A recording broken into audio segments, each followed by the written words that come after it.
Chapter 67. Yi Jioza returned to his lazy nature until the rice in the house was about to run out. Only then did he remember to go out to buy. Unfortunately, however, the living expenses that Wild Goose Night had given him had been used up. Although Wild Goose Night had said that he could afford all the living expenses of 2 children and a group of dogs, but Yi Jioza was not a person who had a clear conscience. Even if he looked harmless on the outside, his soul was that of a man.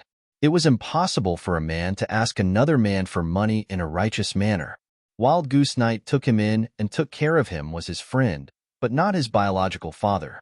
Taking a step back, even if they were father and son, there was no son for the father to raise for the rest of his life.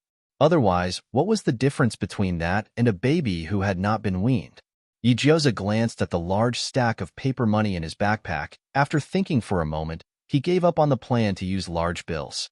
Even if he was not afraid of people looking for trouble, a single little girl who often used large bills to go to a convenience store would still attract the attention of people with ulterior motives. He did not want to face additional trouble. Then the question came, what should he do to make money in Japan? He was only a minor and did not have any background. It was not advisable to develop a chain of incense or anything like that.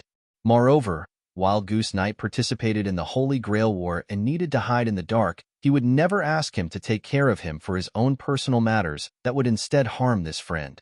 Yi Jioza thought about it, how to get a new and unobtrusive small profession to make a small fortune and spy on information. This was a problem that had to be solved.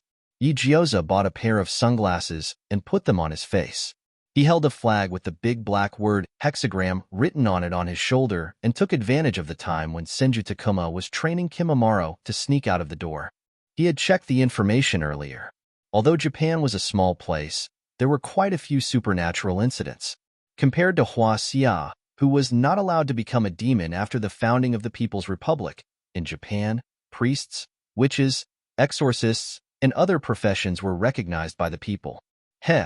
Exorcism, divination, marriage, and feng shui. Aren't these the jobs created specifically for the pure young profession? As for the urban supernatural legends, he had the 24 characters' core values to protect him. What was there to be afraid of? If all else failed, he could just go to Zhenshan River.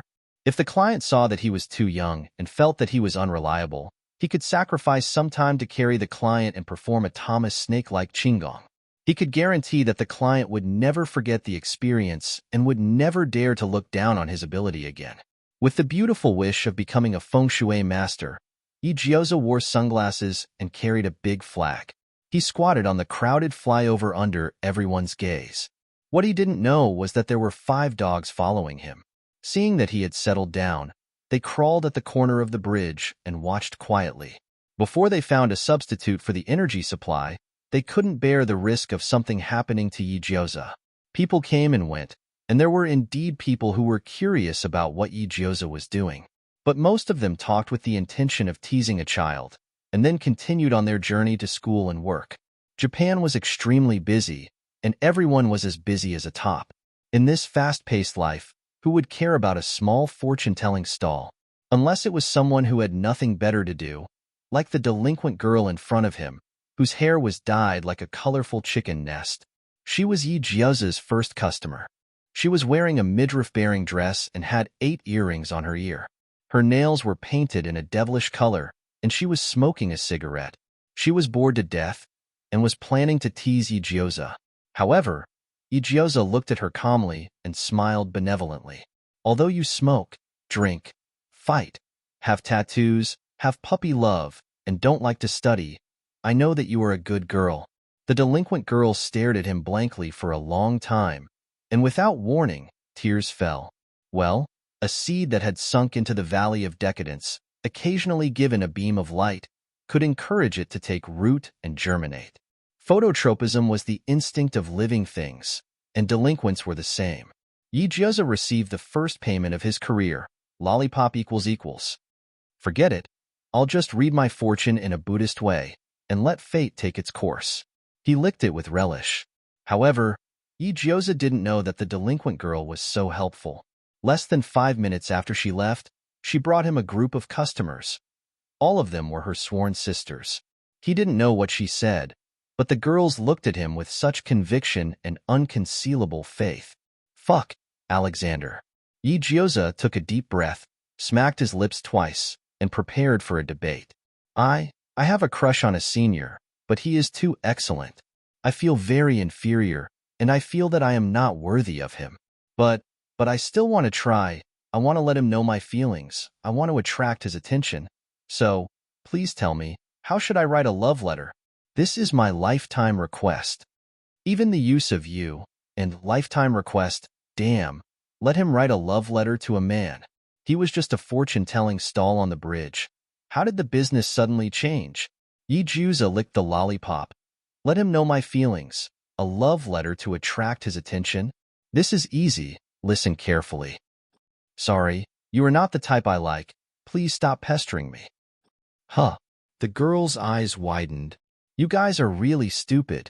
Men are cheap in their bones. They often don't cherish things that are easily obtained.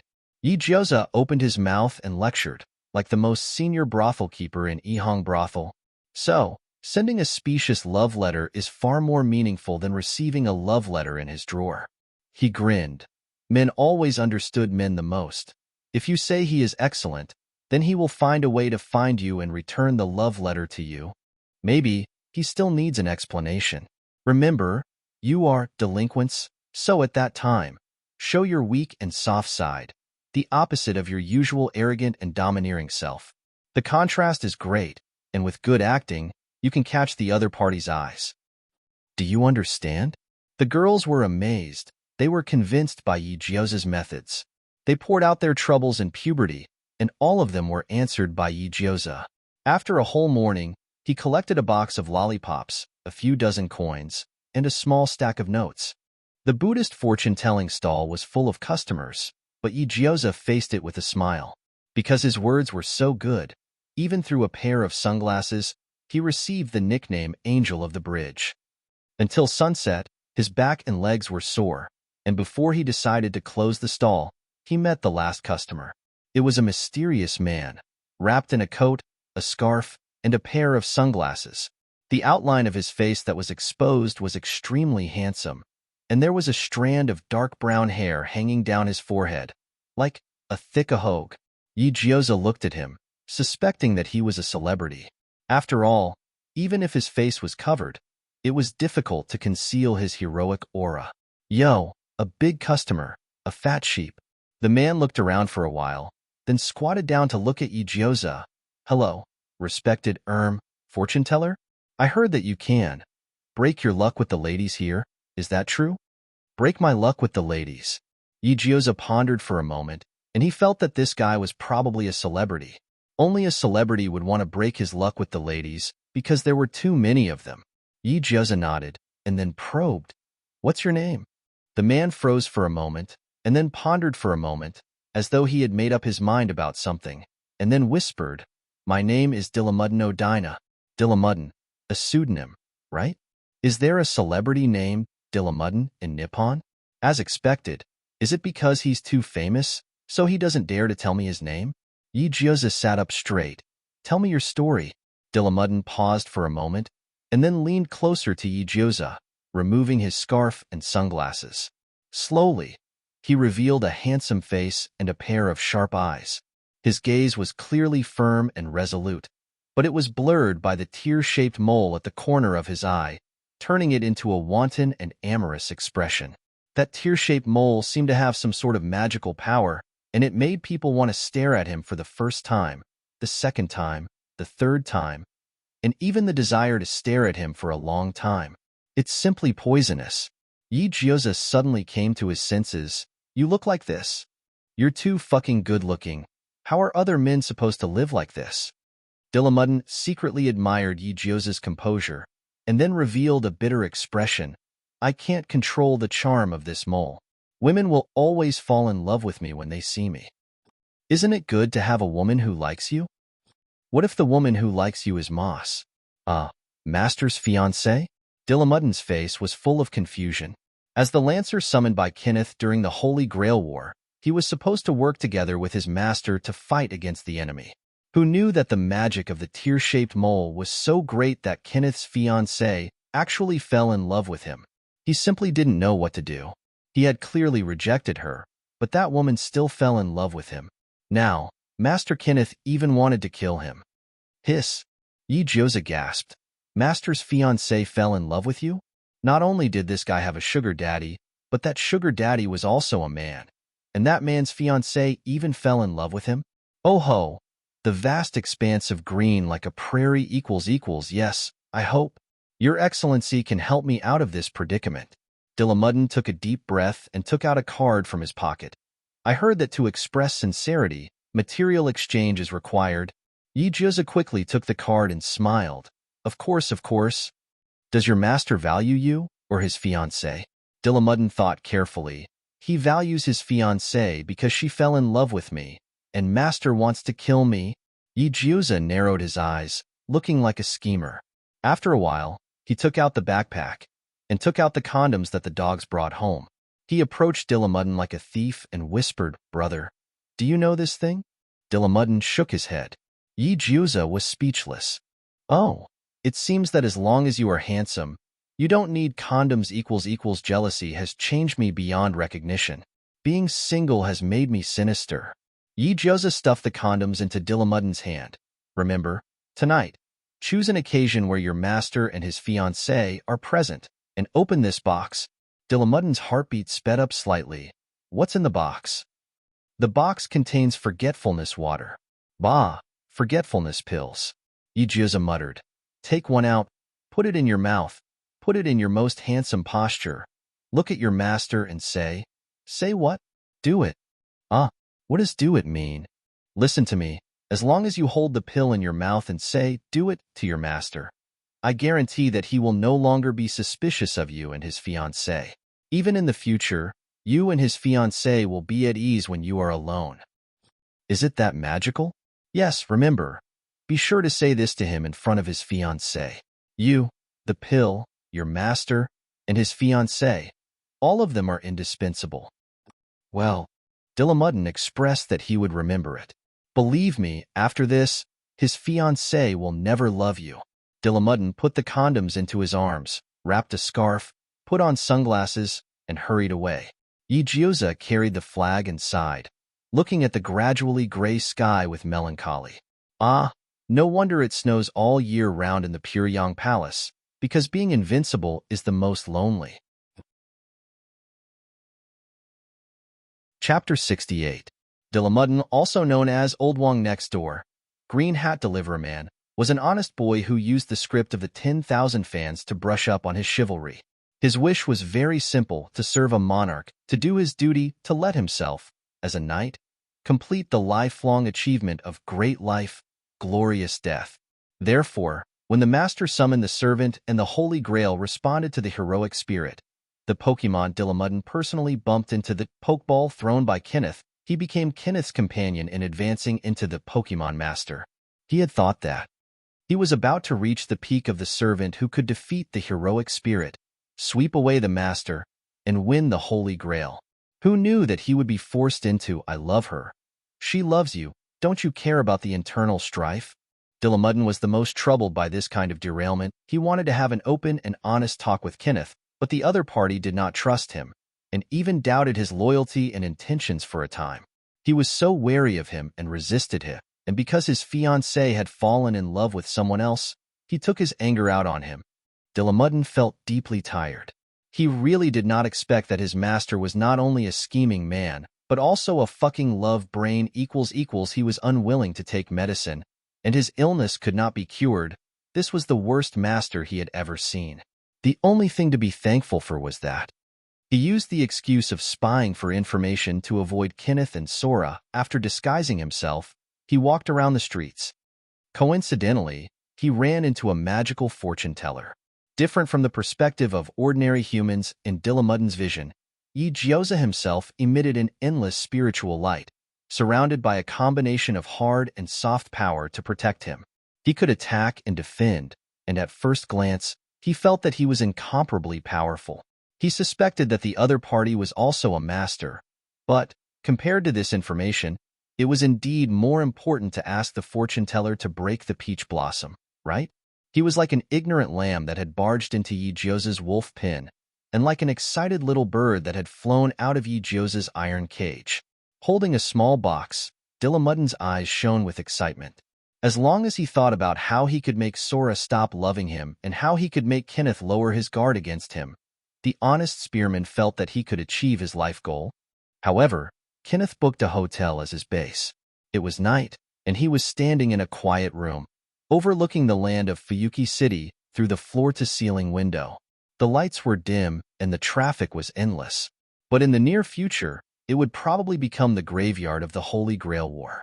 Just as he was lost in his thoughts, his fiancée Sora's voice suddenly rang out, "You're back? You're back?" Lancer was back. Only when Lancer was back would Sora be different from before. She was clearly a high-end magician and had the ability to resist the love mole, but she still fell for it without hesitation. Kenneth was well aware of what this meant. Sora liked Dillamuddin, not because of the love mole, but because of him. This made him unable to restrain his jealousy and anger. Kenneth took a deep breath and suppressed his surging emotions. He was really afraid that he would be irrational and force Lancer to self-destruct in front of him. No, not now. The war still needed Lancer's power. Click. There was a slight sound, and Dillamuddin's tall figure appeared at the door. The warm yellow light in the room shone on his well-defined face, softening his expression, and his eyes seemed to be filled with affection. He didn't enter the room, but chose a lazy and relaxed posture, leaning against the doorframe. His muscles were bulging, his waistline was slightly bent, and his hip bone was slightly protruding. Coupled with the unique dark green tights of the Lancer, almost every contour of his abdominal muscles was clearly outlined, as well as the beautiful curves of his body. At this moment, this usually serious Lancer leaned against the door in an invisibly seductive manner, with his head half tilted and a yuppie smile. His light-colored thin lips were slightly pursed, and there was an indescribable condom in his mouth. Bang! The coffee in Sora's hand directly fell to the ground. This time, Kenneth was shocked and turned his head. He frowned and wanted to say something, but he didn't expect to bump into Dillamuddin's enchanting and coquettish appearance. In the next second, this ascetic, serious, and proud magician from Great Britain, motherfucker, petrified, especially at the moment when he saw Dillamuddin holding the condom in his mouth. Kenneth's mouth slightly opened, as if a white soul flew out of it. This was a terrible blow. This Lancer, finally showing his beastly side. Was he going to make a move on Sora? No, I won't allow it. I'll give the order to turn him into ashes right now. Kenneth's hand trembled slightly. He was so angry that he felt as if his hand weighed 1,000 pounds. On the other side, Dillamuddin's eyes lit up. Seeing that both Kenneth and Sora were present, he felt that it was time to say his lines. He firmly remembered Yi Jioza's teachings. He must say his lines to his master, especially in a place where there was a fiancé. He must say it sincerely, seriously, and affectionately. Therefore, he stared at Kenneth attentively, as if he had crossed thousands of years of time and arrived in front of the most important king. He clearly spat out the oath of lifelong loyalty. "Master, give me a shot." Sora, Kenneth. Sora's whole body trembled. Her beautiful face was extremely distorted, and her lips were trembling. Her face was pale. "I don't believe it. I don't believe it. Don't believe it." What was there to not believe? Was it because he wasn't loyal enough? No. If even Sora couldn't believe it, then it was even more impossible for Master to believe it. He had to do something. As Kenneth's eyes glazed over, Dillamuddin strode to his side, scaring Kenneth so much that he took a big step back. Dillamuddin frowned, his eyes filled with concern as he supported his master's weak body. At the same time, he emphasized again, "Give me a shot." "Master." Kenneth. No. He didn't believe it.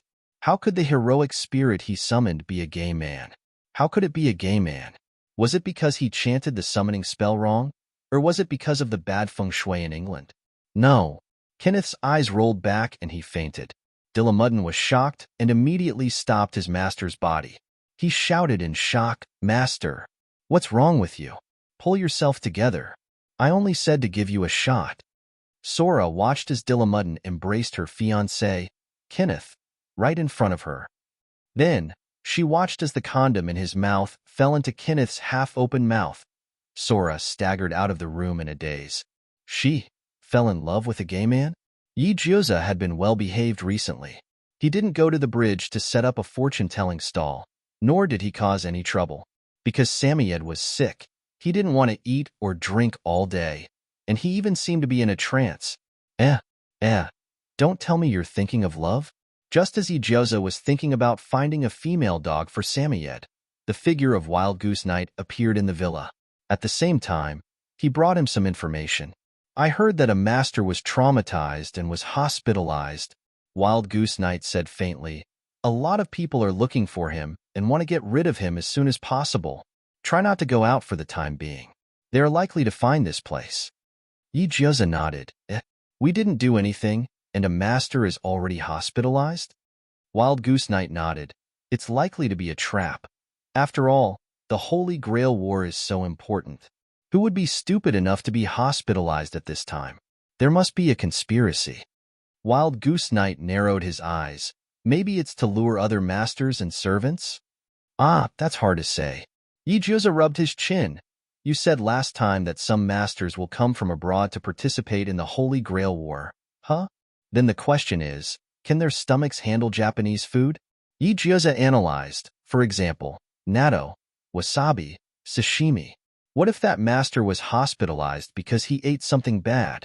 Maybe when you attack, he will still be squatting on the toilet. Then he can be eliminated. First blood. Perfect. Wild Goose Knight was speechless. Oh, what you said makes sense. I actually have nothing to say to that. Wild Goose Knight came in a hurry and left expressionlessly. Ijioza dragged the Samoyed over and combed its fur. Harmony, what's wrong with you recently? Did you eat rake? Did you eat something bad? Do you want a rake? Aizen was speechless. He didn't want to talk. Until now, he could still remember the face he saw on the bridge. Dillamuddin? Why? Why did this man look so much like him? When Dillamuddin took off his scarf and glasses, Aizen could never forget the way his colleagues looked at him. Look, he looked so much like you in the illusion. The same slicked-back hair, the same ahogue, the same hair color. Even the face and figure were so similar. Aizen was speechless. Tibetan Mastiff barked. Woof, woof, woof. Is that your brother? Aizen. No, I don't have a brother. Golden Fur barked. Woof, woof, woof. Is that your son? Aizen. Hee hee. I've always been clean. Golden Fur barked. Woof, woof, woof. Clean? A man who hasn't experienced pleasure isn't a real man. Golden Fur became even more arrogant. Woof, woof, woof. For example, I once had countless beauties. I once had millions of soldiers. I once had a rich land and a king's treasury. Oh, you're very arrogant. Samoyed sneered. Woof, woof, woof. It's just an external object. Tibetan Mastiff sneered. Woof, woof, woof. Wealth is nothing. I have a brother who respects me. 9 Orchid Flower gave a critical hit. Woof, woof, woof. My brother is nothing. I have a cute sister. Only belongs to my sister. The scene fell into a dead silence. Only Saishomaru seriously thought about Inuyasha, who cheated on his son and brother, finally got up slowly and nestled in his owner's arms. Dogs were speechless. Saishomaru's dark golden eyes swept across the scene, not saying a word. Chapter 69. Yi Jioza was a well-behaved child. Jian Tong Wild Goose Knight told him not to go out. He really didn't go out anymore. Instead, he exerted his subjective initiative. He climbed out of the window. Senju Takuma stood on the balcony, looking at her back as she carried the flag and walked further and further away, as well as the 5 dogs who were secretly following her like thieves. He couldn't help but laugh and shake his head. He turned his gaze to the Tibetan Mastiff at the back of the dog team. His gaze was gentle and nostalgic, as if he was looking for a familiar shadow through an unrecognizable body. Implicit and inclusive, affectionate and sad. There seemed to be a feeling in the unseen world. Uchiha Madara turned his head and looked behind him. The wind blew gently, and the roses swayed. Whether it was the courtyard or the balcony, it was empty. Only a white curtain was fluttering slightly. Well, that idiot. His hair was blown up by the wind, who gave him the illusion that he was hiding well. Uchiha Madara sneered in his heart. He chased after the main group. Senju Takuma leaned against the window and exhaled a mouthful of turbid air. The moment he turned his head, however, he was shocked by Kimamaro's expressionless face. Have you finished your training mission? Kimamaro nodded. As the most talented blood heir of the Huiyi clan, even if he had to adapt to the intensity of the physical technique training of the Senju clan, it was not unbearable. It could even be said that the intensity of the training of the Senju clan had completely unleashed the potential of his body, and under the guidance of Senju Takuma, Kimamaro's evolution could be said to be at a rapid pace. However, geniuses with talent, blood inheritance, and brains always had a troubled life. For example, Kimamaro. Lord Senju, I am very concerned about the matter you mentioned before. Kimamaro looked up, his eyes filled with emotions that did not match his age. You said that my bloodline atavism is like your would escape, and because of my premature atavism and awakening, my bloodline inheritance caused my body to collapse, Kimamaro said calmly. I've thought about it for a long time, and I feel like you're hiding something from me. Senju Takuma didn't say anything, but the look in his eyes was both regretful and complicated.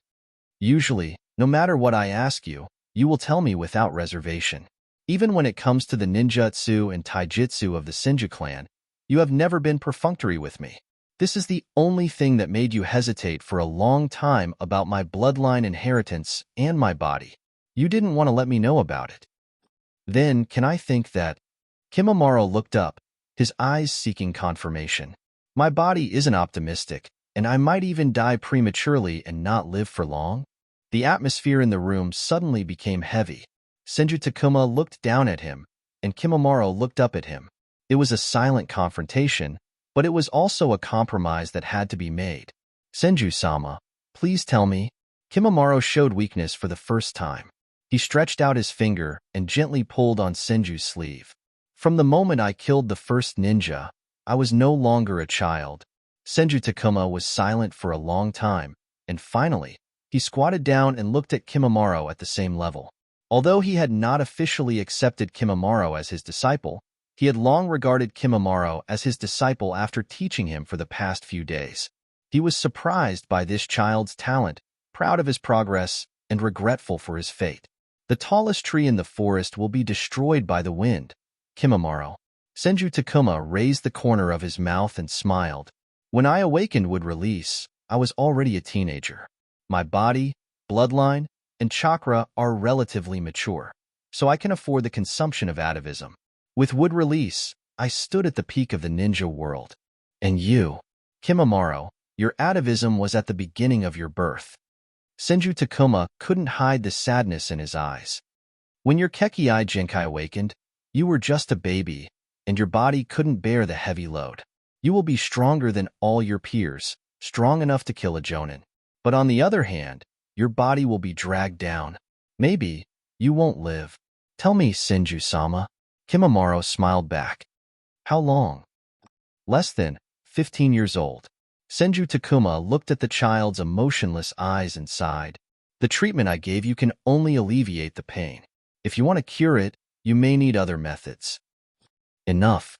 Huh. Kimamaro smiled and raised his white and tender hand in front of Senju Takuma. On the back of that little hand, he had imprinted a blood-red pattern. When Senju Takuma saw the pattern, his face changed. Kimamaro, wash your hand. No. Kimamaro refused. Sama has a wish in her heart that must be fulfilled. That's why she became your master. And my wish is to fulfill her wish in my limited life. Senju-sama, please come with me. Senju Takuma said seriously, do you know what you are doing? What Sama wants is what I want. Kimamaro smiled. And what I want is to hope that Sama can get what she wants. He will always remember the shimmer that fell into the dungeon, and he will always remember the warmth that Igyoza gave him. The direction that the tip of her sword pointed was the direction that he yearned for. I want to pretend to be a master and lure out the guy hiding in the dark. Igyoza did not know that the saying, if the upper beam is not straight, the lower beam will be crooked, applied to him and Kimamaro. Through his own practice, He completely taught a simple child what it meant to stir up trouble and Kimimaro was better than his master. Either he did not do it, or he did it in a big way. He and Senju Takuma went out, acting like two stupid fools, as if they were the type that could easily be put in a sack if they went out on the street. They maintained their innocent and sweet image through the streets, walked through every corner of the park, and turned into a secluded alley from time to time. Until 5 hours later, they finally met a clown man with big eyes and an ugly face, holding a book near the amusement park. He stood outside the amusement park, and like a human magician, he conjured some white doves and roses to attract the children. In the excited cheers of the children, he was surrounded by them and walked far away. He was about 100 meters away from the amusement park. The smell of a follower. Senju Takuma frowned. There is a strong smell of blood. It should be a guy who kills people like flies, but looking at the clown man's attitude towards the children, he was really gentle, and it was hard to tell where the thick and disgusting smell of blood came from. But the more harmonious it was, the more strange it was. Kimimaro let go of Senju Takuma's big palm and left him where he was. Like a fish, he merged into the crowd of people watching the performance and left with the clown man along with the footsteps of the children. Senju Takuma quietly followed. At that time, Igyoza was still carrying a big flag and setting up a stall on the bridge. Unlike the first time when the stall was deserted, this time the stall was really much more lively. Look at the two beautiful girls in front of him. They were so beautiful that people couldn't take their eyes off them. One had white hair and red eyes. Her smile was pure and innocent, and her every movement had the naivety of a noble lady. The other had blonde hair and blue eyes. Her face was noble and solemn, and her every frown and smile revealed the forcefulness and majesty of a noble queen. Compared to the white snake and green snake combination of Kikyu and Kagura, this pair of girls was like a waltz between a princess and a queen. What a feast for the eyes! Igyoza immediately sat upright and still. He was in high spirits as he waited for the two girls' love counseling. He didn't ask for anything in return. He only hoped that the girls would give him a loving hug so that he could experience what it was like to be in the land of tenderness. Unfortunately, plans could never keep up with changes. Igyoza never thought that the two girls would come to his stall and not ask about his birth date and marriage, but instead ask a childish question: how to truly achieve world peace. To be honest, girls, the world has been fighting and killing for thousands of years, if not thousands of years, right? The peace problem that humans have spent so long to solve. Don't you think that this topic is too heavy, that this dream is too far-fetched? Oh, she doesn't seem to think so because she is a noble lady from a large foreign family, and her name is Alice Phil von Einstein Balin. When Igyoza heard this name, he was about to explode. He simply rounded up and shortened this beauty to Fitz, and her nickname was Fitzsteak. The style of the companion of Fitzsteak was also quite twisted, and she was actually called Artoria Pendragon. The corner of Igyoza's mouth twitched, and he quickly gave the blonde and blue-eyed queen a short name, Pandora. Ah, this is much easier to remember. Igyoza maintained a proper attitude, listening to the two girls selling him about world peace, and his mind was in a mess. To put it simply, these two girls came from abroad, and they took a plane across the ocean just to come to Japan, to a palm-sized island country to find a path to world peace. And the reason they traveled so far was because they were sold world peace by another severely Chinibu, and they were willing to sacrifice their lives for this path. Hey, this kind of awareness, don't tell me they were brainwashed by a multi-level marketing organization? Igyoza narrowed his eyes and couldn't help but fall into deep thought. Fitzsteak opened his mouth. I'm sorry to let you hear so much, because my lover has been depressed recently, so I'm also feeling lost, and I can't help but want to find some spiritual sustenance. Speaking of which, it was really bad luck. Her husband, Amiya Kisi, had finally found traces of Kenneth, but unexpectedly, he suddenly moved away from the hotel and went to 17 or 18 hospitals in one night, which made Kisi have a hard time searching. She still remembered the sad experience of Kisi driving until his car ran out of gas, and he had to squeeze into the subway. In the end, he squeezed into a female student and was almost mistaken as a crazy person on the subway. Sigh. When Kisi got off the subway, He realized that his listening device had been squeezed out. He had been depressed for a long time. I heard that you're the most spiritual fortune teller here. So? Fitzstake laughed. Can you tell the lost sheep where the way out is? Yi Jioza took a deep breath and said shamelessly, let me tell you, you've asked the right person. If you dare to ask where the way is under your feet, and where your feet are pointing is your way out. Yi Jioza said mysteriously, if you want to achieve world peace, don't you think your power is too weak? Huh. You, your friends, your man. Only the three of you are fighting for world peace. Don't you feel lonely, empty, and cold? Don't you want to be understood? Don't you want more people to help you? Don't you think it's sad that only the three of you are walking on such an important path of revolution alone? Yi Jioza used his mouth cannon to the max. Since you are confused about the way out, why don't you do it in another way? The burden of the world falls on your man's shoulders.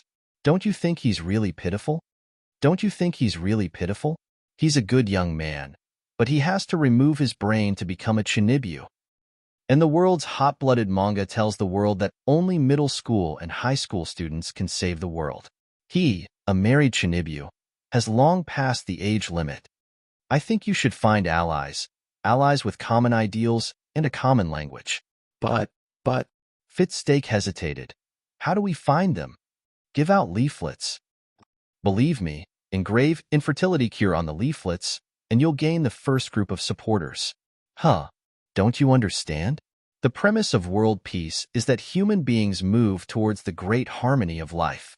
Yi Jioza said, the economic base determines the superstructure, and family harmony is the only way for the world to be at peace.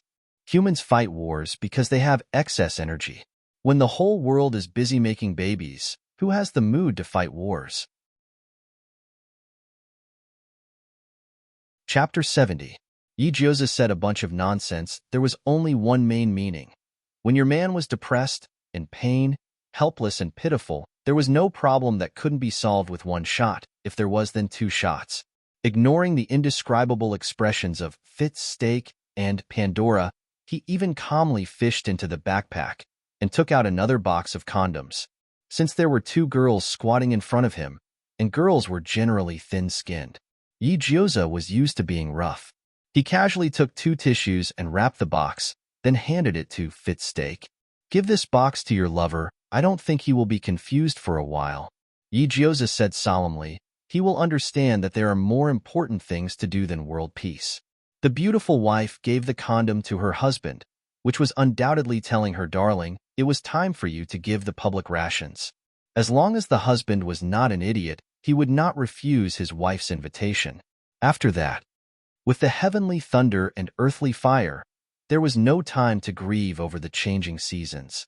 What's more, he might not have the energy to think about anything else. What is this? Alice Phil was puzzled. Box? This is a magical box that can make a man forget his troubles, Yi Jioza said with a smile, however. Before you give it to him, I hope you won't open it. Otherwise, the effect will be reduced. Alice Faye listened with some doubt, but she still left the place with Saber. For some reason, the girl in front of her gave her an extremely uncomfortable feeling. It was as if there was something terrifying trapped in this body, and she couldn't help but want to retreat. She didn't have this kind of aura when she looked at her before. The backs of the 2 beauties gradually disappeared. Yi Jioza's expression faded. After pondering for a while, he got off the overpass and slipped into the phone booth on the street. He contacted Wild Goose Night, but he couldn't help but look through the window of the phone booth and cast his gaze on the big screen in the middle of the street. The host on the screen broadcasted the day's news and emphasized the recent missing children cases 3 times. He emphasized that citizens must take good care of their children to avoid tragedies and solemnly stated that the police would solve the cases as soon as possible. The case of missing children. Speaking of which, this was the 7th case this month. Ahem, why are you looking for me? On the other end, Wild Goose Night's voice sounded a little weak. He seemed to be coughing badly. There was even the faint sound of water. I heard something else. Are you outside? Are the master's hearing so good these days? Uncle Wild Goose Night, that's not the point. Yi Jioza leaned on the side and lowered his voice. I met a lot of people, and 3 of them were very special. What 3 people? Where are you? Wild Goose Knight was nervous. Let me finish. Igioza curled the ends of his hair and said, These 3 people. I thought of a way to give them some small gifts. And at the bottom of the little present, there is a bug. Bug? Wild Goose Knight was shocked. I remember you said that you were the master who controls bugs. Then, do you have a way to use the senses of the bug to help me find their location? Wild Goose Knight put his hand over his heart. He felt his blood pressure rising. What are you doing? You just need to stay in the villa. The Holy Grail will. Uncle Wild Goose Knight, we need allies. Even if we can't be allies, we need to find their location first so that we can plan for the long term. Igioza sighed. Compared to you, it's easier for me to gather information. After all, no one will be guarded against a child. Plus, my power is special. I won't be easily discovered. There was a long silence on the other end. Igioza knew that it would be difficult to convince Wild Goose Knight to let him participate in the Holy Grail War. But they couldn't be passive. Once they were passive, it meant that they couldn't take the initiative to grasp the favorable situation. Uncle Wild Goose Knight, last time I saw you coughing up blood. Igioza sighed. You cleaned up the traces, but I found the handkerchief you hid. There was blood that hadn't dried up, and a lot of bugs. They are still alive. My follower told me that they live by sucking your flesh and blood. One day, they will devour you. I asked him to use a secret method to deal with the bugs, but they are still alive. I think, as long as they are still alive, you will have a way to find them, right? Wild Goose Knight's tone was very bitter. What do you want to do? He didn't understand how Igioza, who was only half grown up, could be so cunning. But looking at her current performance, if he only treated her as a child, not only him, but also the other masters would suffer a great loss. Nothing, just came to talk about our ideals. Igioza said, if we can become allies, that's even better. If not, then directly eliminate the other party's follower. I remember that eliminating the master's follower can force the master out of the game. Uncle Wild Goose Knight, you need the Holy Grail. I also need the Holy Grail. Joining forces with others to eliminate some of them is the fastest way. I am the bait on the surface, but I have the strength to protect myself. Uncle Wild Goose Knight, since you want to achieve your goal by hiding behind the scenes, then you might as well become the biggest promoter of this war.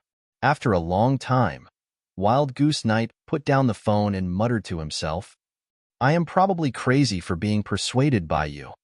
This kind of bold and crazy idea and approach, a little carelessness would lead to death. In a sense, this child was really a terrible gambler. Igioza closed the stall, stepped on the red line at sunset, and slowly walked in the direction of home. The 5 dogs kept a distance between them, like the most dutiful bodyguards. It had to be said that their owner was a very beautiful little girl. As she slowly grew up, even if her behavior was rough and slovenly, she could still attract a lot of attention. But at the same time, she was also very easy to attract perverts. For example, now, a young man stopped her. The man was wearing a shirt with casual pants, and his hair was swaying in the wind. His curved eyebrows were full of smiles, and he looked very friendly, like an older brother next door. He wore a lavender bracelet on his right hand, and it was not known if it was because of the light, but it was emitting a faint purple glow. He approached Igioza, trying to get close to him. Igioza did not refuse, and even followed the man's footsteps. They gradually left the downtown area, avoided the crowd, and hid in the complicated alleys. The 5 dogs followed closely behind. Except for 9 Orchid Flower and Eisen, the other 3 were a little gloomy. They smelled a strong stench, which was the smell of grudge emanating from the man. His bad karma was extremely deep, and the smell of blood was so strong that it could not be washed away. He was like a devil in human skin. Gilgamesh's face was extremely ugly. Woof, woof, woof. She didn't expect it to be Castor's master. This cultivator was really unappetizing. Uchiha Madara turned his head. Woof, woof, woof. Do you know him? Who is he? The dogs pricked up their ears, but they did not stop. Gilgamesh. Woof, woof, woof. The king didn't remember the name of this cultivator, but he remembered that he liked to kill children. Killing children, Gilgamesh. Woof, woof, woof. His means were cruel, and it was said that even the bodies of children were smashed. He took the owner away just to kill her. The dogs began to speed up, and Gilgamesh continued to expose. Woof, woof, woof.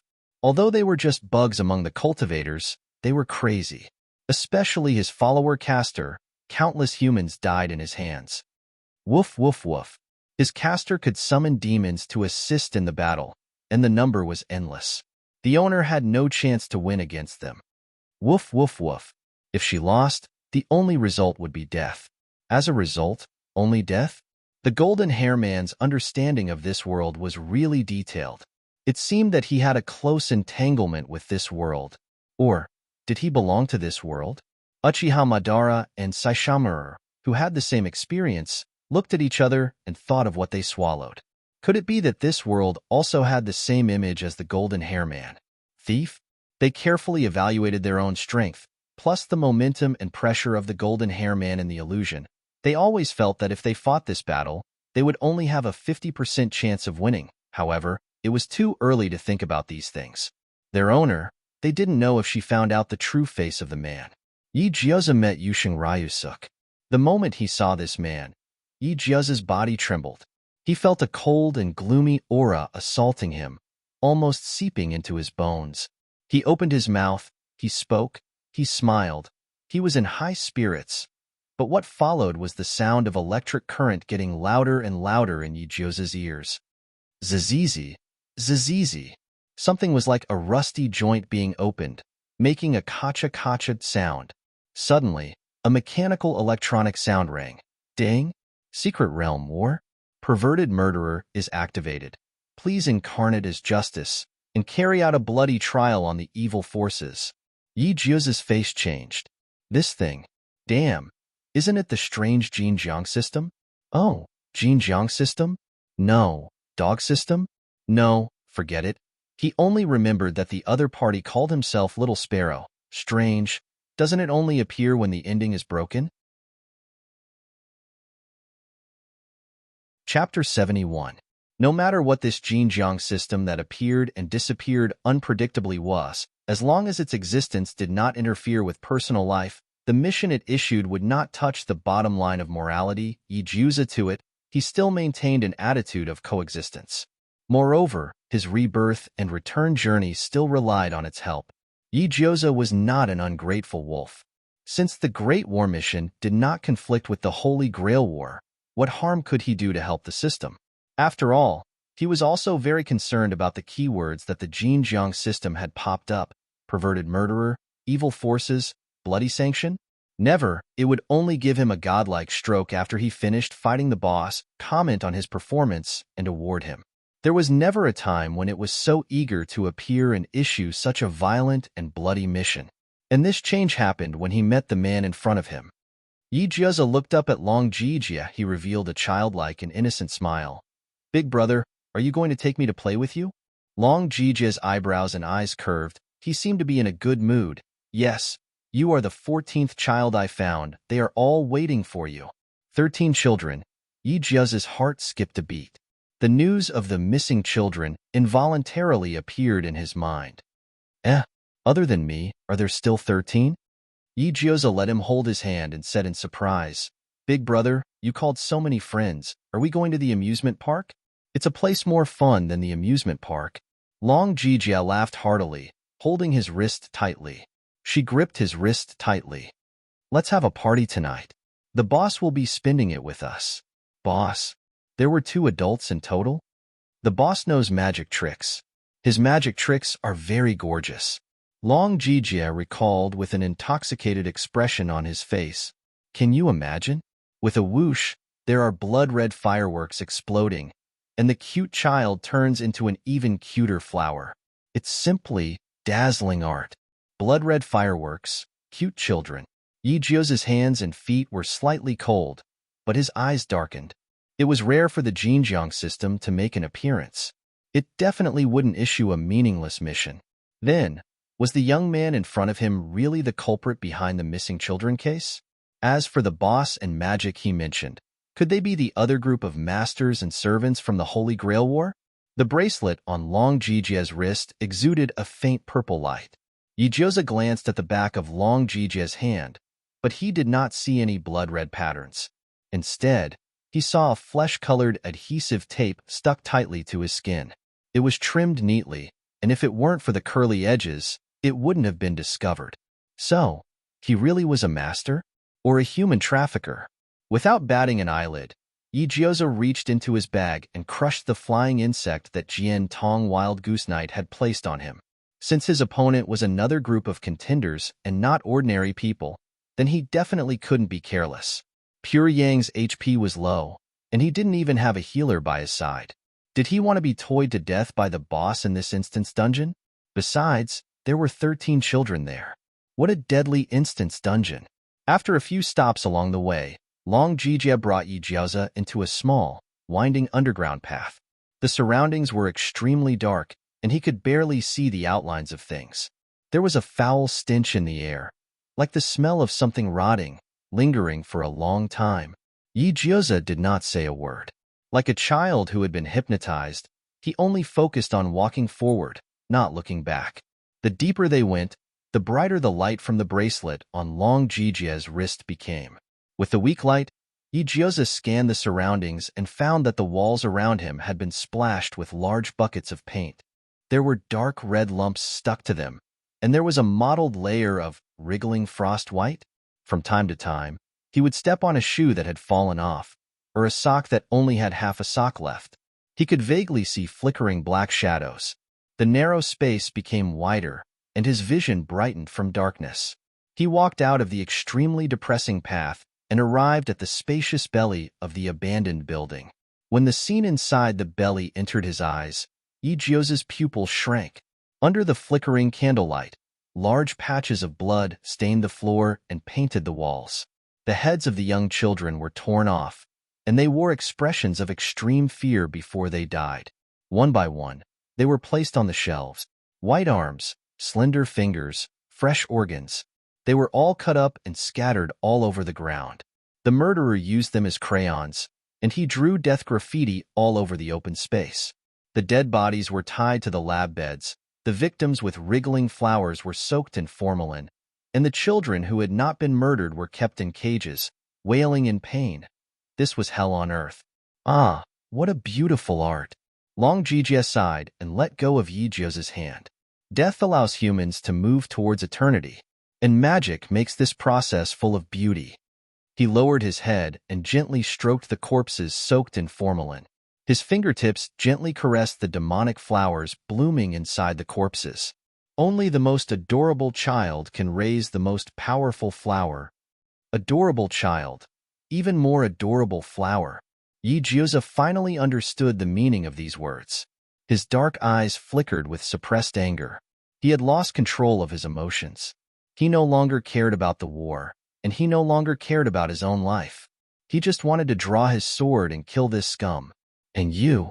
Long Jijia's voice sounded like an aria. You are the most adorable child I have ever seen. Bastard! Bastard! Yigioza's hand gripped the hilt of his sword.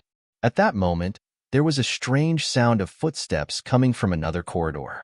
The sound of footsteps, he remembered now. This scum mentioned that there was a boss. From the looks of it, the newcomer should be his partner or his follower. Just as well. If two come, I'll kill both of them. Yigioza didn't move, thinking about how to move the battlefield. There were still many children here. If they fought, the abandoned land would collapse. He had Zhunshan He, but the children didn't. Damn the terrain. Long Jijia looked at Yigioza. He felt that she was no different from the children who were usually hypnotized. Her head was down, and her eyes were very empty. He calmed down a lot, and he was quite relieved to find Castor, the spirit he called Boss. Long Jijia's caster, named Giles DeRice, was also a scum who enjoyed killing children. Compared with Long Jijia's pursuit of the art of death, Giles paid more attention to the fear of human beings before death. In Giles's eyes, giving human beings the hope of life and then bringing them into the despair of death, the huge gap at that moment could brew the sweetest darkness, which was his favorite meal. As a caster who was proficient in black magic, Giles not only realized the art of Long Jijia's killing, but also sublimated the meaning of killing, especially the blasphemous pleasure produced by killing children, which could make Giles excited all day long. Children were pure and flawless creatures, which was the beauty favored by the gods. Destroy them, make the gods angry. Kill them, make the gods suffer. He would return the grief that the gods inflicted on him 1,000 times. Giles brought a dozen or so children into the hinterland. Long Jijia's body was brimming with unconcealable excitement, and he danced with joy. Boss. Ha ha ha. I brought 14 today. After saying that, Long Jijia anxiously looked behind him and counted. There were 16 of them. Well, should I say that you are the boss? Even if I win by the number of people I kill, I can't beat you. Rujusei wandered around and suddenly saw Kimimaro in the middle of a group of children. He had white hair and green eyes. Through the flickering candlelight, Ijiuza stared at Kimimaro. Kimimaro's eyes narrowed, and his face twitched suspiciously. Ijiuza was speechless. Oh shit, my child was kidnapped. Huh, this child. Long Jijia reached out and wanted to touch him. He looks very special. Giles pressed his hand down. He is not an ordinary child. As he said that, Giles raised Kimimaro's hand, as if he was fiddling with a puppet, and sent it to Long Jijia. There is a command on the back of his hand. He is a master. His followers should be looking for him nearby. Ijiuza was speechless. So you took Senju Takuma out to show off and got kidnapped? Kimimaro didn't change his expression. Master? He is a magician? Long Jijia was even more curious. The prey this time is actually a magician. Boss, you are amazing. Ha ha ha. That's great. Let's dismember him in front of his followers. Not bad, Giles praised. The hope of salvation is right in front of us, but we can never get it. Let this child die in terror. What a delicious snack. Using the death of the master to humiliate the followers and make them die in regret and chagrin was undoubtedly the script he wanted. Then, boss? Long Jijia trembled and laughed heartily. Should we have a grand party? Giles nodded. Then let's start with her. He stretched out his sharp nails and pointed at Ijiuza. Empty her organs. I want to make her into a collection. The 5 dogs stepped into the pitch-black underground tunnel. They were immediately suffocated by the strong stench inside, and they almost fainted. This was especially true for Saishomaru. If it weren't for his excellent combat qualities and extremely strong willpower supporting his body, he would probably be the first dog to faint from the smell. Aizen frowned. Woof, woof, woof. It was really a strong smell of corpses. As he spoke, he suppressed the disgust in his heart and walked to the white plastic bags piled up on the side. He moved one of them with his front paw and pulled open the mouth of the bag, revealing a head full of maggots. Gilgamesh. Woof, woof, woof. There was no mistaking it. This was the territory of the mongrel. Uchiha Madara. Woof, woof, woof. The smell was mixed, and they could no longer smell the owner. The dogs couldn't help but turn to Saishomaru. They knew that he had a keen sense of smell and should be able to— Oh, their colleague's face was already extremely pale, as if he would faint in the next second. Saishomaru shook his head and barked. Woof. Chase. Where to chase? 9 Orchid Flower twitched the tip of his nose and found a wisp of the fragrance of blood in the smell of corpses. Woof, woof, woof. There was the smell of children's blood, very sweet. A girl's. Woof, woof, woof. I can't smell it wrong. I'm a vampire. Follow me. The dogs paused for a moment, then immediately followed Julanshu inside. Even though they had become dogs, they were still the leaders of a region. They couldn't afford to let something happen to their owner, a child, under their hands. They stepped through the tunnel covered in blood and saw that the walls were covered with minced meat and bones. There were white maggots covering them like frost in winter. There were scattered small shoes, socks that were cut in half, pants that were wrapped in half of a corpse's body, and a coat that hid the head. The deeper they went, the more frightened they became. Even if they were cruel and merciless, and would do anything to achieve their goals, they would never be so crazy as to harm children. Killing people was just a matter of nodding their heads to the ground. This method of torturing children to death was absolutely unacceptable to a group of non-humans. The owner was inside. Boom. Suddenly, a loud noise came from the depths of the hinterland. It was deafening, and almost the entire ground trembled from the explosion. The sound of a long sword cutting through the iron wall suddenly sounded. A clear female voice cursed, mixed with the cries of countless children. It was extremely chaotic. When the 5 dogs directly entered the hinterland, they were drowned by a bunch of sea demon flowers from the demon world. They opened their fangs and claws and tore the sea demon apart, displaying 100% of the standard of demolishing a house. They destroyed everything they encountered, until they destroyed the owner. The dog brigade was like a sharp arrow, forcefully tearing a gap and opening up the outer circle. The scene in the hinterland, the mountains of corpses and blood, the collapsed and broken medicine jars and test tubes, the crying children in cages, and the squirming sea demon. It was shocking. The 28 newly brought children shrank in the corner. The bones of Kimamaro's whole body surged, and he split all the cages open. He held 2 shiny and sharp spines in his hands and smashed the sea demon. Dripping a bloody mist, he tightly protected the children around them. Yijioza broke out the Great Void Sword Essence, forcing Giles to retreat in the blue sword energy and the life Tai Chi on the ground. The high explosive power crushed all the sea demons, but they seemed to be endless. When one died, the second one would always appear. It's endless. Yijioza shook off his sweat. Kimamaro, take them away. Woof. Saishomaru jumped to the front line, and all the hair on his body stood up. There was a strong demon wind swirling and rising around him. His eyes turned into a strange blood red, and there were signs of him turning into a giant demon beast. Without hesitation, Yijioza scooped him up and flung him backward. Don't be arrogant. This place is about to collapse. Clang! With the sound of gold and iron colliding, Yijioza swiftly cut off the sea demon wrapped around his ankle, turned the tip of the sword, and stabbed at Ryusuke's throat. Giles obviously knew that his master's strength was not high, and he also knew that this place would collapse if he stayed any longer.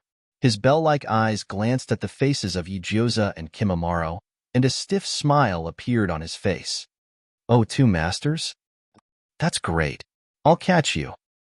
Holding the human skinned in his hand, Giles chanted black magic and summoned a large number of sea demons, almost bursting the whole hinterland. The sea demons twisted their bodies and pounced on the defenseless children. In a scream, Uchiha Madara suddenly opened Susanoo, wrapping a group of children and colleagues in it. Yijioza was furious. Unity of man and sword. Boom, boom, boom. The crazy explosion sounded like thunder, and cobweb-like cracks spread from the wall, knocking over the candles and lamp oil.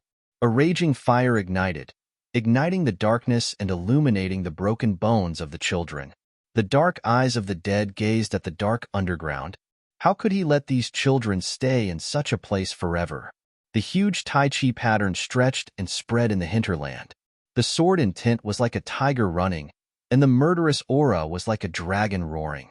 The magnificent energy mixed with the blue sword god swept across the area, turning everything in its path into ruins. Yijioza had no time to care about the abnormality of the Tibetan Mastiff. He poured his strength into the tip of the sword and threw a mountain river suppression backward. Then he opened the shop and spent 6 months to exchange for a golden bell shield charm. He used it on the basis of mountain river suppression to ensure that everyone could survive in the collapsed buildings. 6 months was indeed a huge sum of money for him, but time could be earned back, but children's lives could not. Rumble dash, the sewage flooded, and the buildings collapsed. Yijioza looked coldly at the direction where Castor fled, raised his hand, and issued the first command spell, Senju Takuma. I order you, by any means, kill these 2 murderers for me. The golden red color surged in the lines. He believed that Senju Takuma would not be far away, and he also believed that the shinobi god could bring him victory, and he also believed that Senju would not care about his command tone. He didn't forget that this was the Great War task issued by the Jinjiang system, and the Great War was not a dungeon that could be solved by one person. When in trouble, it was instinctive to call teammates.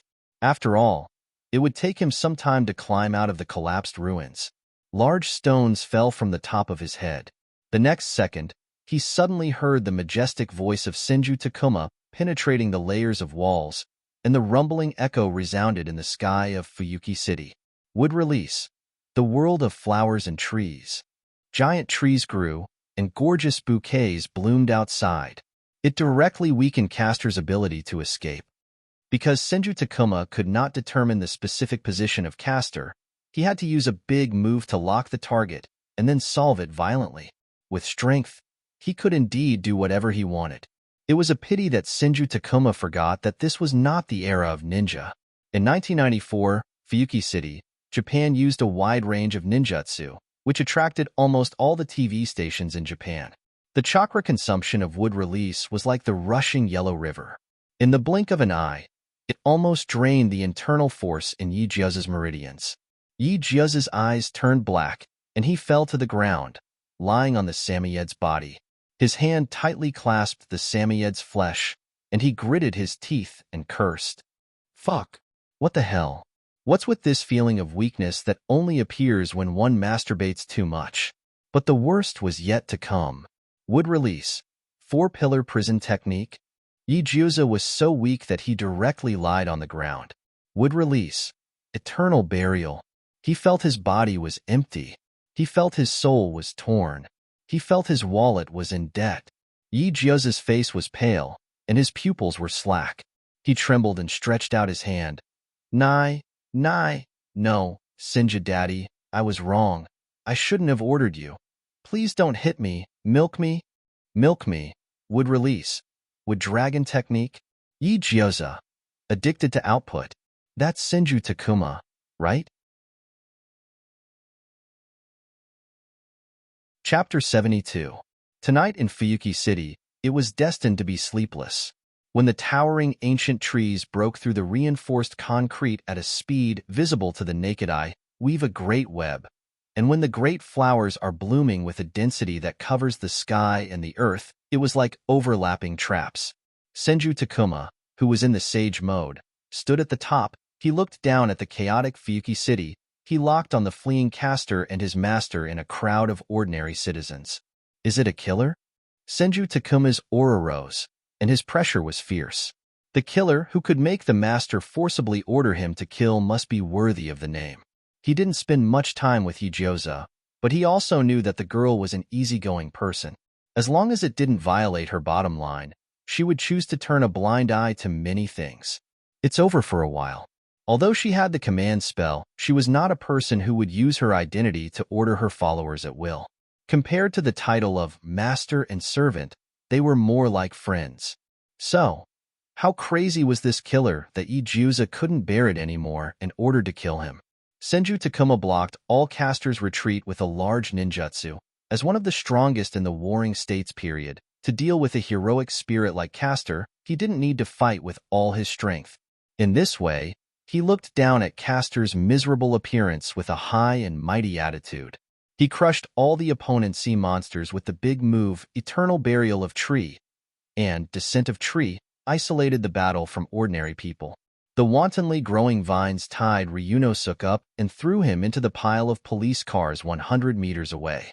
He didn't even need to show his face. He smashed Castor's everything with overwhelming force.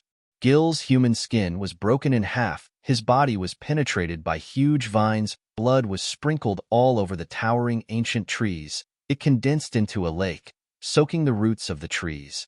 Senju Takuma frowned. This guy's blood seeped into the roots of the trees, which was extremely disgusting.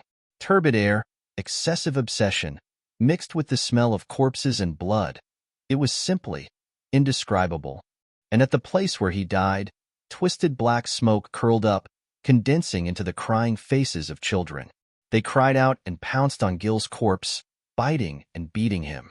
The corpses were torn to pieces, and those weeping children gradually disappeared as well, turning into countless sparkling specks of light.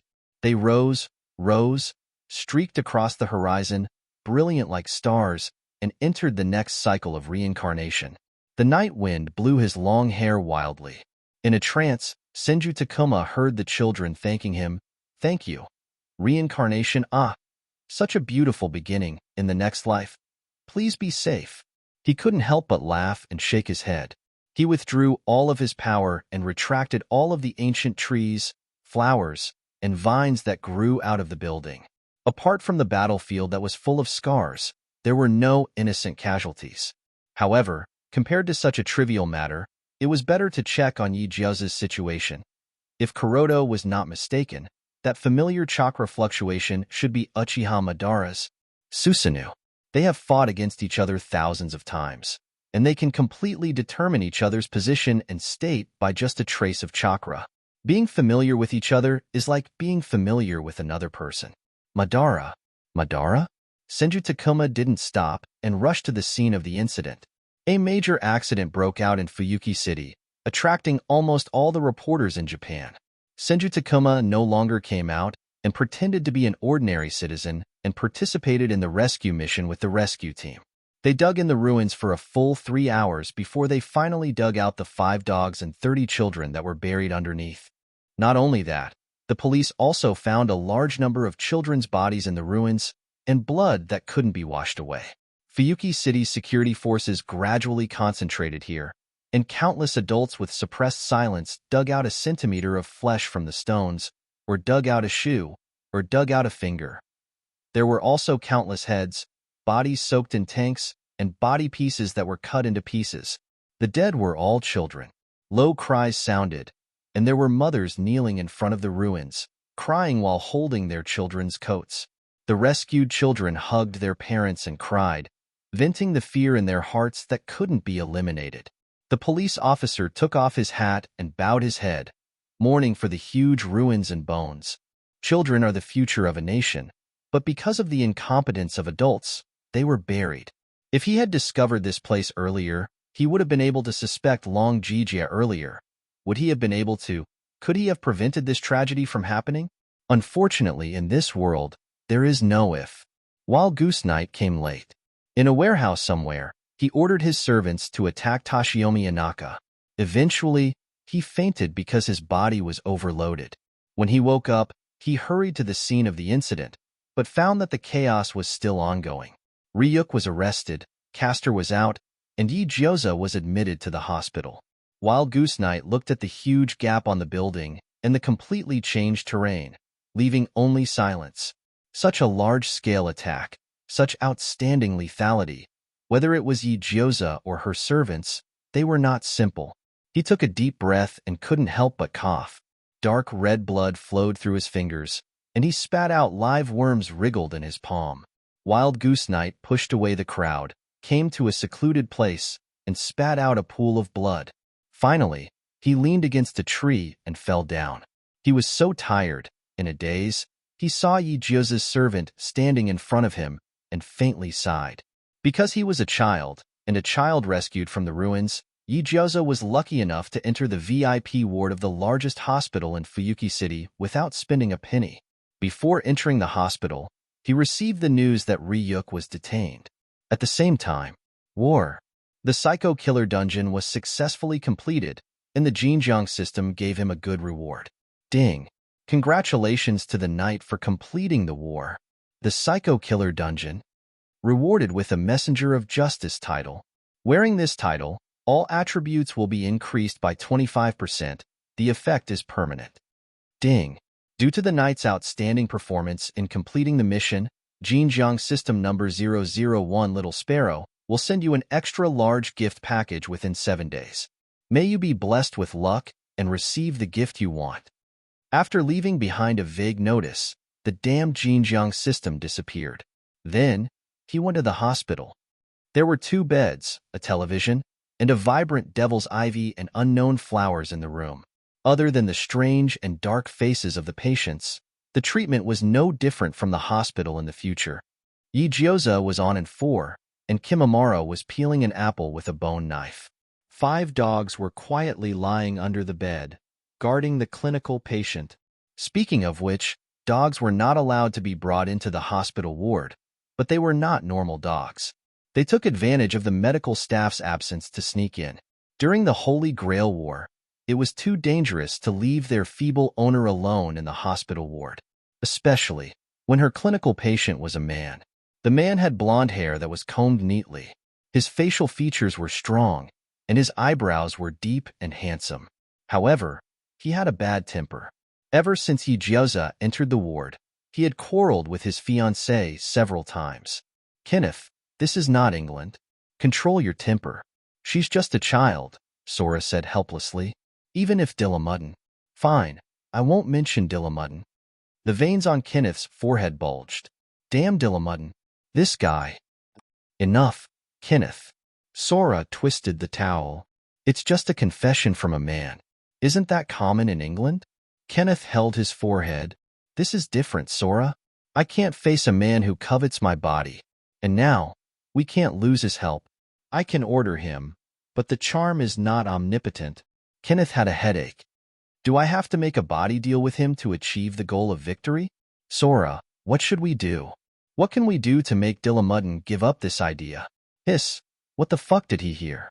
Gyoza took a deep breath. The name Dillamudden echoed in his ears. Oh, fuck. There's really no such thing as a coincidence in life. The big brother that he had just cheated a few days ago, and today, he had gotten back at him? Oh my god. This man and woman obviously know Dillamudden.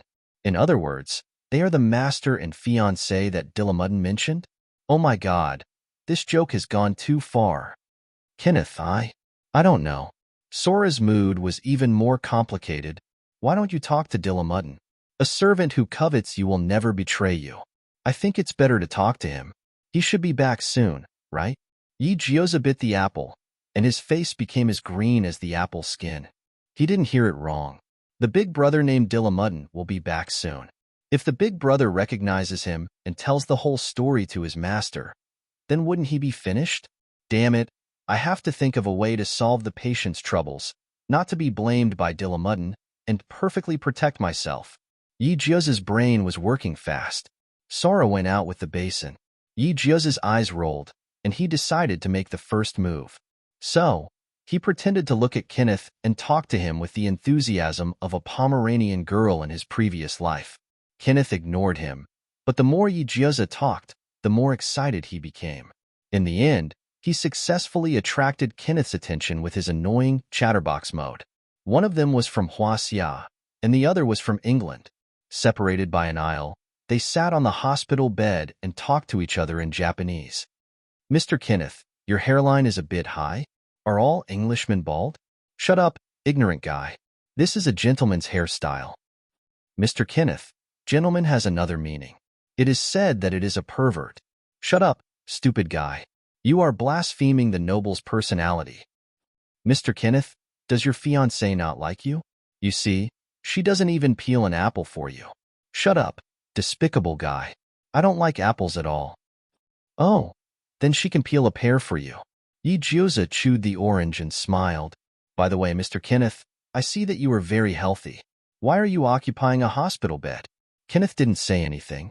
He couldn't say that he almost choked to death because of a condom. Ah, I accidentally heard your conversation. You were confessed to by a man. Are you still upset about it? Kenneth took a deep breath and told himself that she was just a child. As an aristocrat, he should be magnanimous and tolerant. He couldn't kill her in a rage. No, hold it in, Kenneth. You can't kill a child. But she is so annoying. QAQ actually, I have a way to solve this problem once and for all. I guarantee that man will never harass you again. Gyoza's tone was full of temptation. No matter how much he likes you, he won't do anything to you.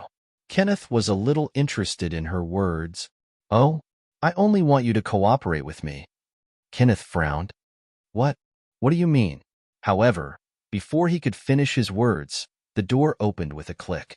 Dillamudden, who was wearing casual clothes, opened the door and only showed half of his face. Before he could see what was in the ward, Gyoza bounced up from the hospital bed like a small cannonball. Without saying anything, she opened her arms and threw herself into Kenneth's arms. Dogs. Suddenly, she stared at Kenneth warily, as if she wanted to bite his neck. Kenneth, what the hell? Even if he wanted to find a woman to act with, it should be Sora. What's the use of a little girl? However, Kenneth didn't know how powerful Gyoza was. Acting as a woman and pretending to be intimate was already out of fashion. Now it was the ghost father.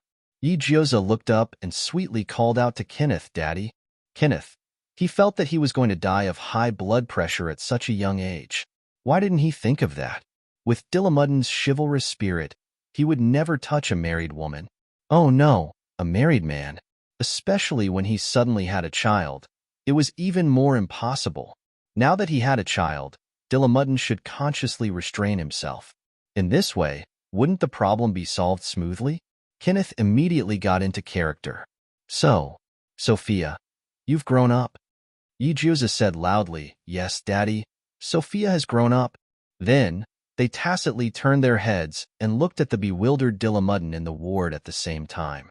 They said in unison, This is my daddy. This is my daughter. Dillamuddin. He couldn't help but take a step back. His mind was a little confused. He knew both of the faces in front of him, but why did it feel like there was something wrong with every word they said? The girl he had met on the bridge was Master's biological daughter, and Master's biological daughter had resolved the conflict between him and her father. Little Master seemed to be a pretty easy person to get along with. Dillamuddin stood properly and bowed. It's an honor to meet you. Yijuza let out a long breath. Okay, let Dillamuddin know that Kenneth was his father. That way, he wouldn't doubt his initial intentions. Even if Dillamuddin became suspicious again in the future, he wouldn't cause trouble for her on account of her identity as Master's daughter. Oh yeah. Dillamuddin consciously stood in the corner, leaving enough space for the father and daughter to communicate. When Kenneth saw this, he thought that Tamumudo had finally thought things through and understood that he should keep his distance and stop chanting fire. He immediately heaved a sigh of relief. He did his best to make sure that the image of he already had a child could be seen clearly, and this just happened to be what Yijuza wanted. However, fate always liked to play jokes around the corner. Sora, who opened the door of the ward again, had a stiff smile on her face. Looking at the happy scene in the ward, she said in a gloomy tone, Kenneth, you have a daughter? I actually didn't know that your illegitimate daughter is already so big. Was it easy for her? The man she fell in love with was gay, and the man she was about to marry actually had an illegitimate daughter? Sora felt that she shouldn't have come to Japan. What kind of crap had he encountered? Kenneth. Yijuza. Chapter 73. Kenneth discovered that, ever since he summoned the spearman, his luck value had fallen to its lowest point. First, his fiancée cheated mentally, then, his body was coveted by the same sex, then, he choked on a condom and went to the hospital. It wasn't easy for him to recognize a daughter and dispel the spearman's delusions. Fortunately, he was bumped into by his fiancée. This day had not been good for a long time. Fuyuki City, this lousy place, did not match his aura. There was no discussion about tricking him. There were spearmen eyeing him covetously in front, and Sora pressing on from behind.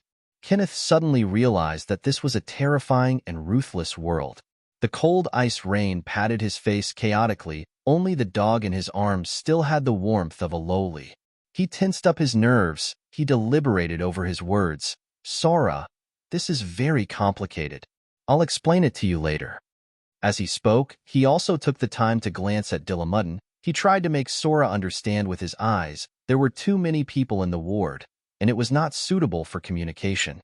But his glance, in the eyes of different people, was naturally misinterpreted into other meanings. Dillamuddin. Oh, Master's illegitimate daughter has come knocking on our door. She happened to be bumped into by the mistress. In order to protect the safety of the young Master from the mistress, Master wants me to look at his eyes. The spearman, who was looked at by Master for the first time and entrusted with a heavy responsibility, immediately straightened his back. He stood as straight as a javelin. He stared at his master and waited for his instructions. Kenneth felt his body tremble, his chrysanthemum tighten. There was a shivering feeling in his heart. Sora. Heck, Kenneth, to think that you claim to be the most serious gentleman. I didn't expect even your illegitimate daughter to be so big. What do you mean by the look you're giving Lancer? Do you want Lancer to run away with you? What's more shocking than the man you love being gay? Of course, it's the fiancé who cheated on her body without saying a word and even gave birth to a half-grown child.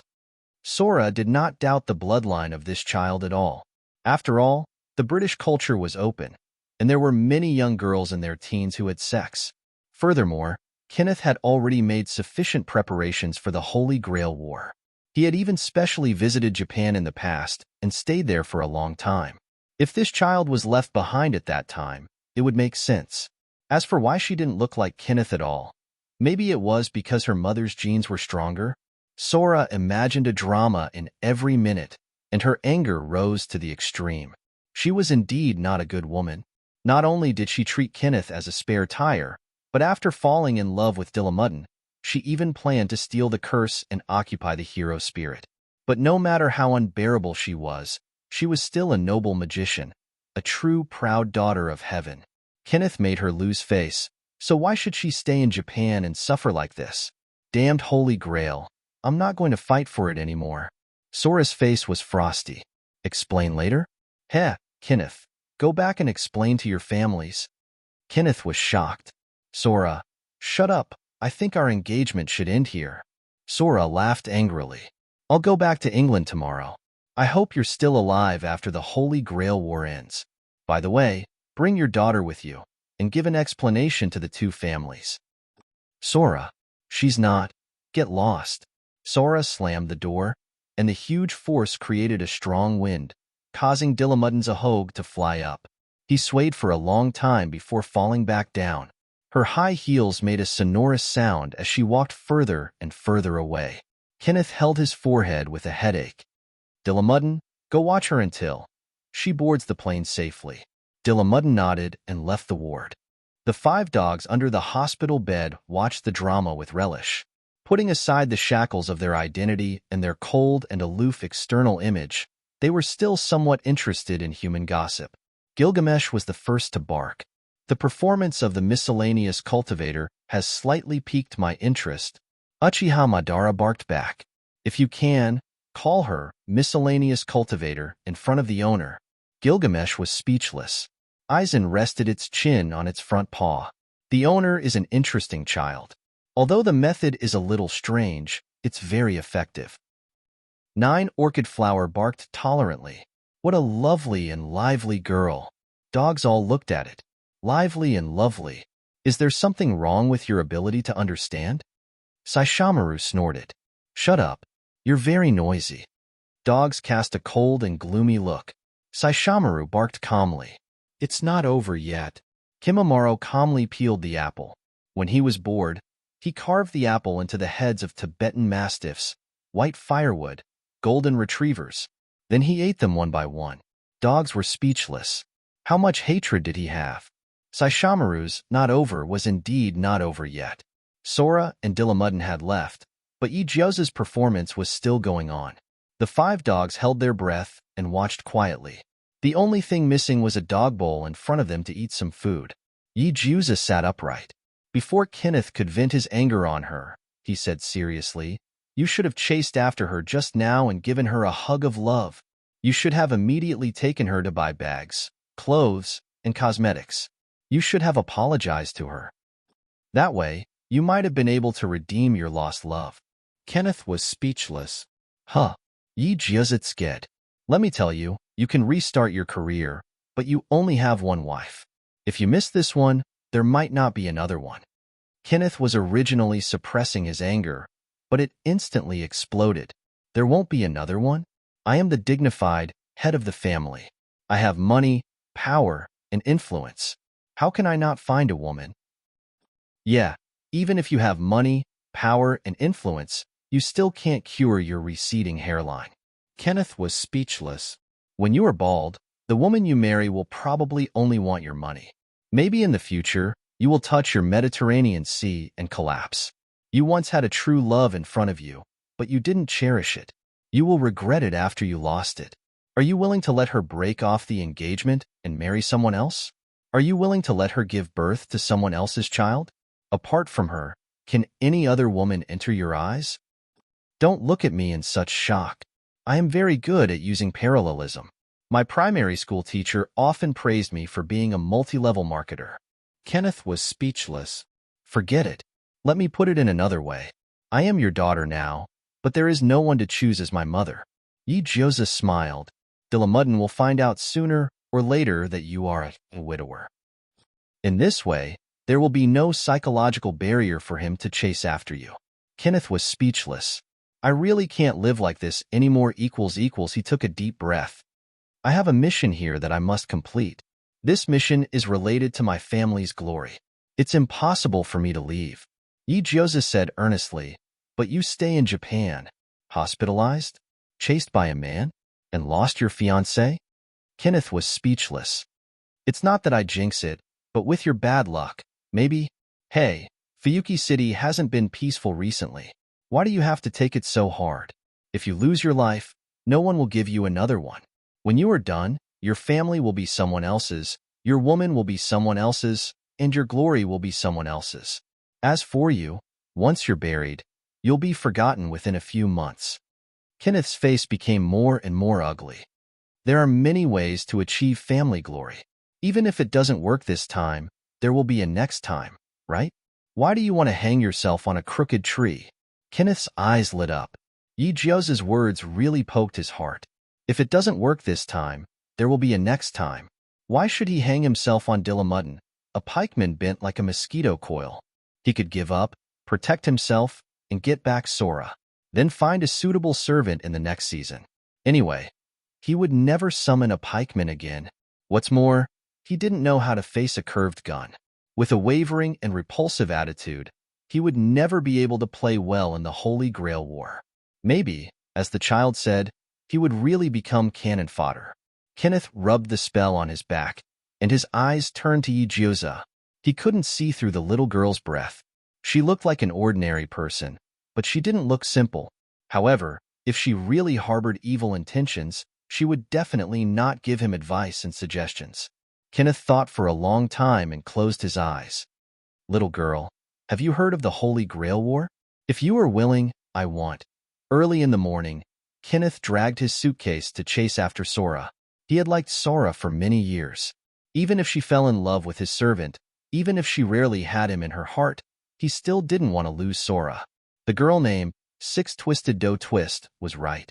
He could start over with his career, but he only had one wife. In the future, the one who would spend the rest of his life with him could only be Sora, not the Holy Grail. And before leaving, he talked to Gyoza with sincerity. In the end, he handed over the subordination of Lancer to Gyoza and hoped that she could participate in the war in the name of a descendant of the Archibald family. He would use his identity as the head of the family to get his family to give the greatest support to Gyoza. Gyoza accepted a black card with a smile on his face. He took the ownership of Lancer and said goodbye to Kenneth at the airport. He wished that his hairline would never be backward. Kenneth thought, get lost. Just die in the Holy Grail battlefield. The plane took off and left Japan's territory. As Kenneth left in a hurry, no one thought that he would withdraw from the fight for the Holy Grail and transfer the qualification to another mysterious master.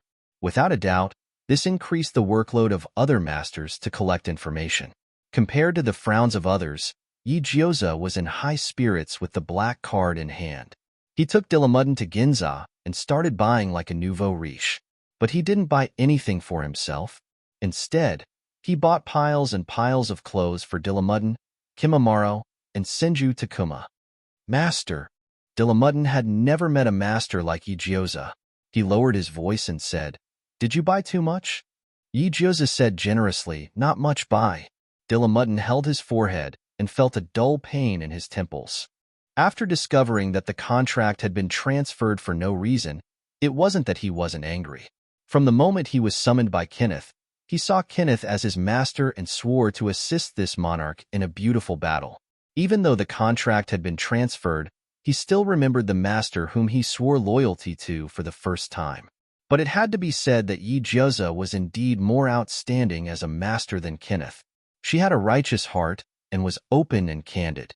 The instructions she gave him were always to help old grannies cross the road, teach the hooligans on the street a lesson, escort single women home safely, catch the robbers.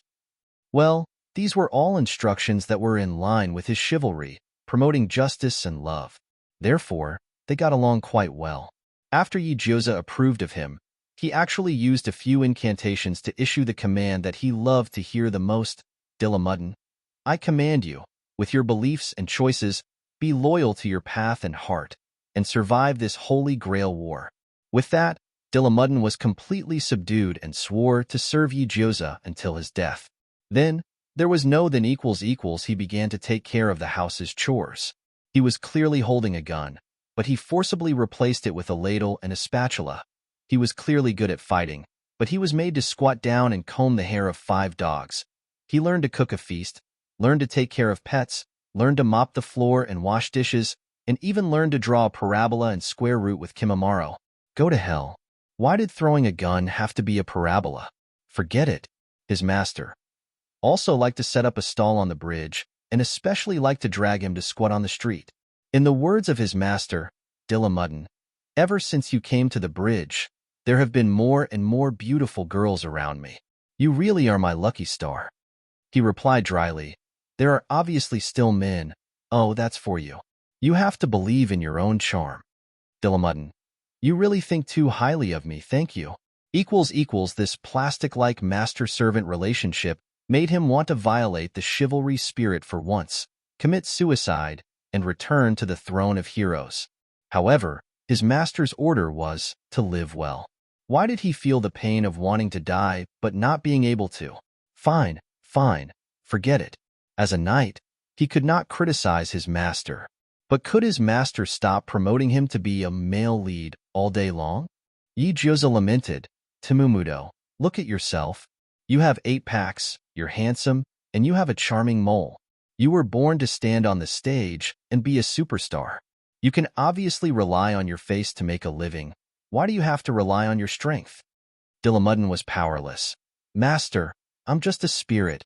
I just want to fight. A spirit that doesn't want to be a superstar is not a good knight.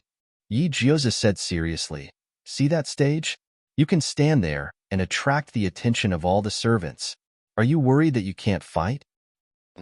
Dillamuddin was slightly startled. Do you know why I take you out every day? It's to lure out the guy in the dark and let you bring me victory. Yijioza spoke eloquently. But this method is useless, so I can only use this method, Lancer. Stand on the stage and attract the attention. Dillamuddin always felt that something was wrong, but he also felt that this method was very good. He lowered his head and met Yijioza's eager eyes. After thinking for a long time, Dillamuddin finally gave up his territory to compensate, and with his precarious chivalry, he participated in the audition for the Japanese Male Leader 48. As long as he stood on the stage, it would be fine, right? Lancer was also cheated today. Just as Yijioza expected, when Dillamuddin stood on the stage and all the Japanese radio stations broadcast it live, whether it was Omiya Seshi, Yinfeng Chili, or Tashiomi Tokisaka, they all sprayed smoke/red wine/bitter tea at the TV. They desperately suppressed their coughs and bent over in pain. Their eyes were glued to the TV. They had to see what Lancer was doing. Lancer's appearance was outstanding. The audience cheered as soon as he materialized on the stage. When the host asked him what he was good at and if he would mind performing, they saw Dillamuddin thinking for a while. Then he picked up 2 brushes next to the stage. Wait, Lancer, where's your gun? Dillamuddin waved the brushes and looked serious. Today, I'll teach everyone a way to sweep a 500 square meter villa in 5 minutes. Wow! The audience cheered. Then, Temumudo raised his 2 brushes and wielded them at the level of an ultimate relic. He cleaned the entire stage and the venue at lightning speed. Omiya Seshi, Yinfeng Chili, Tashiomi Tokusaka. They decided to reevaluate Lancer and his master. It was obvious that both of them were not normal people, so they should remove some of their surveillance personnel. They were afraid that they would have to be hospitalized due to high blood pressure at such a young age.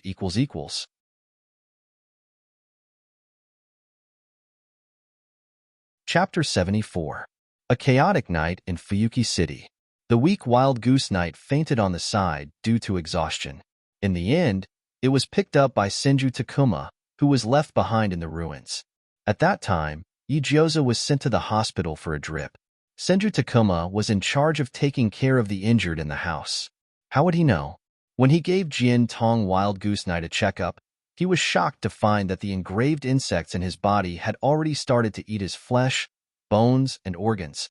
If he did not stop it in time, the engraved insect would wreak havoc in his body. Soon, they would be able to collect the corpse of Wild Goose Knight. Senju Takuma used the immortal palm technique to heal Wild Goose Knight's injuries. He looked at the unconscious man for a long time. In the end, he took back his chakra. He did not directly cut off Wild Goose Knight's magic circuit. Wild Goose Knight knew that he was going to die, but he still continued on this path regardless of the consequences. There must be an extremely strong obsession in his heart and a desire that must be fulfilled. Otherwise, he would never risk his life like this. Senju Takuma sighed. He stood by the window until daybreak, when he heard the noise coming from behind. Sounds of activity. Then, Yinyi burst into violent coughs, vomiting blood uncontrollably. It spat out a bunch of wriggling engraved insects. Senju Takuma stared at him silently. You won't live for long. Perhaps you won't be able to survive the Holy Grail War. I know. Wild Goose Knight's voice was hoarse, but I have something I must do. I won't regret it even if I die. Walking alone with a heavy burden, Senju Takuma crossed his arms and leaned against the window. His tone was full of reminiscence. I used to hold on to a wish of world peace in troubled times, and everyone laughed at me for being ignorant and stupid.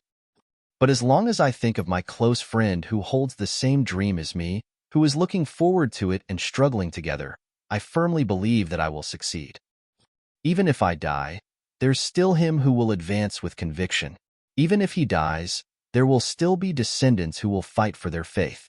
And you, Wild Goose Knight, Senju Takuma tilted his head. If you unfortunately die, who will fulfill your wish and help you achieve your goal? Wild Goose Knight avoided his gaze and muttered, So I will definitely complete it before the end of the war. What if it fails? Senju Takuma restrained all his impatience and became as steady as a mountain. Wild Goose Knight, when you cut off your own path of retreat, you also cut off your own way out. You should seek help from your companions, not struggle alone. The atmosphere became quiet. Only the sound of the wind and the swaying of the curtains could be heard. Sorry. After a long time, Wild Goose Knight said, I'm very sorry. There are some things that I can't drag you down with me. That's my personal grudge. I want to settle it myself. He got up and tidied up his clothes. I should go. If he stayed any longer, that animal Jiantong Inkstone would become suspicious. Wild Goose Knight was not afraid of suffering any kind of torture, but he was afraid that innocent people would be targeted by the Jiantong family and become the puppets of the engraved insects. Inaka Sakura was a victim, but she would not be the last. If Jiantong Inkstone found out about Yijiao's existence, then Wild Goose Knight left in a hurry. He almost stumbled as he walked and fell a few times. Senju Takuma pondered for a long time and decided to discuss with Yijiaoza. Since that day, they hadn't seen Wild Goose Knight for 4 to 5 days. Not only could they not contact him, but they couldn't even find any traces of him in places with residual magic. It was as if he had disappeared from the world. There was no news of him. Yijiaoza was not a passive person who waited for news. In order to find Wild Goose Knight, he swaggered around with the black card during the day and attracted a lot of hatred. At night, he secretly wandered around with the dog, looking for Wild Goose Knight's scent. Every day, he tried to dress Dilamudden in a dazzling and charming manner. He repeatedly strengthened his charm so that he could become a better target. After all, Lancer's strength was so high that nothing could happen to him. It was not out of jealousy that he tricked him. Yes, that's right.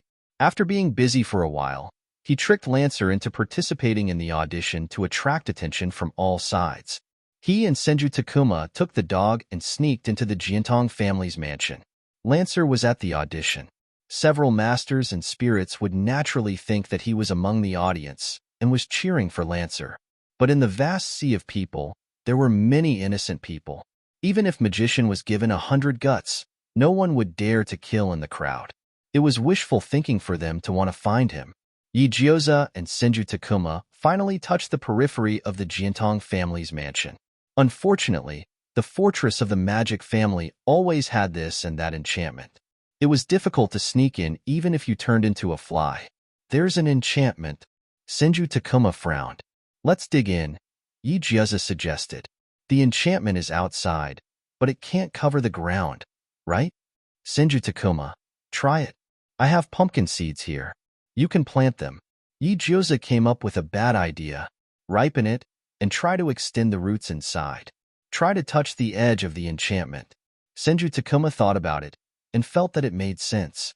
So he took the pumpkin seeds, poured them into the pit, and began to use wood release to plant the seeds.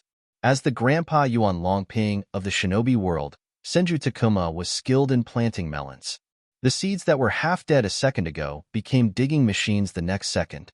The thick vines passed through all the obstacles and burrowed into the ground. They coiled around the boundary of the enchantment and carefully stretched out their branches and leaves to test, touch, and caress, and then poured into the manor. Senju Takuma's eyes widened. There is no enchantment underground, nor are there any traps. But he frowned and carefully felt with the vines. There are insects, many insects, covering the entire surface. They are approaching the vines. They are biting the vines. I see. There is no enchantment here. It is a trap. The insects placed below will eat all the intruders. Insects. He remembered the engraved insects on Wild Goose Knight's body. Yi Jioza said in disgust, to grow a pumpkin, it has to be big. It has to be hard. Smash them to death for me. They eat everything. Senju Takuma said, the pumpkin can't stop them. I can use wood release, but it will be too noisy, and they will definitely notice. Don't they eat everything? Yi Jioza bought a strong pesticide from the shop and grinned. Come, add some ingredients and poison them to death. Yi Jioza and Senju Takuma successfully used the pesticide to kill the gluttonous insects of the Jinto family. Then, they used the poisoned pumpkin to push open a few tiles in the storeroom of the manor and climbed out, covered in soil. The Jinto family was very imposing. It had a large castle, many rooms, few people, and long winding corridors. It also imitated the structure of an ancient castle in Europe, with flickering candles in the long winding corridors and stairs. To be honest, it looked like the set of a horror film, both eerie and scary. The 5 dogs sniffed the smell in the air and quickly led Yi Jioza and Senju Takuma into the winding corridor. They headed towards the bottom of the abyss. The closer they got, the more malicious they felt. They saw a ray of dim yellow light, and also heard Yin Ye's exasperated roar, as well as the wild laughter of an old man. They lightened their footsteps and slowed down in unison, quietly approaching the door. Wild Goose Knight cursed angrily, and the old man mocked him.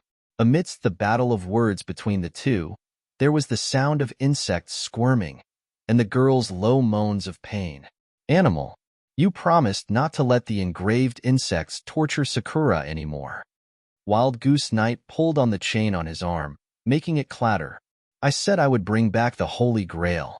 Come at me if you have any problems. His meridians stiffened, and the insects squirmed faster under his skin. Wild Goose Knight's exposed skin was bitten by the engraved insects. It was bloody, and the muscles inside could almost be seen. And in front of him, his biological father, Dirty Inkstone Jian Tong, laughed loudly. He raised his cane and slapped him hard in the face while admiring his ugly appearance. Idiot, before you bring back the Holy Grail, you have no right to negotiate with me. Dirty Inkstone laughed and took out a plump, lecherous insect. Sakura is a very talented magician. Do you see this lecherous insect? Dirty Inkstone caressed it. It can only grow so beautiful after violating her for a long time and absorbing magic from her. My stupid son, with your low talent, it is too difficult to obtain the Holy Grail. Dirty Inkstone forced open Wild Goose Knight's mouth and forced the lecherous insect down his throat. Come, eat it. Eat the insect that violated Sakura. Ha ha ha. Let her magic become your nourishment, and let the lecherous insect give you strength. Don't you like this child? Then swallow it. Open your mouth. Open. Kong. The sword aura of the 4 symbols reincarnation came straight at Dirty Inkstone, piercing through his arm with irresistible force and crippling his arm. In the midst of the explosion of blood, Dirty Inkstone cried out in pain and retreated. He attracted a group of flying insects to confuse his vision and only wanted to take the opportunity to escape. Catch him. Boom. The wood escape rose from the ground and formed a cage, trapping Dirty Inkstone inside. Yigioza rushed forward and cut the chains that bound Wild Goose Knight. He was about to help him up when Wild Goose Knight crawled up from the ground and tumbled down into the dark abyss below. He shouted loudly, "Sakura! Save Sakura first!" Sakura? He had heard Wild Goose Knight mention this name many times. Yigioza followed Wild Goose Knight's gaze and looked into the abyss. When his eyes were glued to it, when the image rushed into his mind, he only felt that the blood in his body had frozen, and all his rationality could not suppress the anger in his heart. The so-called abyss. It was a huge and spacious insect field. The insect field was crawling with countless lewd insects, their dark bodies intertwined together.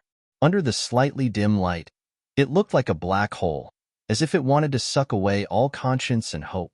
And in the middle of this group of lewd insects, a naked girl was being pushed up and down. The lewd insects wantonly invaded her body, absorbing her magic. The girl's empty eyes turned and quietly stared at Yigioza. There was no surprise, no pain, and no fear. Although she was alive, she was no different from a corpse. "Sakura!" Wild Goose Knight vomited a large mouthful of blood and could not stop it. Yigioza put him down, strode forward, raised the sword in his hand, and ruthlessly cut open the sea of insects. His heart was filled with anger to the extreme. He did not understand. Why would humans do such a crazy thing for the legendary Holy Grail and greed? Killing children, abusing girls? If the masters and servants fighting for the Holy Grail were all like this, then he would kill them one by one. Not a single one would be left alive. A magnificent sword aura swept across the entire area. In the sky full of insect corpses, Yigioza resolutely walked forward and finally knelt beside the girl. With a cold expression, he pulled out a huge bear skin and tightly wrapped it around the girl's body. But she only looked at him with her eyes open, not saying a word, and was in a completely numb state. "It's over," Yigioza said in a low voice. "Be good. It's just a nightmare. It's all over." He hugged her. His eyes seemed to be filled with stars. "It's all over. Go to sleep. There won't be any more disgusting things coming near you. Be good. It's all over." Sakura, the word Sakura, in the end, touched her. The girl's empty eyes slightly wavered, as if she had a focus. She quietly stared at Yigioza and muttered, "Sister, Rin, I'm in so much pain." So painful. The overwhelming flames engulfed the Jiantong family's mansion. Yigioza carried Sakura on his back, while Senju Takuma carried Wild Goose Knight. They silently looked at the dirty inkstone and the insects that had been reduced to ashes in the fire, their hearts heavy.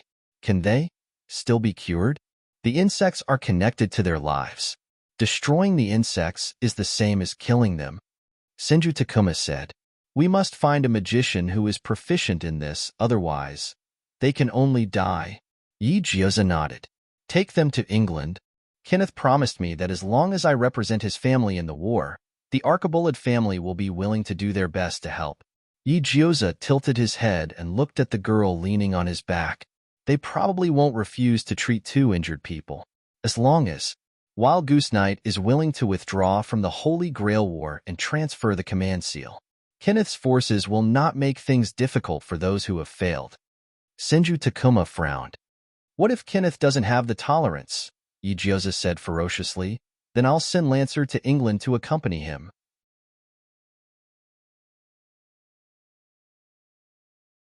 Chapter 75. Yigioza and Kenneth had parted for 3 years. They had a friendly conversation over the phone between bad friends. One of them was a descendant of Hua Xiaoxianhua, the other was a descendant of the British aristocracy. The second he picked up the phone, he spoke fluent Japanese. They scolded each other without panting. But this dispute did not last long. After Yigioza shouted, "Idiot! I'll bring Lancer to England to visit you tomorrow." Kenneth on the other end fell into a terrible silence. Yigioza continued and added fuel to the fire. "You may not believe it, but Lancer can't forget you. His former master. Can't forget? The moment he opened his eyes and saw you, he declared his loyalty to you and decided to fight a good battle with you. Fight with you, but you were unwilling to trust him, and you even repeatedly doubted his intentions, which broke his heart. Moreover, you have betrayed his loyalty to you. Loyal to you? Do you know? If I bring him to England to see you, he will definitely be so happy that he will fly, then he will hold hands with you, reminisce about the past, and tell you his heart and send you the spirit of chivalry, as well as express his loyalty. Express his loyalty? Kenneth didn't feel good at all. He understood everything Ijusa said, and he also understood that this should be Lancer's style. But the words strung together and entered his ears. He always felt that it meant something else. To be honest, instead of waiting quietly for his Lancer, it was better to take care of 2 injured patients. A wild goose knight who had withdrawn from the war, a young girl who had nothing to do with him, was much easier to deal with than the combination of 6 fried dough twist and the gay Lancer. What's more, Wild Goose Knight had the surname Jiantong above his head, so that was enough to prove his value. All in all, the Archibald family did not lose out on this deal. Besides, Kenneth agreed and hung up the phone, but his fingers tapped on the enamel cup. Besides, to be able to persuade 2 selected masters from the big families to withdraw from the war, this 6 fried dough twist was really something. In addition to him and Wild Goose Knight's departure, Castor and his master had also been eliminated. In this way, there were not many masters left. Maybe 6 fried dough twist could really put a perfect end to this holy grail battle. Kenneth suddenly looked forward to the final result. The Archibald family was very efficient. After confirming that Jiantong Yinya had given up the ownership of the servant Berserker, they packed him and Sakura into a private jet and rushed to their base in England overnight. Before leaving, Wild Goose Knight grabbed Ijusa's arm and said, "Dirty Inkstone. Is he really dead? I saw him burned to death with my own eyes." Ijusa frowned. "What's wrong?" "He's not simple. You have to be careful of the Jiantong family," Wild Goose Knight said. "I have a brother. His means are no worse than Dirty Inkstone." Ijusa nodded. "I understand. As the saying goes, a centipede dies but never falls down." It seemed like he had already been targeted by the remaining dregs of the Jiantong family. But so what? He was afraid that these dregs would not find trouble with him. "My Berserker has a tendency to kill its master after going berserk. You must be careful." After that, the private plane left the territory of Nippon and flew to another country. Ijusa and Kimimaro stood side by side in the open space, looking at the deep sky full of stars for a long time without saying a word. Ijusa raised his hand and looked at the incantation engraved on it. If he remembered correctly, each master would only have 1 servant, right? But what was going on with him now? Other than Senju Takuma, he had contracted Lancer and Berserker, and the power in his body had learned to circulate on its own after being drained last time. It was like a wheel turning endlessly, supplying an endless source of energy. That was right. Pure yang internal energy was originally connected to the chi of heaven and earth. It was a superior Taoist technique, pursuing the state of mutual generation and endless circulation of yin and yang. Perhaps it was because of the difference in the power system that led to this current situation. Although he could not reach the highest level, he could grit his teeth and provide a holy grail for his servant, right? When he thought about it this way, he felt a little awkward. Ijusa rubbed his chin and fell into deep thought. The follower Berserker that Yinya Jiantong left behind was like a cheat that escaped from a mental hospital. He was tall and burly, covered in hard armor. He was armed from head to toe, and even his eyes were reluctant to show. The worst thing was that he was completely black, and he was full of the aura of a chief. When he first saw Berserker, Ijusa subconsciously took a step back. He was afraid that his physique, which was not considered lucky, would be infected by the aura.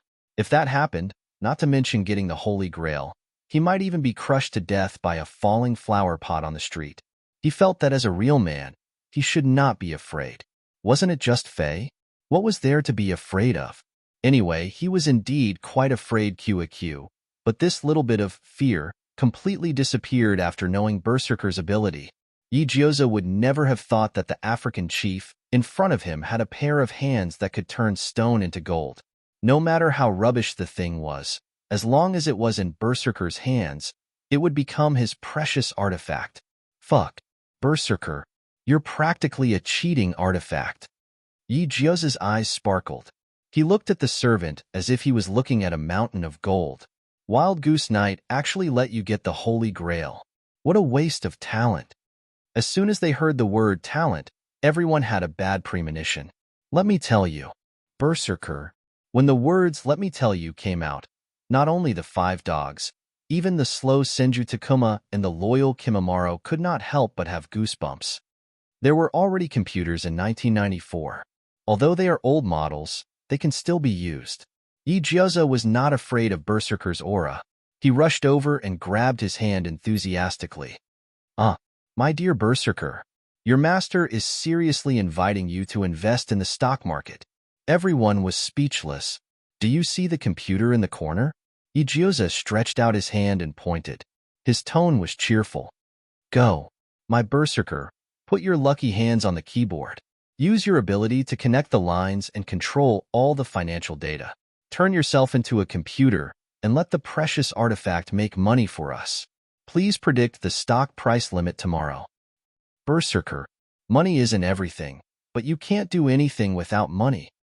He said affectionately, use your ability to invest in the stock market and you will become rich immediately. With money, you can solve a lot of problems. Even if you want to use money to buy the land of Great Britain, you can. The Berserker lowered his head and looked at the girl who was hugging his waist. Using his not-so-rusty brain, he thought that what she said made sense. If he used his ability to turn the metal box into his precious artifact, he could earn a lot of money. With the money he earned, he could buy the land of Great Britain, and then he could use the land of Great Britain to make amends to King Arthur. The Berserker's aura was slightly restrained, and the oppressive and manic aura around him was gone. He dragged his heavy armor and walked step by step towards the desktop computer from the 90s. He placed his hand on the keyboard, and the black and red lines were like creepers winding on the desktop computer. In less than 5 seconds, the entire computer had become his new precious artifact. Berserker followed the network cable inch by inch and opened the door to a new world. Ever since Berserker came into contact with computers and stocks, he was addicted to data and could not extricate himself. He had the shadow of an otaku who lived a lonely life. Thanks to the Berserker stock market, Gyoza finally made money after losing a few large sums of money. Just when he was moved to tears, he found out that Dilamudden, whom he had neglected for a long time, was on the stage of the Japanese Men's Leader 48 audition. Gyoza was speechless. Damn, wait. Finals? What did he miss? What did Dilamudden do? He only wanted Dilamudden to make up the numbers. How? How could the gunman enter the finals just like that? So, a good-looking person could really do whatever they wanted? Gyoza turned on the television and locked onto the live channel of the Tokyo finals. He pulled Senju Takuma and Kimimaro over, dragged the 5 dogs over, prepared watermelon, snacks, and dog food, and watched the television while eating watermelon. Across the screen, the host on the stage of the finals said, "Let's warmly welcome our Yamato Nation's #1 5-minute fast man, Mr. Dilamudden, onto the stage." Wow! The audience cheered, and the screams of women broke through the sky. Gyoza repeated dryly, 5-minute fast man? Senju Takuma touched his nose. Dilamudden, 5 minutes? That's impossible, right? The 5 dogs exchanged a look, and Gilgamesh proudly barked, 5 minutes. Ha ha ha. You've succeeded in pleasing me. There's actually such a man. Uchiha Madara lay down and barked, mercilessly exposing Gilgamesh's dark history. Cave, feathers, soles of feet. Gilgamesh's face suddenly darkened. Saishomaru gave a fatal blow. Too fast. Gilgamesh felt that his dog's life was dark, and he could no longer be happy. Aizen glanced at the 3 dogs, and its barking was extremely light. It seems that there's something pleasant. Do you mind sharing? Then, his head was suddenly smashed into the sofa by the suddenly violent golden retriever. Seeing that Samoyed and golden retriever were about to tear down the house, Gyoza went up and slapped them twice, successfully stopping the 2 dogs from fighting and strangling the cause of all the disasters in the cradle. 9 Orchid Flower's eyes flashed slightly, comparing his own body shape as a Pomeranian, and then looking at the tall body of his colleague. He finally decided to distance himself from his owner and stay away from these violent dogs. Unexpectedly, just as his front paw touched the corner of Yugioza's clothes, the next second, his tail was directly bitten by white firewood, and he flew out, smashing into the trash can. 9 orchid flower. Trash. Trash can? He turned his head and saw a pile of oxidized fruit peels and a stinky sock with a hole in it. 9 orchid flower.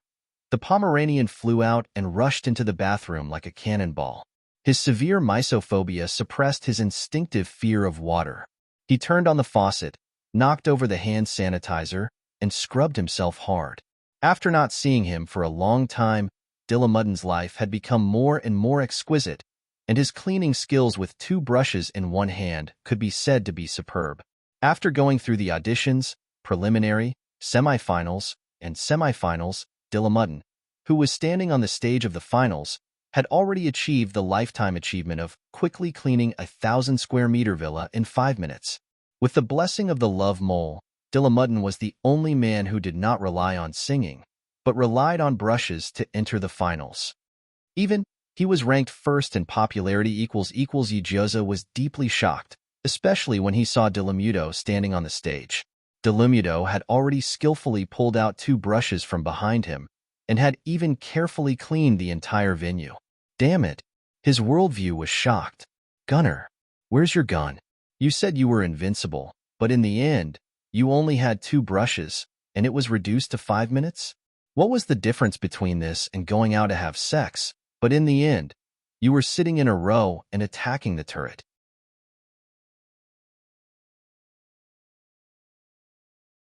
Chapter 76. Dillamuddin, a man who raised his brush to break the heavens, a man who put down his brush and broke the heavens, reached the peak of the Yamato nation's prestige amidst the crazy cheers of men, women, old and young. The champion of the Leader 48 men's audition. Spotlights flashed, the music exploded, in the face of the sea of people and glow sticks below the stage. The gunman hugged the flowers and microphone with a dumbfounded expression. He struggled to grasp the keywords and the host's spittle flying everywhere. Champion? Dillamuddin was puzzled. I won? Yes. In your wonderful performance, we saw the full feminine power of the Yamato men. The host was extremely excited. Even the most virtuous woman in Japan would never be able to finish scrubbing the floor in 5 minutes. And you, let us witness a miracle.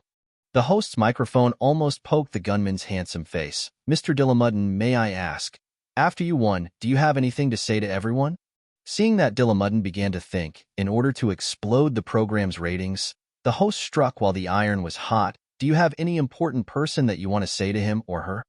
The most important person. The entire audience gasped in shock. Their ears immediately perked up.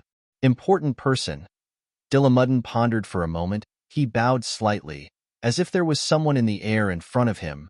Master Dillamuddin did not disappoint and brought you the glory of the champion. The word master, his voice was low like the opening movement of a cello. The word glory, like the beating of a drum on a leather surface, burst forth with a sonorous and powerful heartbeat. His face was magnified on the screen, handsome without any blind spots. His love mole flashed in the light and shadow, captivating. A courteous knight, a heroic warrior, an infinitely charming man. Dillamuddin was a magic potion that made people fall in love. Just the word master was enough to blow up the entire Japan. Master. I really want to become the master in this man's words. I want him, I want him, I want him. It's like I've gone crazy. Lord Dillamuddin, let us fight for you. Wherever you point your brush will be the direction our fan club is heading. Be it a mountain of daggers or a sea of flames, we will not hesitate. The fangirls and fangirls tied headbands and swore to dedicate their youth to the spearmen. Dillamuddin, on the other hand, had never expected that he would be able to capture the entire island of Japan's youths with just a few tricks up his sleeve. Unbeknownst to them, in front of the TV, Yugioza numbly put down the melon in his hand and muttered, "Fuck," before adding, "It's poisonous." In the end, he put his hand on his forehead and sighed. Damn it, not only can you do whatever you want if you're handsome, you can also build an army with your face. Gilgamesh felt that there was something wrong with Yugioza. As the Hero King, Not only had he been labeled as a hen that laid golden eggs, he had even been forced to squat beside the computer while Berserker was trading stocks. To put it nicely, he had been bestowed the power of Berserker Wonkai. Damn you, Wonkai!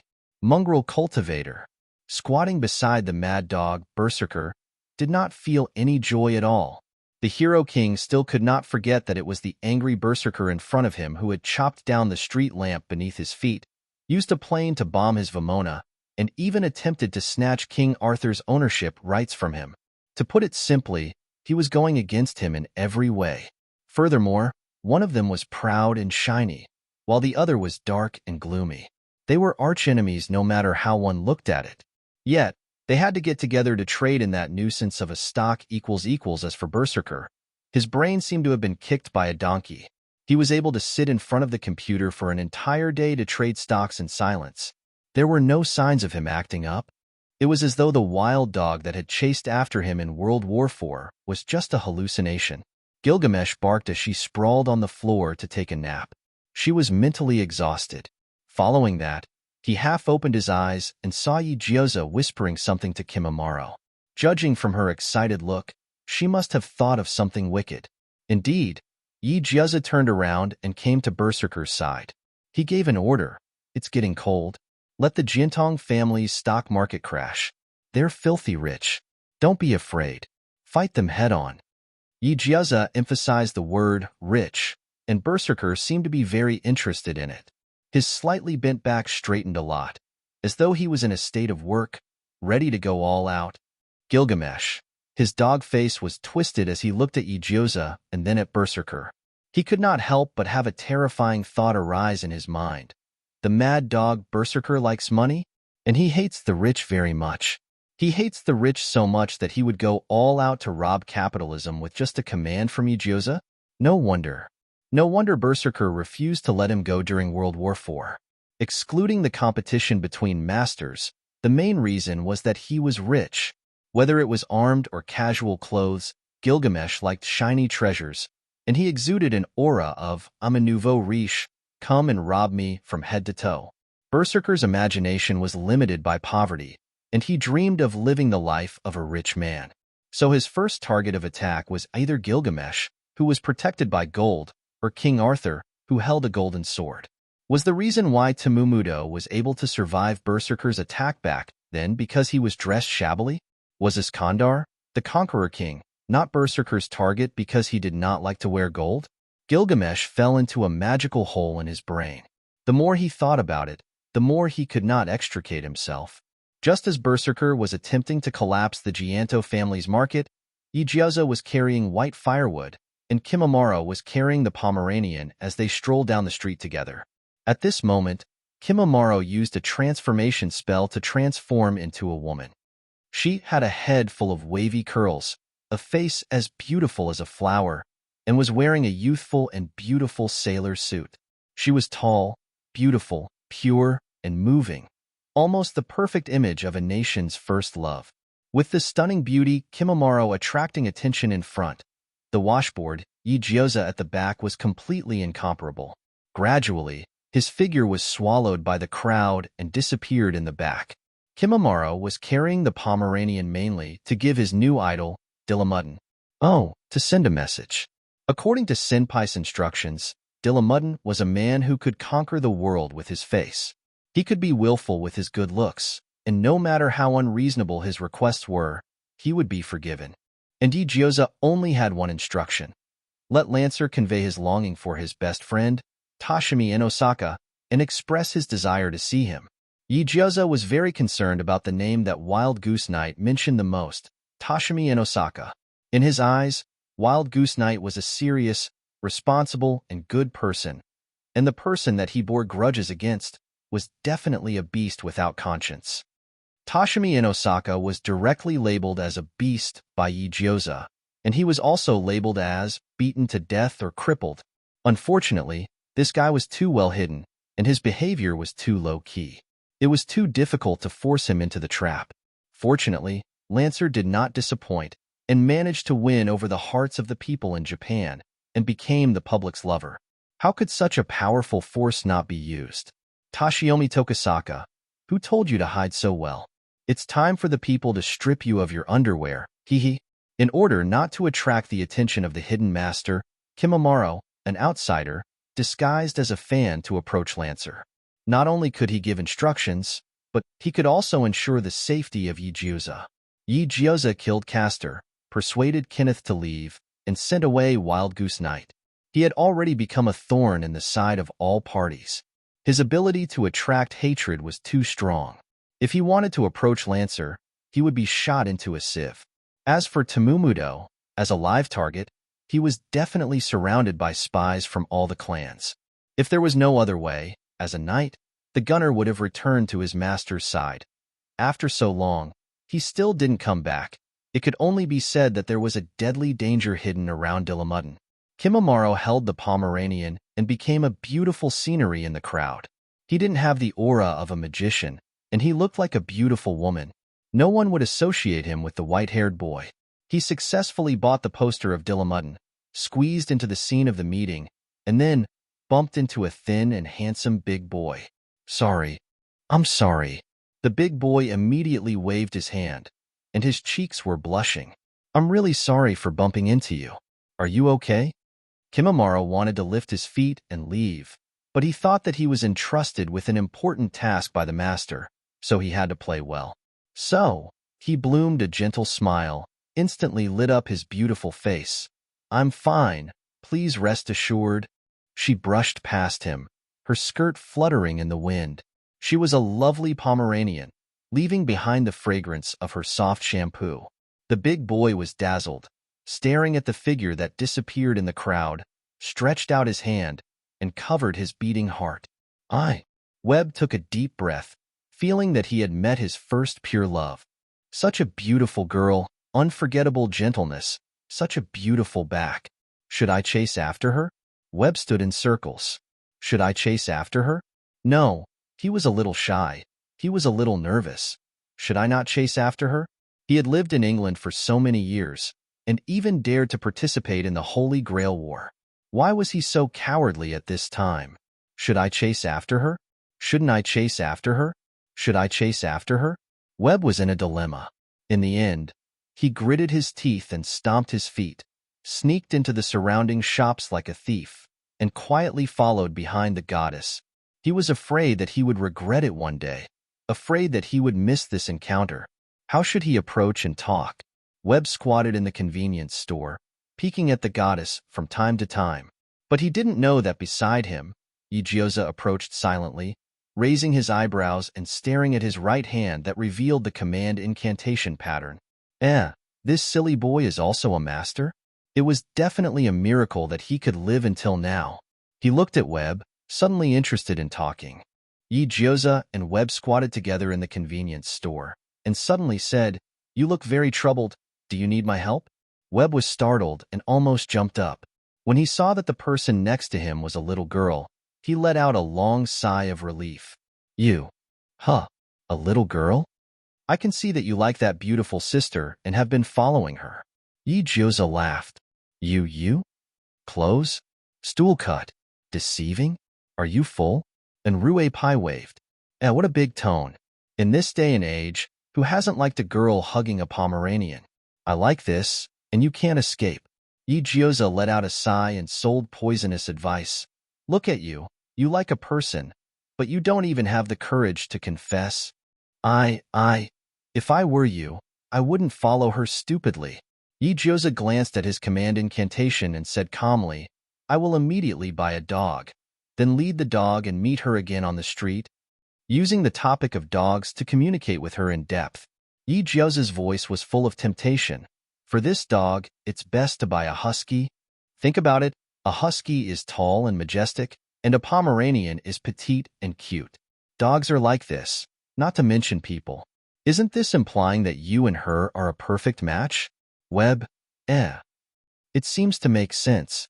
Looking at Webb's excited expression, Gyoza kept smiling. This young man is really too young. He doesn't have enough social experience.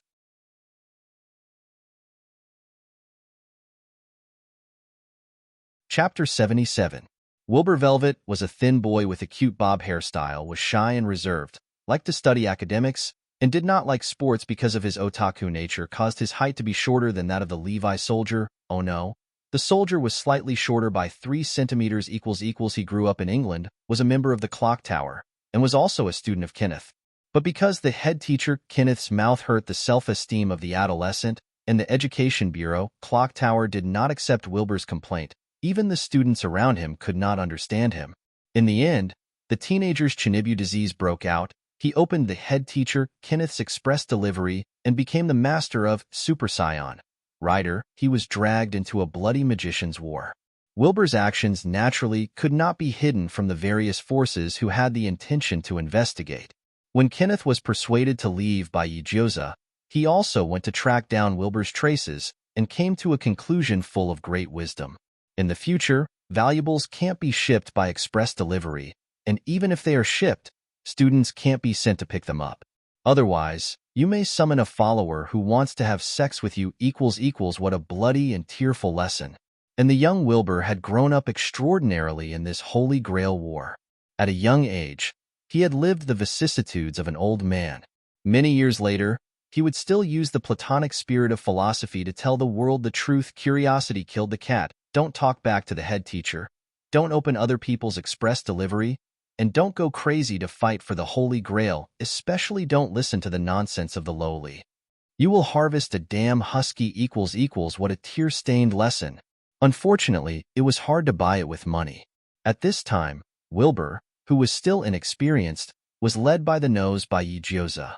He looked back at the goddess's looming figure with every step, and then he was dragged into the pet store by Yigyoza. There were many small animals here, such as cats, dogs, rats, snakes, pigs. Yigyoza had a clear goal and went straight to the point. He took steady steps towards the large dog cage. With just a glance, he swept his eyes over 7 or 8 stupid dog faces. Dog, it was a dog again. White firewood hung in the crook of Yigyoza's arm. Its dark golden pupils scanned the area, silencing all the pets. Even the lively huskies felt an inexplicable palpitation in their hearts. They widened their eyes, pricked up their ears, and bristled their black and white fur. Their blue eyes were glued to Bai Chai's body, and then, fearlessly, he barked loudly. Woof, woof, woof. What are you looking at? Why are you looking at me? I'll look at you if you keep looking. Woof, woof, woof. Are you going to eat me? I don't taste good. Woof, woof, woof. Heavens! He was actually white, different from us. Woof, woof, woof. He must be an alien dog. The huskies barked across the cage and argued fiercely. In the end, he came to the conclusion that a white dog was not a dog, but a hot dog was a dog. Saishomaru, the Western demon who had been listening to the dog talk without any pressure, somehow thought of his stupid younger brother. Speaking of which, Inuyasha's reaction when he saw him was not much different from that of the stupid dogs. TSK, useless half-demon. Saishomaru closed his eyes to rest. Yigyoza had already locked his eyes on a calm and steadied husky. Ah, look at it. Such a tall and burly figure. Such a wolf-like fierce eyes. Such a silent image. Such a déjà vu. According to his experience of fighting with huskies for a long time, the quieter and more obedient the husky was, the more terrifying its explosive power, endurance. Looking at the fierce eyes of this stupid husky, it was just like a replica of the society he raised in his previous life. Yigyoza pulled Weber and squatted in front of the cage in the center. Let's take this one. Weber was stunned and picked up his brain. A very, very big one. Can it be a puppy? She's holding a Pomeranian, and I'm holding a husky puppy. Isn't that better? Yigyoza took a deep breath and said seriously, No. Why? Let me tell you. Yigyoza turned his head and said patiently, First, you're holding a puppy like a rookie who has never raised a dog before. Although you can talk to the girl in the early stage, the topic is all about the raising of puppies. The girl holding a Pomeranian proves that she is a dog lover. She is more willing to pay attention to the growth of puppies and ignore your feelings. Because in her eyes, she guides you in raising dogs, and you need her experience in raising dogs.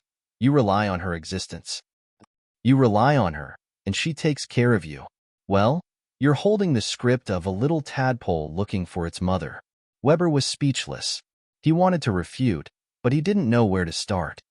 Then, the second point, puppies focus on young, weak, helpless, and pitiful. And look at your own image. You're not tall, and you're holding a puppy and a girl. What's the difference between you and a child playing house? Wilbur shut up and listened carefully. When Yi Jioza saw that he was so well-behaved, he suddenly felt a sense of pride in teaching his younger brother. Third, and most importantly, you raising a large dog is a symbol of ability. A symbol of ability? Yes, raising a dog is like raising a child. You raised a puppy into a large dog, and it didn't die halfway, which is enough to prove your ability to raise a family. Yi Jioza's spittle flew. In the eyes of a girl, this is the performance of a responsible and good man. Even if you don't look mighty, when you lead a large dog, the visual impact is not small, and it will make people subconsciously think that you are reliable.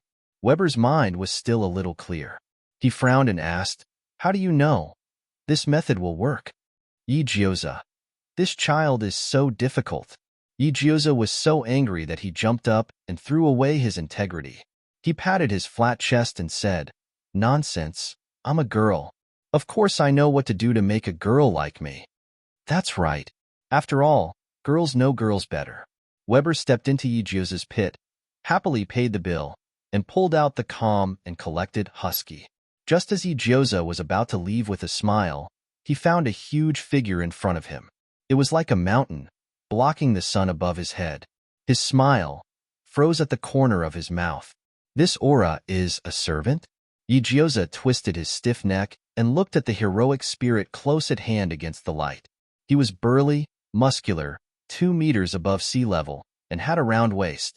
His fiery red hair fluttered in the wind, and his awe-inspiring aura was suddenly released. His passionate eyes were filled with power. He scanned Weber from head to toe before giving him a look of pity. At that moment, Yi Jioza felt as if he was being stared at by a lion who had just woken up. He was a little nervous, but he was fearless. Isn't it just a lion? As long as he found the other party's weakness, even if there was a dragon in front of him, he would persuade him to shovel snow in Siberia. Yi Jioza's heart beat faster. Saishomaru's ears moved slightly, and he opened his eyes in her arms. White Firewood sniffed Ryder's aura as if he was giving alms to charity, and came to a conclusion. Heroic spirits were born with teeth that could cut. He closed his eyes in boredom, arched his body, and changed to a more comfortable angle to continue resting. Weber. Who is this? Iskandar, the king of conquest, asked his master. A new friend? Or a partner you found? No, no. Weber pushed him away in a flurry and muttered. He's just a normal person. Don't talk nonsense. Normal person? Iskandar's gaze sharpened. After a moment, he looked up to the sky and laughed 3 times. Ha ha ha, Weber. It's rare to see you have a friend. I don't mind letting your friend witness the power of the king of conquest. Hey, you. Iskandar ignored Weber and his dog.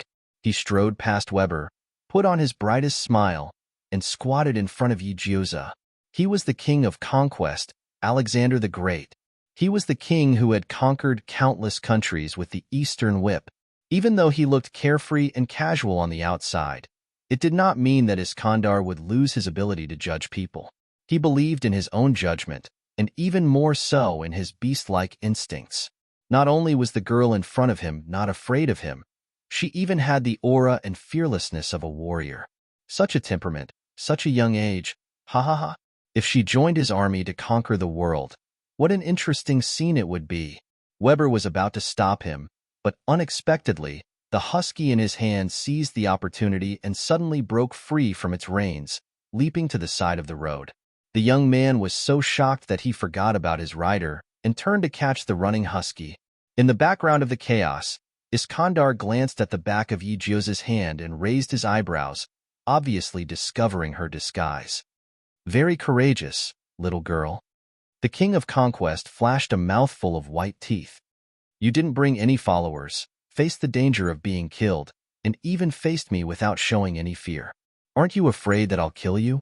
Yi Jioza made up his mind. It was true. Enemies who said this line usually had the arrogant mentality of, as long as you pacify me, I'll consider letting you go. As for pacifying, he was good at it. Yi Jia's tone was firm, showing an awe-inspiring and inviolable feeling. May I know your name, Your Excellency? The King of Conquest was amused. The King of Conquest, Iskandar. Oh, so it's the King of Conquest. Then the question was, who exactly was the King of Conquest? However, the arrow had been knocked on the bowstring and could not be stopped. The words had been said. Even if he had to pretend, he had to pretend. No matter what kind of king he was, as long as he was a king, he would inevitably have the ambition to become one. Yi Jiuzi smiled faintly. I believe that the King of Conquest isn't someone who would take advantage of others. At the same time, I feel that it would be my honor to be defeated by the King of Conquest. Ha ha ha ha ha. Iskandar laughed heartily. You're very interesting. You're courageous and cool-headed, a rare talent. How about it? Are you interested in joining this king's service? To conquer the whole world. He pounded on his chest, hitting the solid muscles and slapping the words grand strategy on his t-shirt until they made a cracking sound. We're so insignificant, yet we have grand ambitions. Life is short. Why don't we start a career? Iskandar began to promote Yi Jiazi. The world is so big, and only by stepping on it and conquering it can we give birth to supreme heroism. I, Iskandar, want to stand at the top of this world again. I want to sprinkle glory on my army. Let the medals adorn my body. Are you interested in witnessing the true bearing of a king with me? Iskandar stretched out his hand. I believe in my own judgment. You're worthy of my invitation. Damn it, this guy's selling skills are so awesome. I've met my match. Yi Jiazi took a deep breath and kicked over the bowl of promoting. King of Conquest, I have something to say, but I'm not sure if I should say it. Iskandar said, yes. As a king, if you want to achieve hegemony, you must first have your own army. The King of Conquest nodded. I'm willing to join you, so listen to me. Yi Jiazi's gaze was firm and pure. I'll help you strategize and gather the world's most powerful heroes. But at the same time, I hope that as a king, you can set an example. The King of Conquest said, set an example? Yi Jiazi said sternly, you have a body full of muscles and a strong physique. It'd be a waste not to use them. I heard that there's a Mr. Bodybuilding competition in America in 2 days. If you participate, you'll definitely win. As long as you win, King of Conquest, go back to Japan and open a men's fitness center. You'll definitely be able to gather a strong and powerful army of men in the shortest time possible.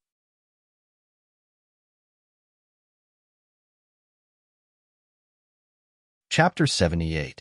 The establishment of the so-called Mr. Bodybuilding competition and the fitness club, it was all Yi Jiazi's bullshit. The dissemination of information in the 90s was not as developed as it was in later generations. Even the latest news about the War of the Holy Grail had to be delayed by half a day. Not to mention the real-time progress of Mr. Bodybuilder on the other side of the Pacific Ocean. Moreover, mobile phones were not very popular these days. People are used to using landlines. Even if he climbed onto a desktop computer, they are also more likely to send messages via email. In this way, the delay in the transmission of information would only be even longer. Therefore, even though Wilbur was suspicious of his words, if he wanted to verify it, it would take him a while to get the result. After all, Wilbur entered the Holy Grail War alone. Apart from his followers, he had no other help. As for his servant, Ryder, he didn't seem like the type to be obedient. Whether it was a lie or a truth, he had to judge it himself. Whether it was a scam or a trap, he had to solve it himself. While Wilbur was busy, you have to look at the husky like an old mother. He also had to take care of the Conquest King like a nanny. He was physically and mentally exhausted. They would naturally stay away from the Holy Grail War. The United States, which was far away in the ocean, was obviously a good place to go. He didn't have to go back to England and be looked down upon by Kenneth. He didn't have to stay in Fuyuki City and live in constant danger. Wilbur was only a teenager, and if he died in the Holy Grail War, it was truly a pity. Moreover, Yi Jiazi didn't want to be enemies with Wilbur. They hadn't been in contact for long, But on Weber, he saw the shadow of himself when he was 16 or 17. Compared to winning and proving himself, survival was the most important thing. Yi Jiuza understood. He would not do anything to Wilbur. But that didn't mean the rest of the masters and servants would let Wilbur go. After all, none of the masters who were still in the game were easy to deal with. As long as Iskandar was powerful enough to lure the master to the other side of the Pacific Ocean, then the remaining time would be enough for him to force out the other masters and do something big. Yi Jiuza's thoughts were full of twists and turns, but the words that came out of his mouth were very sincere. Conquest King, you have the world's most fit and beautiful body, the most masculine aura, and the most noble demeanor. If you stay in a secluded corner, who would be able to appreciate your elegance? You should show it to the world. Let countless heroes understand that only by following a king like you can they build a great empire.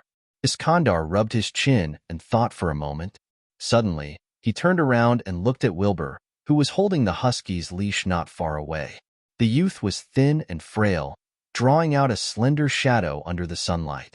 He stood beside the husky, flustered and exasperated, looking even more juvenile, like an ignorant child. Yi Jiuza was a little nervous. All right. Iskandar smiled brightly again. It's a great honor to be able to meet a hero. But the Conquest King looked straight into Yi Jiuza's eyes and enunciated each and every word. I will only leave for 3 days. This was Iskandar's greatest tolerance and concession to those who admired him. Yi Jiuza smiled. No problem. Not to mention 3 days, even if you only left for 3 hours, he would still be able to play with you. Iskandar said that leaving Fuyuki City for 3 days would not be a problem. That night, he took away his master and the husky, rode on a lightning chariot, and headed far away. Poor Wilbur bought the husky, but before he could have a chance encounter with the goddess, the Conquest King abducted him to the skies above the Pacific Ocean. The Conquest King was a man of his word, and Yi Jiuza naturally would not fall behind. As a master with 3 servants, the next battle was naturally his home ground. Yi Jiuza firmly believed that he could win the Holy Grail War with an overwhelming advantage. Unfortunately, this confidence was inflated a little too early, and it soon exploded into pieces. His 3 servants were all fucking busy. So busy that they could not participate in the upcoming war. Lancer Dillamuddin became a national idol. He was busy reminiscing about his good friend, Toshiomi Inaka, attempting to use the power of his fans to force out his whereabouts. Berserker Lancelot was addicted to the stock market and could not extricate himself from using the internet to attack the Giotto family's assets. Currently, he was in a heated argument with the other party, and the Giotto family could not spare any effort to deal with Yi Jiuza. As for Senju Takuma, damn, this African chief, he actually went to the casino to gamble, and in the end, he lost so much that he was only left with a pair of underwear, and was even thrown out by someone. Alright, Senju Takuma just gambled a little too much, and his luck was a little bad, and he lost all the money that Berserker earned for him. That was all. Oh, fuck. Die. Beast. They had no money. What were they going to eat? Yi Jiuza fell into a frenzy, and only calmed down after swaying a dozen times on the spot. He was tired from walking, so he simply sat on the sofa and activated his Sage mode. Dillamuddin could not use it, as he was afraid that the other party's fans would tear him apart. Lancelot could not use it, as he needed him to drag down the Giotto family. Senju Takuma could not use it, as he could not be stopped if he had a brain cramp, and his gambling luck was F-grade. As expected, this group of unreliable fellows, even the dog was more reliable than them. No matter how he thought about it, only Kimimaro was the most reliable. Subconsciously, Yi Jiuza automatically ignored the fact that he had tricked Lancelot into participating in the audition and tricked Berserker into investing in the stock market. The culprit held his forehead helplessly and pondered for a moment. Suddenly, he remembered the magical formation in the mansion's library, as well as the other mediums that Wild Goose Night had left for him. Suddenly, his eyes lit up. Since they were short on manpower, why not recruit more people? Weren't there still many mediums? Dillamuddin had become an idol, so there was no need for him to fight and kill. Lancelot had fallen in love with investing in the stock market, so there was no need for him to fight and kill. Senju Takuma was addicted to gambling, so there was no need for him to fight and kill. He could totally save this part of the manpower expenditure and provide it to the heroic spirits who were actually doing the real work. Yigioza jumped up from the sofa and ran to the library in his flip-flops. Seeing that he left in such a hurry, the 4 dogs that were patting Nara's head turned their heads at the same time. Then, they slapped Nara under the bed and called for the golden retriever that was squatting next to the computer to quickly catch up. He found a heavy box, opened it, took out something, and threw it into the center of the magical formation. It seemed to be a solid object, but the moment it hit the ground, it shattered into pieces, splattering all over the magical formation. Mud? Fuck. It really has everything. What the hell is using mud as a medium? Is this really reliable? The corner of Yigioza's mouth twitched, and he quickly glanced at the label of the mud. Ancient Babylonian. Mud? It really is mud. He didn't know whether to laugh or cry. Senju Takuma just lost all his money, and the goddess of fate made me eat mud? And this name? Mud is mud. What's with the whole Ancient Babylonian name? Ancient Babylonian has long been a legendary country, and this mud came from Ancient Babylonian. It's simply a fantasy, isn't it? Yigioza didn't think much about it. Since he had already let it go, there should be an end to it. He immediately calmed down, drew out his sword with his right hand, and directly aimed at the place with more mud, and dropped it, subdue the mountains and rivers. With the subdue the mountains and rivers as the base, the Tai Chi superimposed, and all kinds of auras covered and condensed. Gradually, the entire magical formation began to emit a breathtaking light. It was a kind of emerald green that symbolized nature, and also the golden melting of the rising sun. A slender figure took shape in the magic formation. He had ankle-length green hair, wore a spacious and elegant snow-white battle robe, and his eyes were calm and beautiful. His facial features were androgynous. White skin, cherry-pink lips, soft eyebrows, and awe-inspiring aura. When the light disappeared, the green-haired and white-robed servant stood in the center with a noble and polite manner, staring at Yigioza attentively. His clear and melodious voice was extremely attractive. "Are you my master?" Yigioza was stunned, and so was the golden retriever behind him. The next second, the golden retriever's face suddenly twisted. "You are." Yigioza's eyes widened, and he glanced up and down at the servant. "You. My name is Enkidu." He suddenly smiled. "Master, I'm male." Yigioza. Why should he have expectations for his luck with women? But Yigioza soon found that not only should he not have expectations for his luck with women, but he should also not have expectations for the moral integrity of the servant. Just as Enkidu's gaze swept across the 5 dogs, his body froze and his pupils shrank as if he had seen something unbelievable. "Gilgamesh? How did you?" Enkidu directly ignored his master and came in front of the golden retriever with a face full of sorrow. "How did you become a dog?" The golden retriever barked in pain. Enkidu understood the animal language, and he sadly rubbed the golden retriever's head. "Gilgamesh." "Enkidu, stop." "Gilgamesh?" Dogs all looked at the golden retriever. "Oh, so your name is Gilgamesh." The golden retriever. "I can't live like this anymore equals.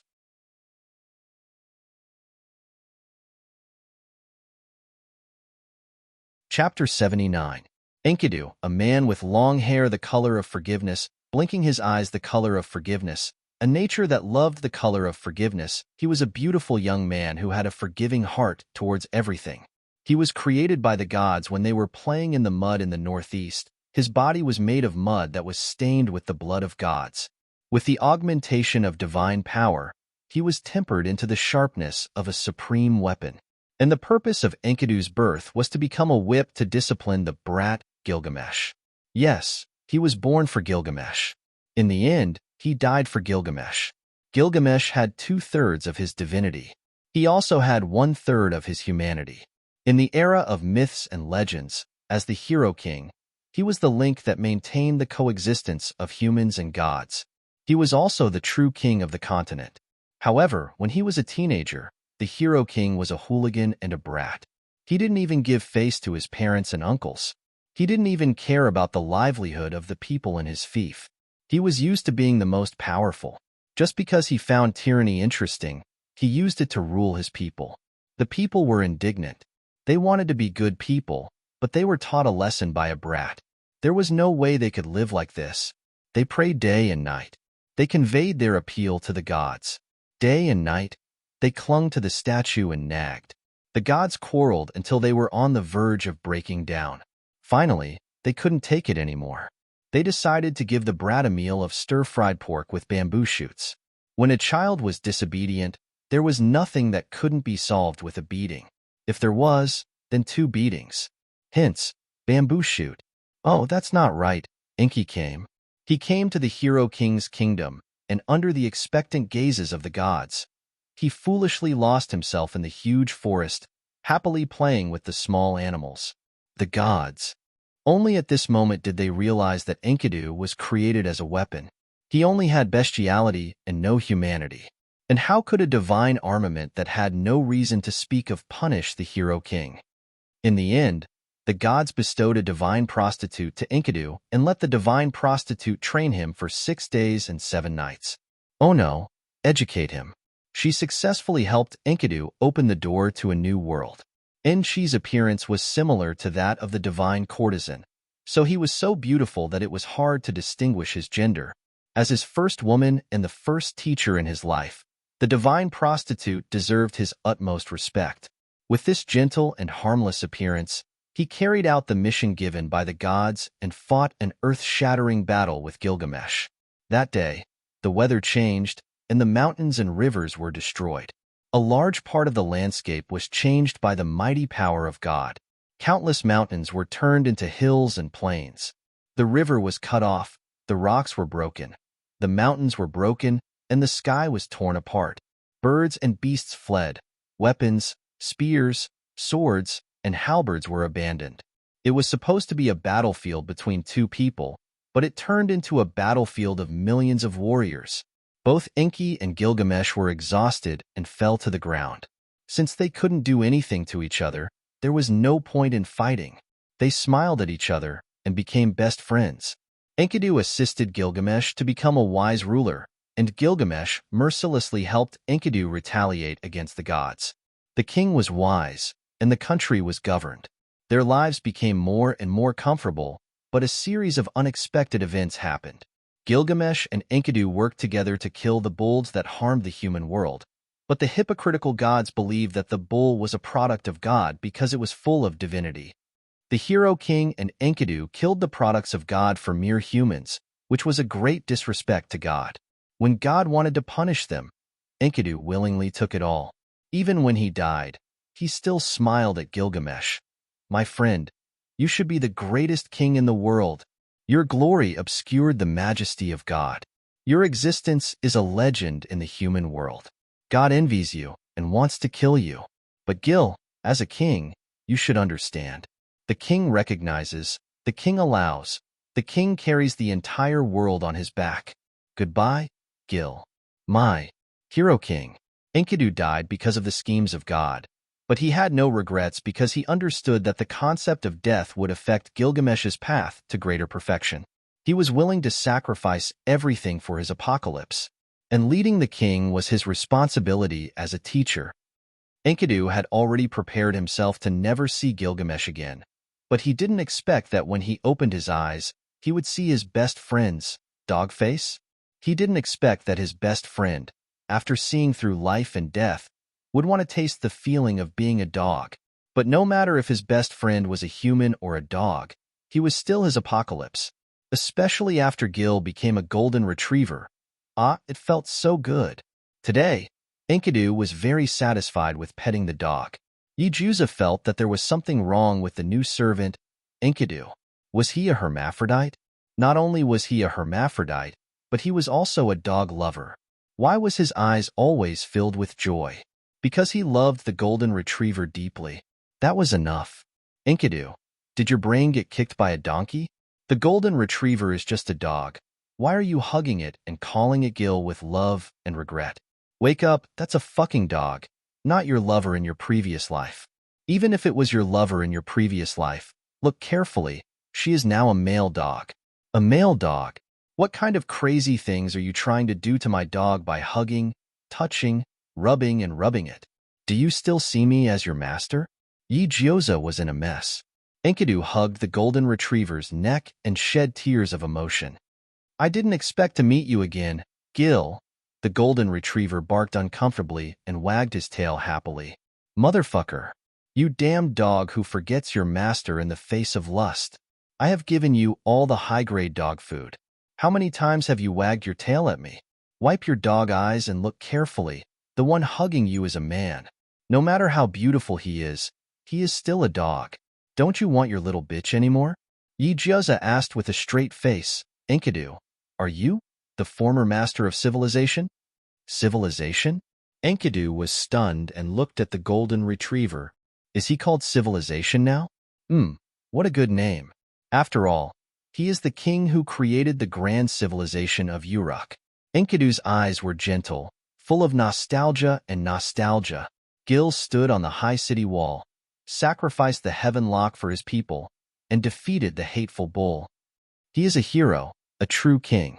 Damn, is this guy a script writer? After writing crazily, he put the dog in the role and still firmly believed that the dog was the king? Yi Gyoza took a deep breath and realized that the summoning circle given by Wild Goose Night was poisonous. Why were these two troublesome fellows so troublesome? No, impossible. He would never be like this. This Enkidu is definitely an exception.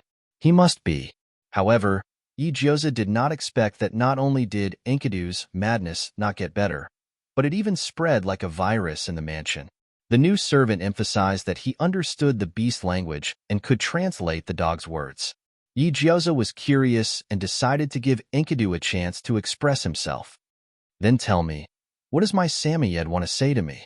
Aizen smiled, but it was reserved.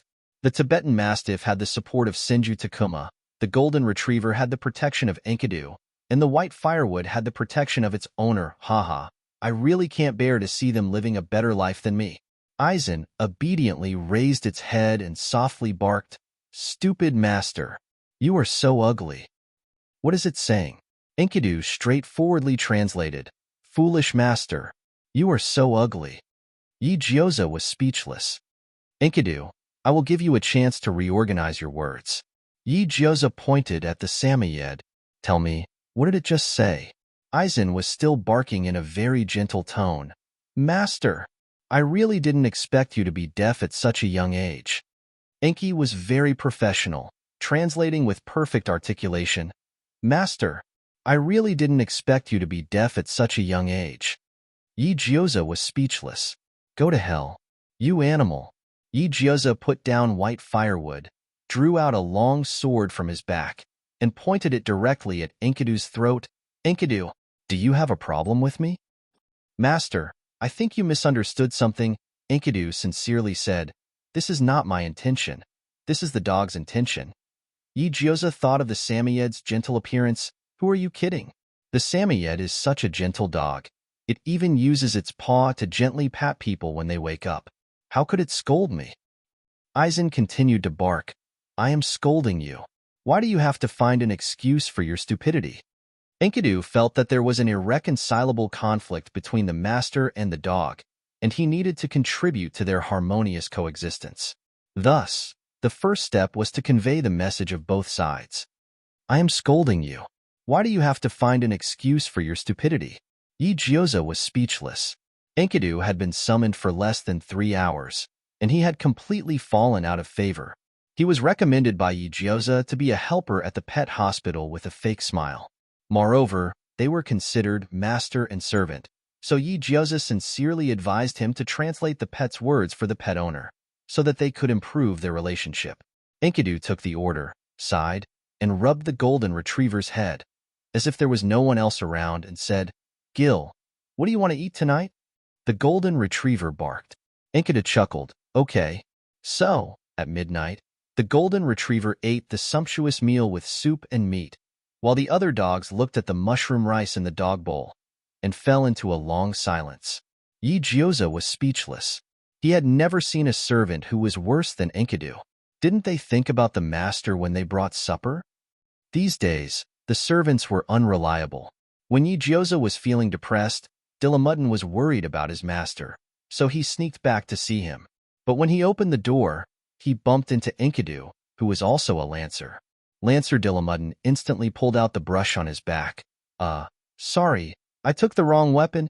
Enkidu's eyes moved from the brush to Lucian's face. "Excuse me, you are?" "Dillamuddin, the servant of the master of this mansion," Dillamuddin said frankly. "You are? What a coincidence." Enkidu smiled. "I am also the servant of the master of this mansion, Enkid." "Dillamuddin. Master has another spearman? Why? Why did Master have another spearman after he had him? Was it because he was not good enough?" Dillamuddin broke into the mansion, but he didn't find Yujioza. He frowned, stepped into the courtyard, and found Senju Takuma, who was planting mushrooms.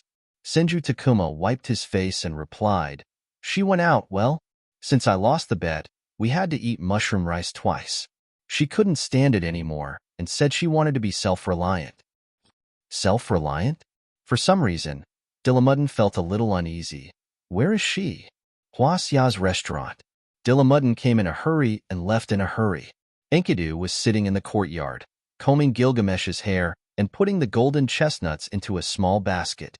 Gil liked to collect treasures, and his master also liked shiny gold. They must be getting along well. Enkidu was happy for Gil to have a group of friends. Gilgamesh squinted her eyes in enjoyment. "Enkidu, is the pet hospital fun? You go out early and come back late every day, and you always report your schedule to that little guy." Since Yujioza was the master of Enkidu, Gilgamesh no longer addressed him as a mongrel in private, out of respect for his close friend. "Master has other intentions," Enkidu said. "Other intentions? Do you really think I'm working in the pet hospital?" Enkidu laughed. "Master told me that since I know the language of beasts, I should use the power of animals to find the remaining masters and servants." Golden Retriever was slightly stunned. "That little guy has such a mind?" "Gil, we can't look down on anyone," Enkidu said softly. "Not everyone can have me and you at the same time." Golden Retriever closed his mouth and became silent. Enkidu was right. Not everyone could give their spiritual power to the dog and still provide magic power for 4 servants. His master had already surpassed his understanding of human abilities. Moreover, he and Enkidu both had divinity and godhood, so to summon them required more than just luck. Gilgamesh said in a low voice, "Then did you find the remaining masters and servants?" "I didn't let you down," Enkidu said. "Why do you think Master went to Huasia's restaurant?" The animals brought news that a person with a strange aura often goes in and out of a Huasia's restaurant, especially the Mapo tofu there. And when Master heard the news, she excitedly went to apply for a chef position. Gilgamesh: "Chef, what did she do?" "She went to poison it."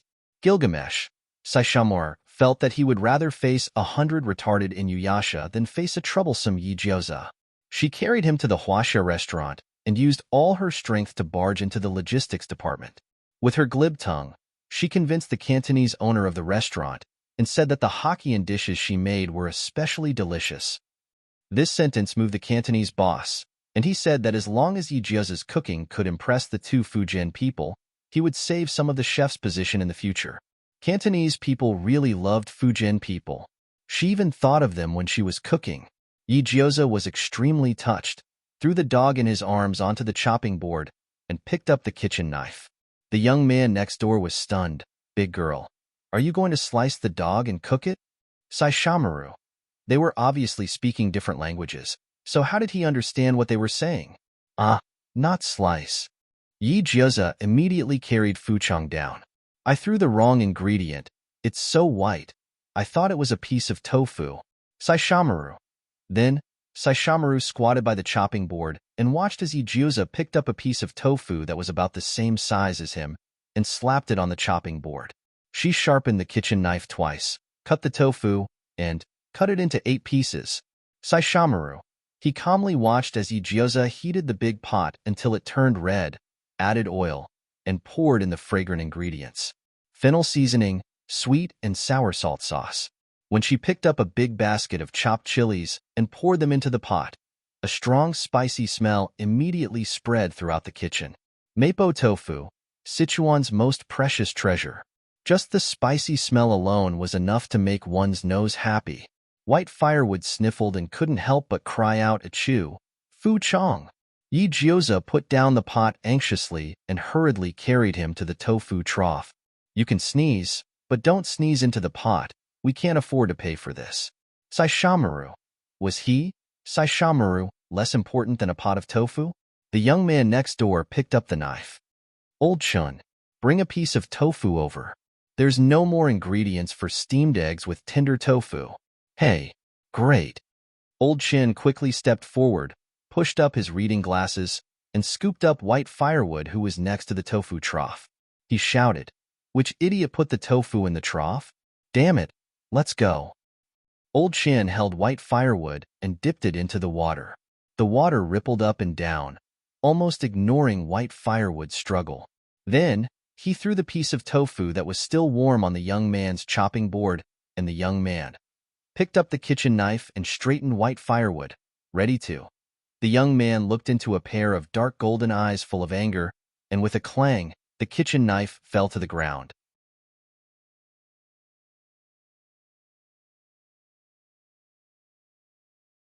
Chapter 80. Yi Jioza had narrowly rescued his Fuqiang from the edge of the knife. He stroked White Firewood's wet fur with heartache. He immediately placed him next to the gas stove. To warm himself the kitchen fell heavily, the light of the knife and the shadow of the sword. With a slight carelessness, the dog became a sashimi. For the safety of Fuqiang's life, Yi Jioza placed him beside him. However, with the increase of pots and pans around him, the puppy's figure was once again drowned. After Yi Jioza successfully delivered the mapo tofu with extra ingredients to Yin Fengili, he saw Saishomaru again. He found him lying peacefully on a huge plate, licking his paws. The plate was snow-white, and there were seasonings and cumin inside. It was accompanied by a few broccoli flowers and a few grapes for decoration. There was a sense of elegance to it. However, Yi Jioza did not know how to appreciate the artistic conception of cooking. He only knew that his Fuqiang had been loaded. It had been loaded. It was about to be placed on the dining table. Yi Jioza pounced on it and took a look. White dipped tofu, spicy taste. He took a closer look at the information. Table 39. Table 39. Wasn't that the fucking Yin Fengili? That member of the church who appeared and disappeared so mysteriously that even Kenneth's intelligence could not catch him. At the same time, he was also one of the masters of this session. If it weren't for Enki's skills, he probably wouldn't have been able to easily stop this person. However, the master who was able to survive until now was indeed not easy to deal with. He didn't expect that he would be forced to use his second trump card in the blink of an eye after he had just delivered the mapo tofu with extra ingredients. Yin Fengili was indeed an unfathomable man. Before they even met, he had forced him to use two big moves. If he couldn't get rid of him in one go, in the future, he would probably be unable to do anything. Yi Jioza stared at White Firewood and thought for a moment. Gradually, he revealed a meaningful smile. Saishomaru. What did she want to do? Yi Jioza was in a hurry and ordered the waitress to bring the White Firewood out. Old Chin in the kitchen had bad eyesight. He always treated White Firewood as tofu, but the waitress had good eyesight. Little Yi, this is your dog, right? What's wrong? Yi Jioza pointed at table 39 and said softly, "Hurry up and send it over. Don't ruin the boss's plan. Did you see the man who ate mapo tofu? That's the Fujianese that the boss likes." The waitress was speechless. "I don't study much. Don't make fun of me. Hurry up and go. I'll take responsibility if anything happens." Yi Jioza urged him as he took off his apron and ran to the washroom. "Just go ahead and send me back." "Really? Big sister, I beg you." He ran into the toilet cubicle and opened the shop in minutes. He clicked to buy a colorful gift box and put Sadako's videotape from his backpack into it. Yi Jioza changed his hair into a golden ponytail and put on a cute white nut. He also put on his blue eyes and even changed the color of his lipstick. In the end, he even printed a decal that covered a large area of his face. If this man was coquettish, there was really nothing for women to do. Yi Jioza carried the Night Curtain of Stars, which he had fought 365 battles to get his hands on. He walked across the hall and headed for table 39 under everyone's astonished gazes. The waitress still sent white firewood to Yin Feng Chili's table. Seeing Yin Feng Chili frowning, she smiled and said, "Don't be impatient, sir. I'll." However, before she finished speaking, Yi Gyoza, who had changed a lot, had already taken over the conversation. "Excuse me, are you the lucky customer who drew the white firewood dipping sauce today?" Everyone. Huh. What lucky customer? What the hell is white firewood dipping sauce? Yin Feng Chili tilted his head, and his eyes swept over Yi Gyoza without a trace. Blonde hair, blue eyes, no magic fluctuations. There was no trace of disguise. Is this natural appearance? He was slightly relieved. She was far from the black-haired and black-eyed little girl described in the information. They were not the same person. After all, even the roots of her blonde hair were golden. It couldn't be faked. Yin Feng Chili put down his chopsticks, looked at the white firewood puppy on the plate, and nodded. Yi Gyoza smiled and said, "Congratulations, sir. Our restaurant has a mysterious event today. We will give a white firewood to the customer who ordered the 99th dish, along with a friendly gift." He took out the carefully wrapped Sadako videotape and put it on Yin Feng Chili's table. "I hope the customer has a pleasant meal. The tofu dipping sauce you ordered will be delivered to you immediately." "Whoa," some customers exclaimed. They had never seen such a marketing model. Speaking of which, the customer who ordered the 99th dish was really lucky. They didn't know what gift he received, but the packaging seemed to be very expensive. The crowd looked around for a while, and someone muttered, "99? Then is there a small gift for the 199 or 299? People always cherish things that they couldn't get. When the customer was fascinated by the gift packaging, their desire to spend would instantly erupt. Yi Gyoza opened the night curtain of stars and pretentiously saluted.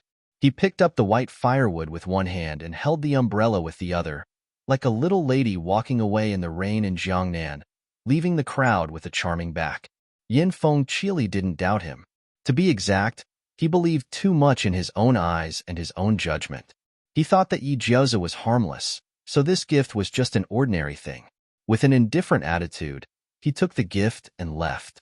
And after he left, the owner of Huasia's restaurant was so touched that she held Yi Gyoza's hand tightly, saying that her actions today not only corrected the restaurant's mistake of serving the wrong dish, but also increased the turnover by several times. Yi Gyoza smiled awkwardly, hiding his merits and reputation equals. Yi Gyoza held white firewood and went home with the daily salary that had tripled. Who knew that when he turned the corner, he would run into Dillamuddin's resentful face? The tall soldier squatted pitifully at the door, like a big abandoned dog. He held 2 brushes and looked at Yi Gyoza faintly. "You're back. I've been waiting for you for a long time." Yi Gyoza was speechless. Damn. This tone, this expression, this gaze. It was like an abandoned second male lead in a Yamato drama. Yi Gyoza was a little nervous and was about to say something, but he didn't know that Dillamuddin was staring at him, and his thin lips moved slightly. "I didn't expect that you'd have a second lancer after I left for a few days," Dillamuddin said. "What did I do wrong? I didn't expect that you'd have a mistress after I left for a few days, and you're even being lovey-dovey with her. What do you think I'm doing?" Yi Gyoza's hair stood on end, and he clung tightly to the wall. No, big brother. What's wrong with your lines? Don't scare me. Master, you once told me that if I have a conflict with the master, I only need to say one word. Dillamuddin glanced back and saw that Enki and the golden retriever were intimately going out. He reached behind him and took out a box of condoms. Yi Gyoza was speechless. Wait. Dillamuddin picked one up and put it in his mouth. In front of Enki, he made a cool pose to Yi Gyoza and said, "Master, let's do it." Yi Gyoza. No.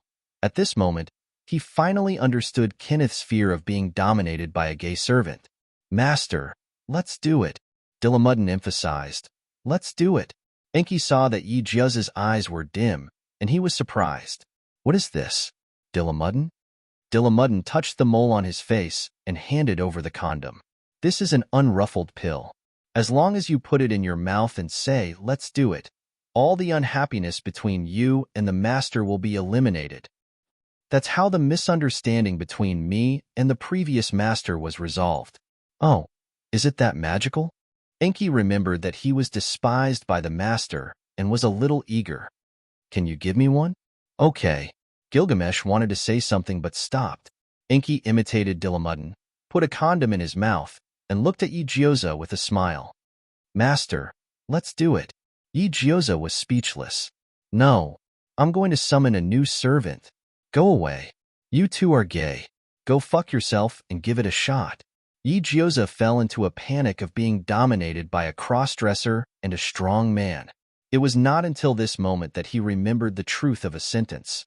If you don't believe it, look up and see who will be spared by heaven. Yin Feng chilly returned to the church. He brought an exquisitely wrapped gift with him and walked into his resting room. When he pushed the door open, he saw Archer Gilgamesh lying in the middle of the sofa, tasting the mellow wine. A pair of clear red eyes glanced at the thing in his hand, revealing a faint smile. Chili, I didn't expect you to like this kind of thing. Archer turned over and sat up. The packaging is gorgeous. What's inside? Is it from a woman who admires you? You think too much, Archer. Yin Feng Chili put the gift box on the table and did not stop Archer from opening it. It's an unexpected gift when I ordered. An unexpected gain. This is a delightful thing.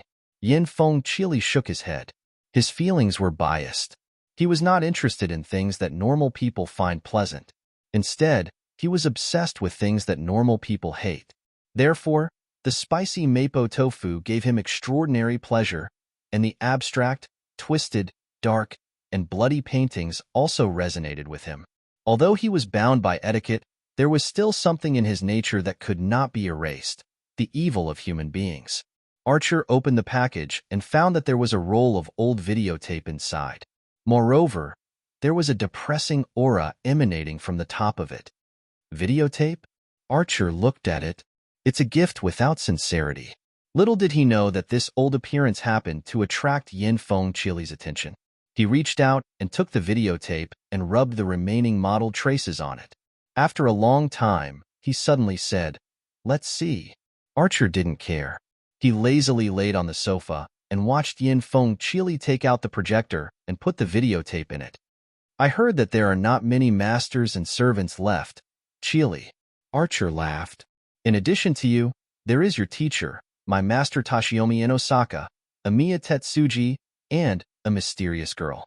The videotape began to play, and a picture of a woman dressing in front of the mirror jumped out. We plan to work together to deal with the girl first.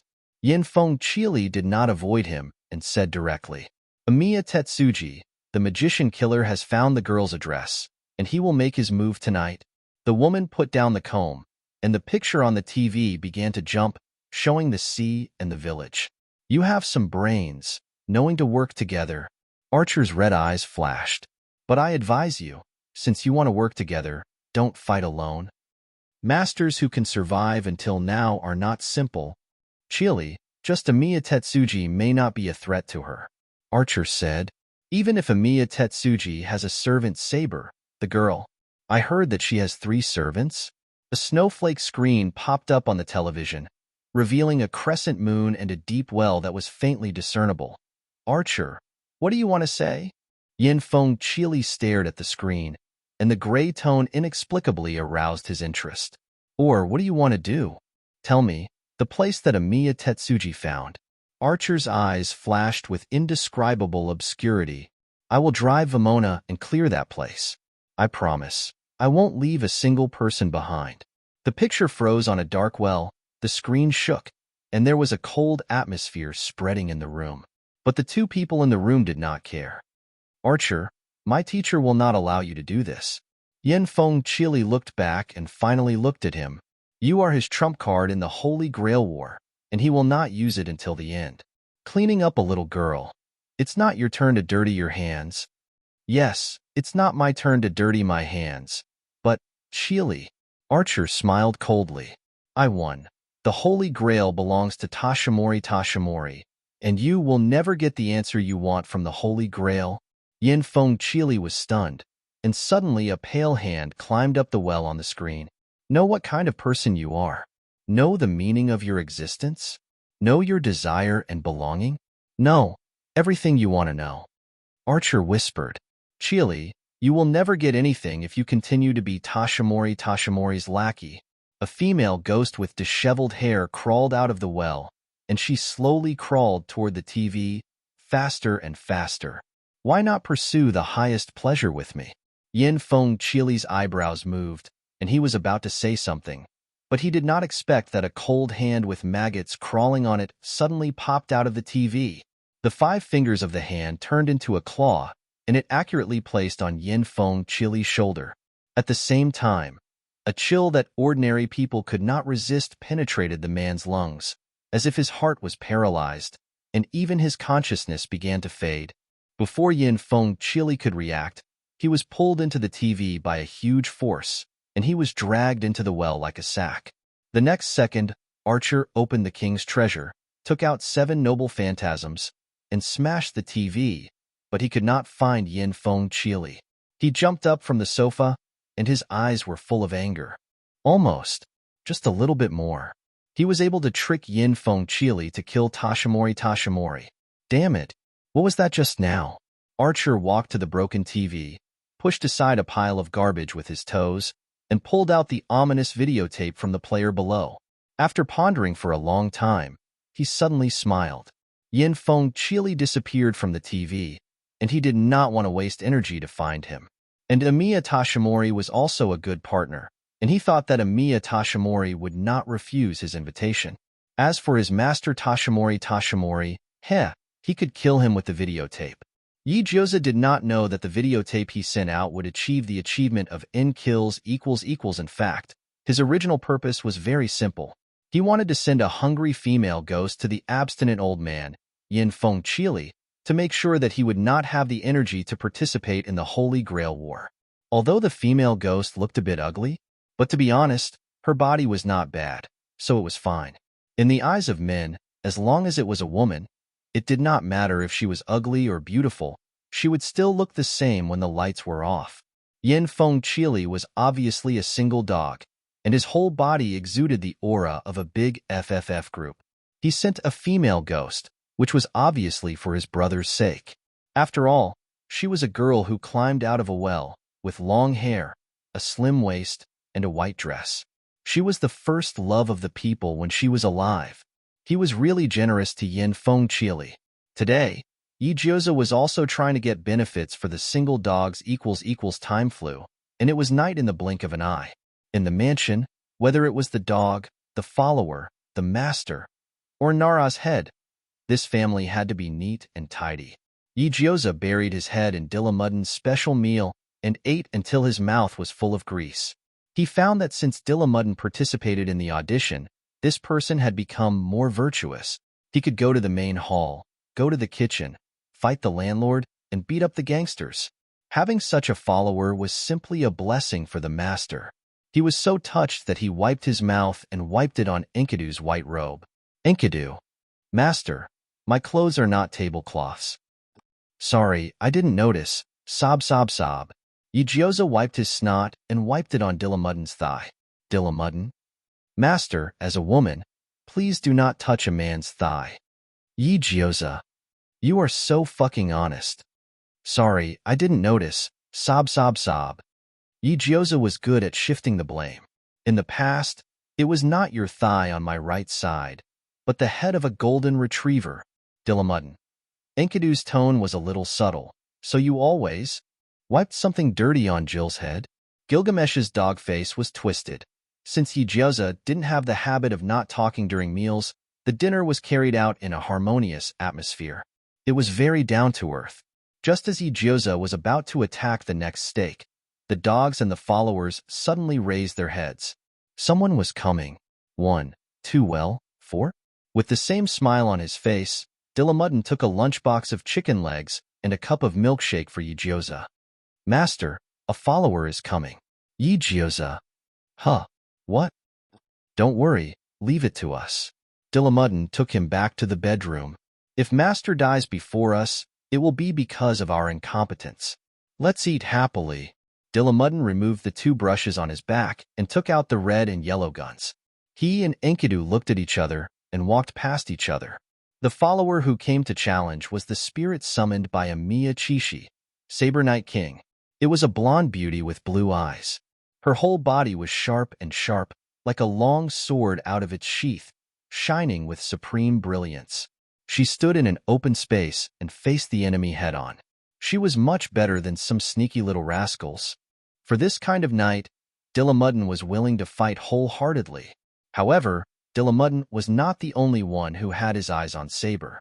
When King Arthur's aura flashed in front of the mansion, the former Knight of the Round Table, Lancelot, finally got up from the computer and rushed forward with a strange expectation.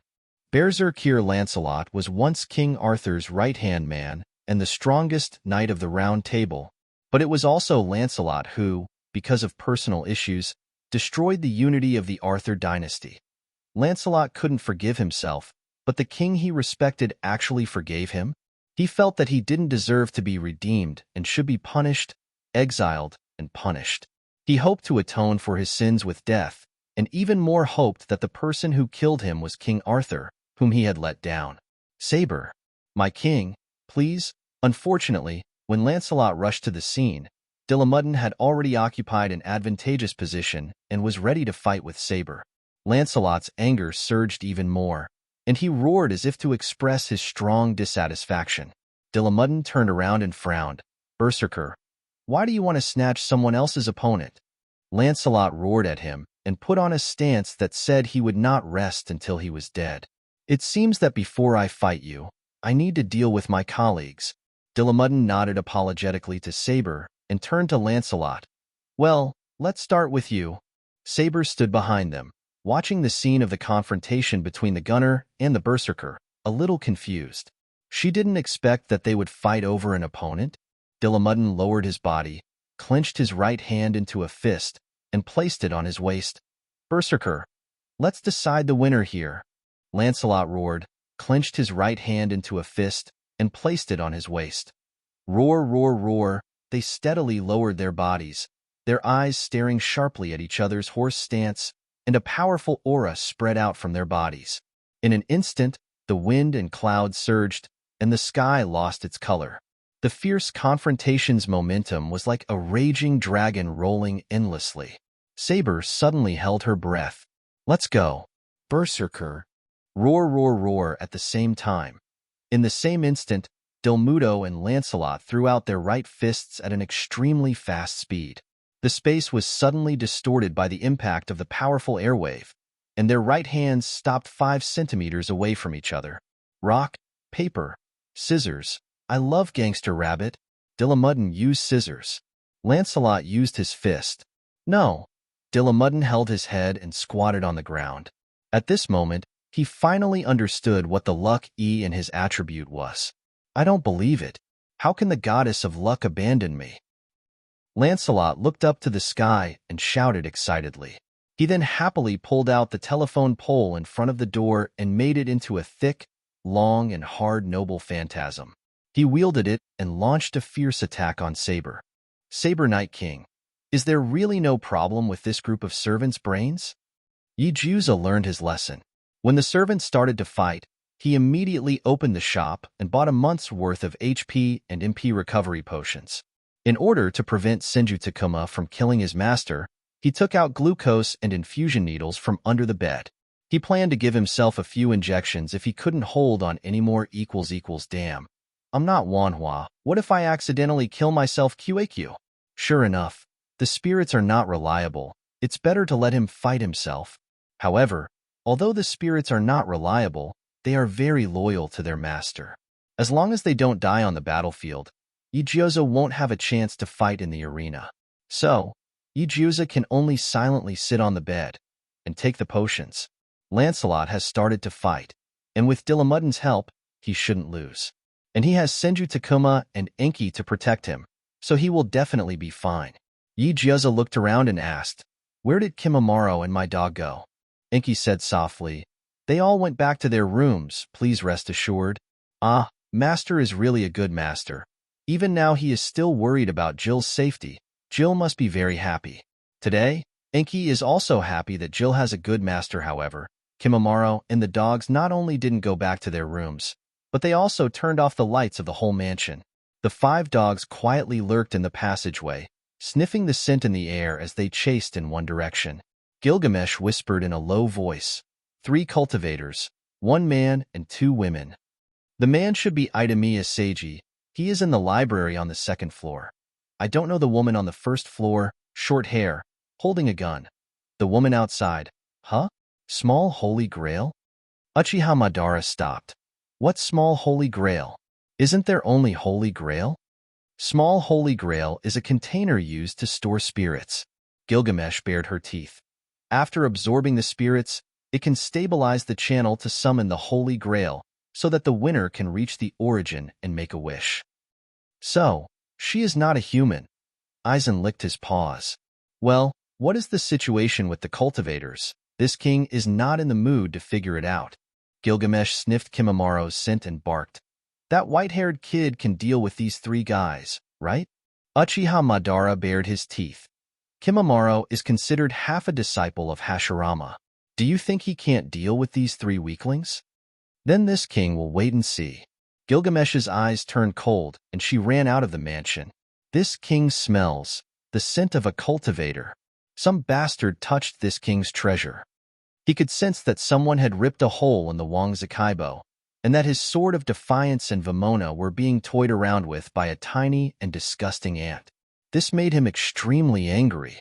Gilgamesh rushed out of the mansion, and the 4 dogs followed closely behind. Thousands of meters away, Lancelot was fighting fiercely with the King of Knights, and thousands of meters above, there was a gold-made aircraft with emerald wings stationed. A man in golden armor with the exact same face as Gilgamesh was looking down at the ground. His dark red eyes flashed, and his gaze pierced through the clouds, pierced through the darkness, and accurately landed on Gilgamesh. Found you. The main body. Archer held the sword in his hand and slowly raised it high. The black and red patterns on the Gueli sword spun and rose, and a terrifying aura that seemed capable of destroying the heavens and extinguishing the earth abruptly rose. It was as if the heavens were collapsing, falling down heavily with the momentum of annihilation. The explosive force broke through the combination of air, and all the way, it was like a tsunami. Gilgamesh urged in a stern voice, "Run!" The next moment, the blue Susanoo rose from the ground, forming a barrier that covered the sky and blocked all obstacles. Uchiha Madara firmly covered the mansion and his colleagues, and even though he was a dog, he couldn't hide the momentum of an old ancestor who had been on the battlefield for a long time. In the blink of an eye, the outer shell of the Susanoo was smashed by the world revolting, and the area of the crack was expanding at a speed visible to the naked eye, as if it was a giant that could crush the Susanoo. How is this possible? Uchiha Madara growled. The defense of the Susanoo should be, "My sword can cut through space." Gilgamesh's expression was grim, and he didn't even refer to himself as this king anymore. "I once destroyed the Conquest King's army of 100,000 with a single sword. Tisk, cut through space." Aizen's eyes narrowed. "That's troublesome, unless we have a weapon that can tear through space. But my sword can't." 9 Orchid Flower pondered. "Then we can only leave this place, but leaving won't solve the problem." Indeed, leaving would not solve the problem. The world-revolting sword was in Archer's hand, and since he could cut it once, he could naturally cut it again. They couldn't run away endlessly like stray dogs.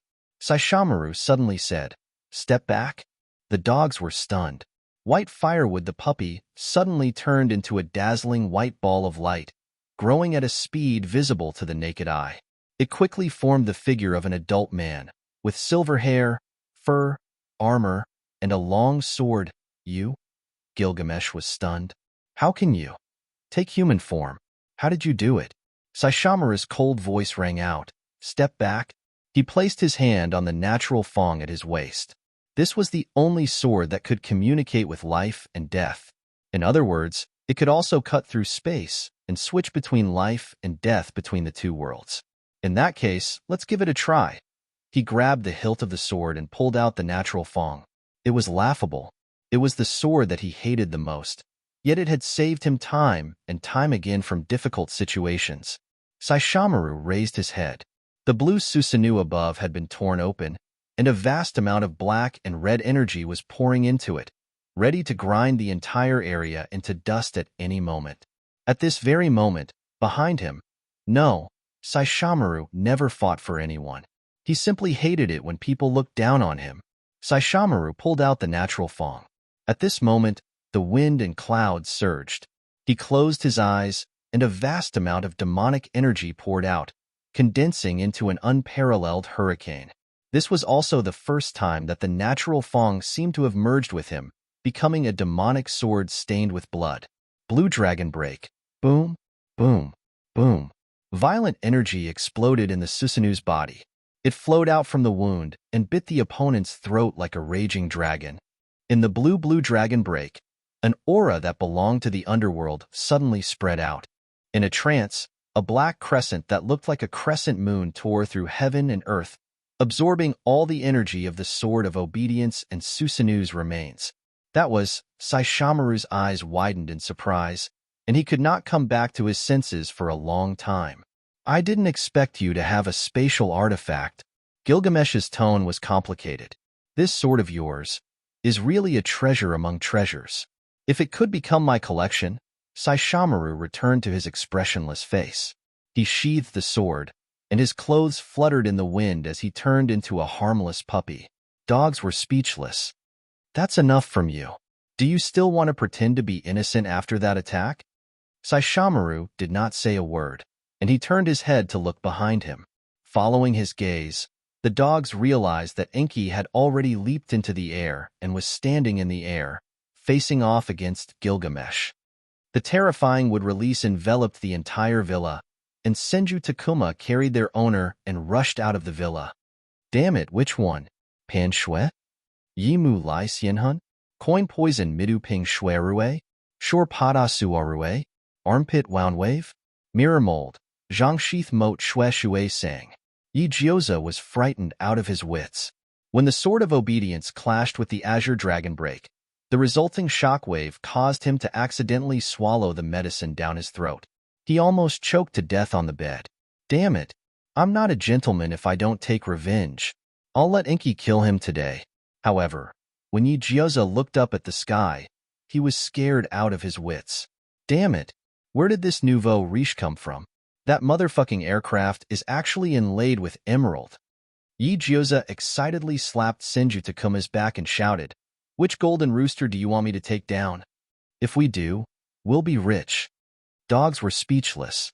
Gilgamesh, Vimona is not a golden rooster. It's not. Enki's long hair draped over his shoulders as he looked at the other Gilgamesh in the sky and solemnly promised, "As you wish, my master." Gilgamesh was a proud monarch.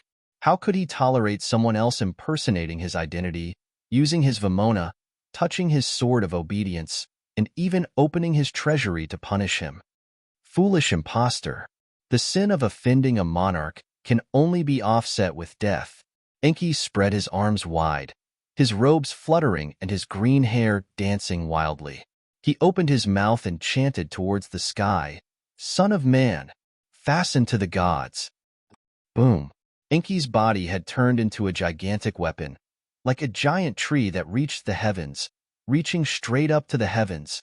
He was originally a divine artifact created to counter Gilgamesh's great power. His existence was the biggest cheating tool. A fierce battle was about to break out. Ultimate skills exploded in the sky. Yi Jioza quickly popped potions. Lancelot was in a frenzy, forcing Saber into a corner step by step. Yi Jioza popped potions at an extreme speed. Senju Takuma put him down, then suddenly activated Immortal Mode and used Wood Escape to create a huge barrier that protected a large number of civilian residences.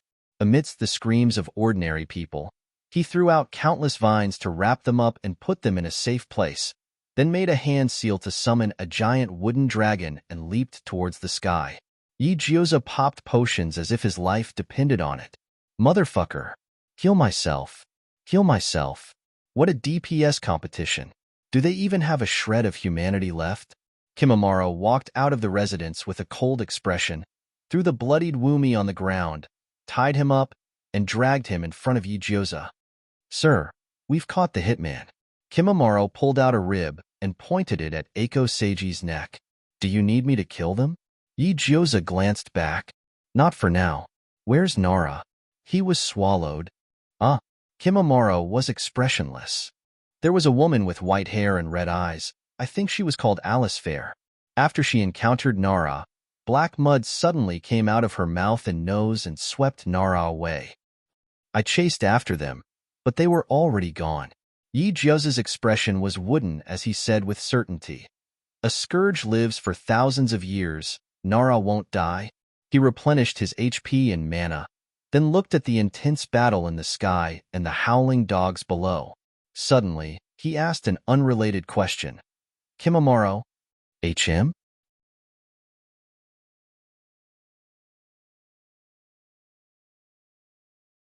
Chapter 81. When the immortals fight, the mortals suffer. Yi Gyoza sat in front of the house. The sword came from the sky. The rich man riding the golden rooster was dressed in golden armor. His ears were wearing huge gold ornaments. His whole body was exuding an inhumane light. In the eyes of a poor Yi Gyoza, he was the legendary fat sheep that could be slaughtered.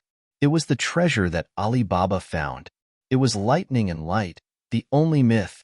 If he missed this village, there would be no such shop. No matter what, he had to find a way to keep this golden rooster man. Then, he would occupy his aircraft, strip off his golden clothes, and take off his golden earrings. Then, he would be able to reach the peak of his life. He would be promoted, get a raise, become a CEO, and marry a fair, rich, and beautiful woman. Yi Gyoza was full of motivation to take the potion. But he never expected that, when the opponent was forced to a dead end by Enkidu and Senju Takuma, he could even release a big move that attacked indiscriminately. The Gate of Babylon. The Gate of Babylon was one of Gilgamesh's battle treasures, and it had the saying, "Open the door and win." It could help the master in battle. Every time it was opened, it meant the situation of the legendary treasures appearing, like the 10,000 swords facing the ancestor. Almost no one could match it. Vimona slid into the sky. A dazzling golden vortex appeared behind Archer. They were like a dense beehive in the darkness, opened an extremely dangerous eye. A legendary hero's relic emerged from the whirlpool. Like a team of cavalry ready to go, he aimed the tip of his spear at the target below.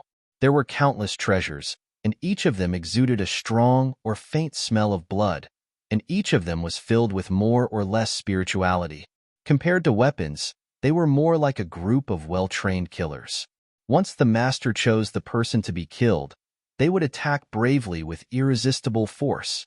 And now, Archer, who was controlling the Gate of Babylon, had only one purpose: to kill the deity. Only by killing the Hero King could he be truly recognized by the laws of this world.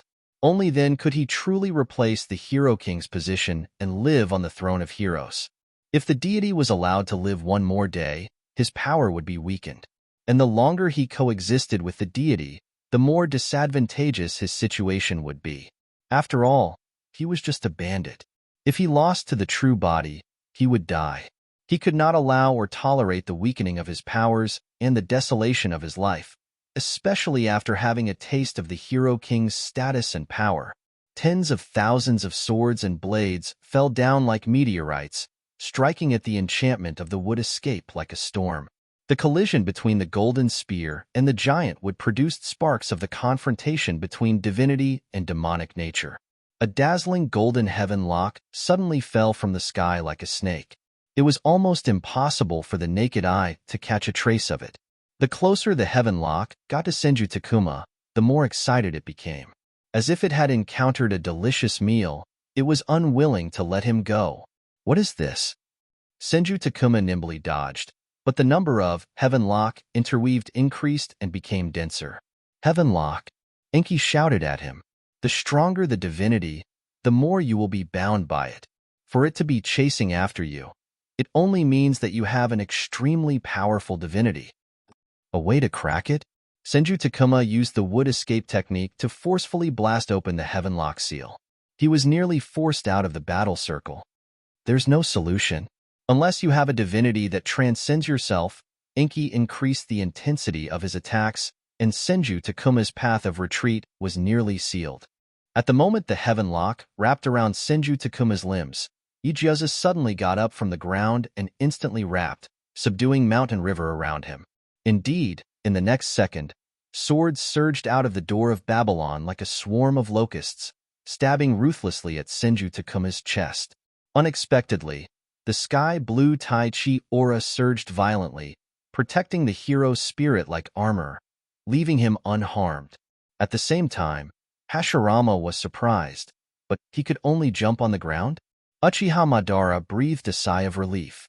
Only Saishomaru frowned, looking at, subduing mountain river that fell on the hero's spirit. His monster power fluctuated slightly. He remembered that although this move called subduing mountain river was powerful, it didn't last long.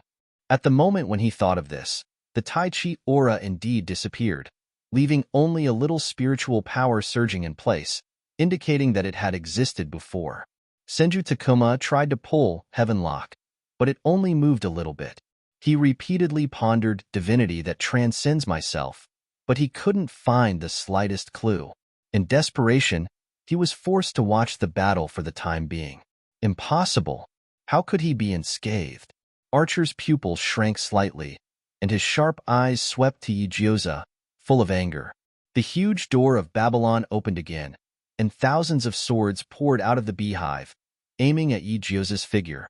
Enki was shocked, Master. In the blink of an eye, the 5 dogs turned around and pounced towards Ichioza. Kimimaro took the lead and stood in front of Ichioza to block his path. He had a fearless spirit, as if he was ready to die. Ichioza took a deep breath and jumped up from the ground like a carp. He slapped Kimimaro away and kicked Gozi away. Then, he pulled out the long sword that he hadn't used much. Go. This is a fight for the dignity of DPS. Mimpi, it's not easy to wait for me to show off my power, but you still want to block my way to ascension. I will teach you a lesson anytime. Ichioza's aura was imposing as he raised his hand and gulped down a large amount of medicine. Then he clenched his fist and punched his throat twice, clearing the blocked throat. He was full of health and mana, and his condition was excellent. Ha ha ha, I, Hu-Han-san, am back again. But before that, Kimimaro. Master. Kimimaro was so nervous that his bones were about to explode. Go. Give me a bottle of mineral water. Kimimaro. Ichioza had a bitter face. Go quickly. I'm thirsty from all the potions. Dogs. For some reason, the terrifying atmosphere was destroyed by a bottle of mineral water. Not only were they not nervous, but they even wanted to give their owner a bite. Didn't you see that the door of Babylon opened again? Didn't you see that you are a lamb waiting to be slaughtered? Didn't you see that you will be the next victim? Ichioza gulped down the water, threw the bottle, pointed at Archer in the sky and cursed, Damn, Golden Chicken Man, you're so great. The rough, Golden Chicken Man shocked the dogs, and they subconsciously turned their heads to look at the Golden Retriever. Gilgamesh's face was stupefied. Golden Chicken Man? Even if you have 10 million orange weapons, I am not afraid of you. Ichioza tried to stall for time with his mouth, but his eyes darted around the shop. I'm telling you, even if a crippled person has an orange weapon, he won't be able to defeat an expert with purple equipment. Ichioza's words completely angered Archer, and his insolence shocked Amiya Chiezi, who was tied to the ground. Amiya Chiezi had been an assassin for more than 10 years, and he had never seen such a suicidal person. Moreover, in the case of a huge disparity in strength, she still tried to provoke Archer. Was this because she was strong, or was she just stupid? Amiya Chiezi's mind flashed with countless thoughts, but he never thought that the reason why Ichioza was so confident was because of his insolence. Archer said angrily, Go to hell, bastard. The sword squeezed out of the vortex and rushed towards Ichioza. Ichioza didn't hesitate, and immediately spent time to exchange for a huge, black hole magnet. I don't care if you have a golden sword, silver sword, orange weapon, long or short. As long as your weapon is mixed with metal, don't even think about escaping from this black hole magnet that he spent 2 months to exchange for. Golden Chicken Man, show off your orange weapon in front of me. Now that I have the magnet stone, your orange weapon will be mine. Ha ha ha. Today, Ichioza still vividly displayed the temperament of a dog, and this coquettish operation scared a group of participating servants to the point that their faces turned ashen. Damn it. Their swords and spears were uncontrollably flying towards the magnet. "Master," Enkidu said sternly, "take it back. Quick." "Ah, why?" Igioza poked his head out from behind the huge magnet and looked at Enkidu. The next second, he was shocked by all kinds of unknown objects floating in the sky. "That is, Master, those are all household appliances." Tamumudo scrambled over with the gun in his hand. "Quick, take it back. The household appliances are going to be sucked in." Just at this moment, a sharp kitchen knife cut through the air, stabbing straight at the iron magnet. Coincidentally, Delumudo stood in its way. The kitchen knife lunged forward and pierced into Lancer's buttocks with great precision, as if it was cutting melons and vegetables. With a puff sound, Dillamuddin suddenly stopped. He turned his head and saw the kitchen knife in his buttocks. He felt blood gushing out uncontrollably, and his vision became blurred. "Master, I'm sorry. It seems that I can't accompany you anymore." Dillamuddin fell face down in the ruins. Once again, he realized the malice of the universe toward Lucky Die. "Hey, Dillamuddin." Enkidu could no longer maintain his elegance. "Cheer up." Unfortunately, cheer up was not a good healing skill, nor was it a group buff. Lancelot, who was fighting with Saber, was not spared. Because his whole body was covered in gas and he was wearing heavy armor, he almost flew into the air like a cannonball, crossed the space, and stuck to the magnet like a conjoined twins. In the blink of an eye, as his unreliable master screamed, a washing machine smashed into his head, clang. A sewing machine smashed into his chest, clang. Dozens of kitchen knives stabbed into his body, clang. Lancelot felt a concussion in his brain. Die. The black hole magnet was indeed a black hole. Not only did it suck in half of the metal products in Fuyuki City, but even the metal-class bras were not spared. Even the coins that had been submerged in the septic tank for several years were released. Igioza was overwhelmed. He gritted his teeth and held on. "Damn it. How can I take it back?" The black hole magnet was indeed a product of the Jinjiang system. Its quality was undeniable. When Enki found the right time to smash the archer, the huge Vamona and the golden pheasant flew towards the magnet stone. With two loud booms, the iron magnet stone completely collapsed. Igioza was buried under a pile of orange weapons, household appliances, kitchen knives, bras, coins, and gold. Until the moment before the darkness struck, there was only one thought in his mind. "No, that's not it. Our DPS skill is not like this. No." Igioza dealt 1,000 damage to the enemy, 999 damage to himself. Die. Enki tore off the heaven lock on Senju Takuma and tied him to the Golden Chicken Man. They had no time to care about the Golden Chicken Man. They only wanted to dig out their master from under the rubble. The five dogs looked at each other, and in the end, they could only follow in the footsteps of their comrades and become part of the digging army. But when they saw the ABCD bras scattered all over the ground, they couldn't help but fall silent. This is Uchiha Madara couldn't help but have a terrifying thought. Could it be, it's a girl's private property? 9 Orchid Flower, who had raised his sister before, sighed. "It's underwear." "Yeah, it's you know what it means." The dogs had blank expressions. "No, I don't understand. I don't want to understand at all." But now, they had to drag the owner out of these embarrassing things? Oh, forget it. Let the owner suppress her. When she wakes up, she should be able to climb out by herself, right? After all, children have to be independent when they grow up.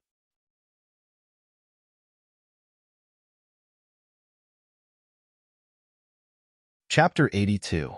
Igioza's combat prowess was comparable to the cockroaches of the south. Even if he was crushed under a pile of heavy metals, he would still be able to turn the situation around. Then, he would be able to turn the situation around again. Seiji maintained his golden bell cocoon, which had a 3-minute time limit.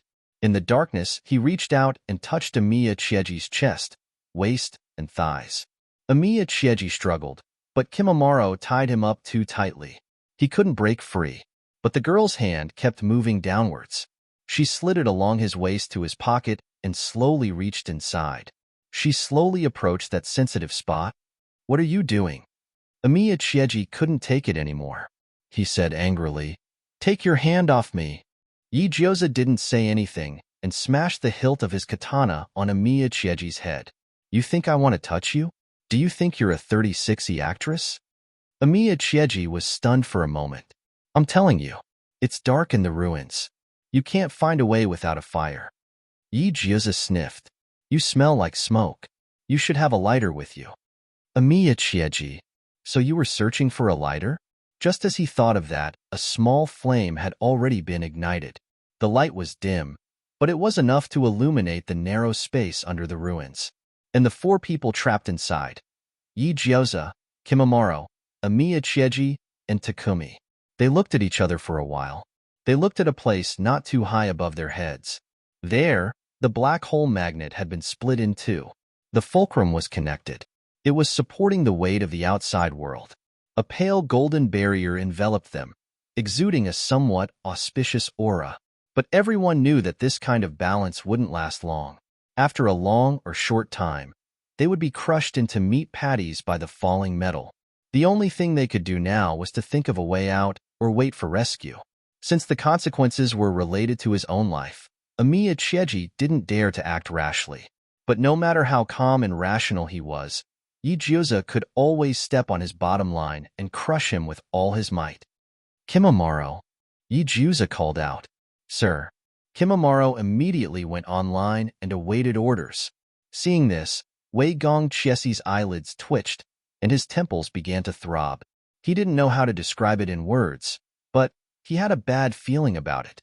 "I'll burst all your bones." "Yes, sir." Kimimaro released his chakra and instantly turned into a hedgehog with all his hairs standing on end. "Do you see the ground under our feet?" Yijioza squatted down and patted the mud off his head. "It's tight, moist, elastic, and rich in vitamins and minerals. You can eat it when you're poor." Kimimaro nodded solemnly. "I understand, my lord." "Amiya Chiesi." "What? But right now, we have something more important to do than eating dirt." Yijioza ordered, "Kimimaro, transform into a whirlwind spinning top. When your body is full of bones and you're spinning at high speed, you'll be the fastest drilling machine in the world. There's too much weight above us, so it's not suitable for finding a way out, but there's a chance of survival under our feet." Yijioza grabbed a piece of mud and held it tightly. "Go. Whirlwind spinning top." "Yes, my lord." Kimimaro's attitude was meticulous. He followed Yijioza's instructions, found the right position, and started dancing on the spot. His white hair and sleeves fluttered in the wind, and the bone spikes spun faster and faster. With the tip of his toes as the axis, Kimimaro was like the strongest drilling machine, digging a hole through the ground like a pangolin. Large amounts of mud and dead earthworms flew everywhere, and he opened up Shaoshunka's salvation. Amiya Chiesi was speechless. Were all magicians these days so unique? They were covered in mud. 30 seconds before the golden bell shield collapsed, Yijioza dragged Amiya Chiesi, and Amiya Chiesi dragged Wumi out of the tunnel with the help of a lighter. The joy of being able to see the light of day made Yijioza heave a long sigh of relief. Just as he was about to praise Kimimaro, he noticed that Guzi and his servants were all looking at the sky with complicated expressions. Where's Kimimaro?" Yijioza wiped away the mud and asked, "Where is he?" Senju Takuma let out a long sigh and pointed at the brightest star in the sky.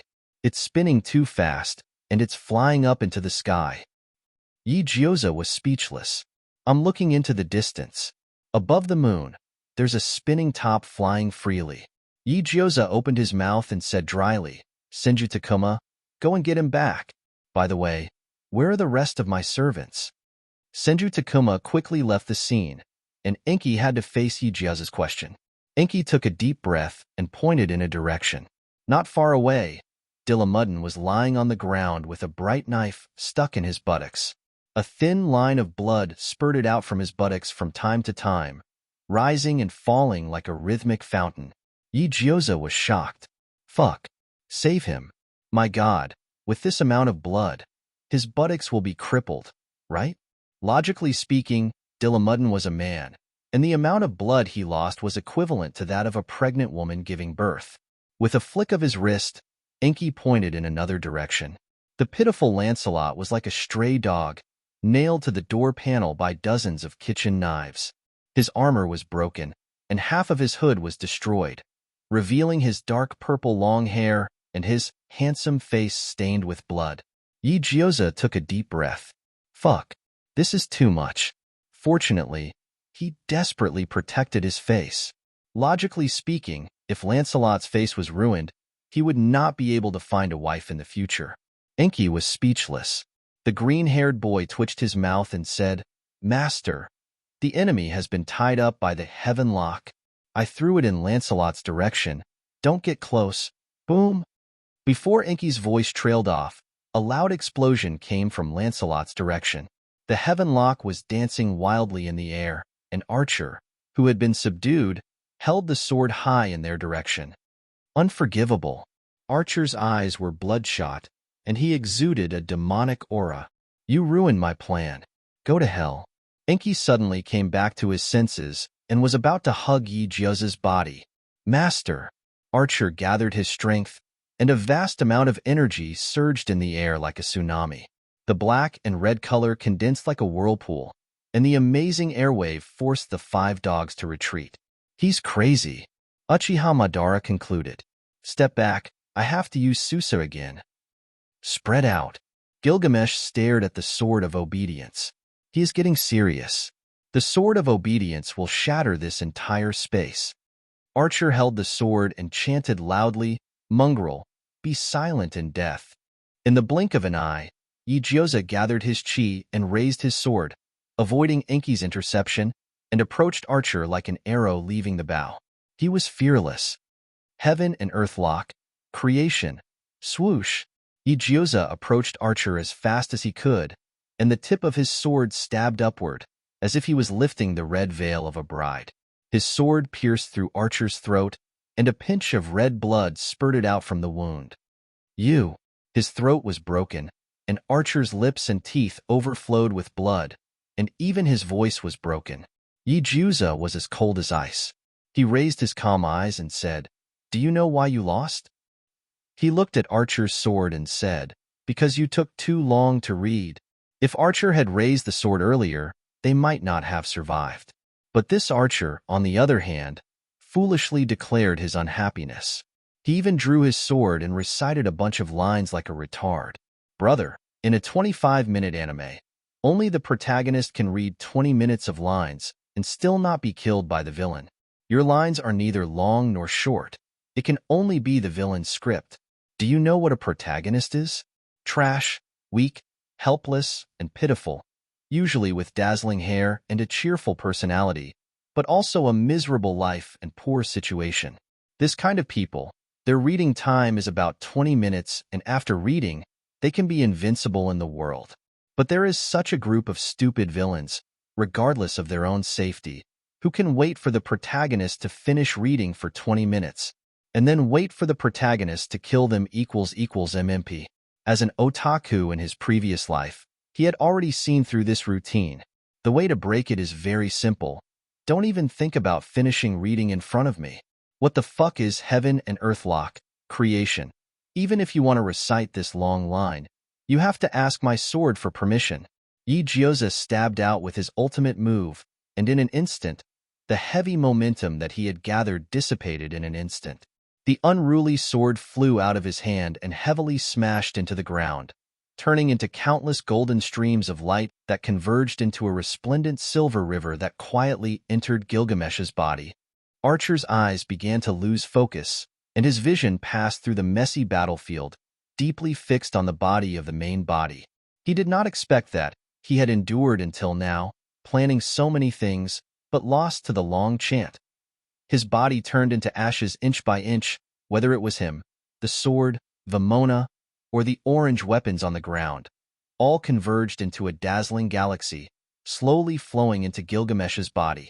The golden retriever was extremely docile, naturally accepting the feedback, curling its body into a ball, bathing in this soft and bright light.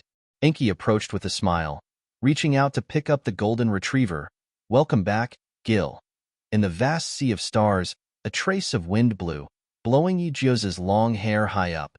He slightly turned his body, nimbly shaking off the blood on the tip of the sword, his battle robe fluttering, like a wild crane soaring in the wind, unrestrained and unrestrained.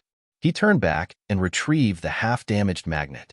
Then he smiled, brimming with pride and vitality, flowing with a trace of unconcealable joy.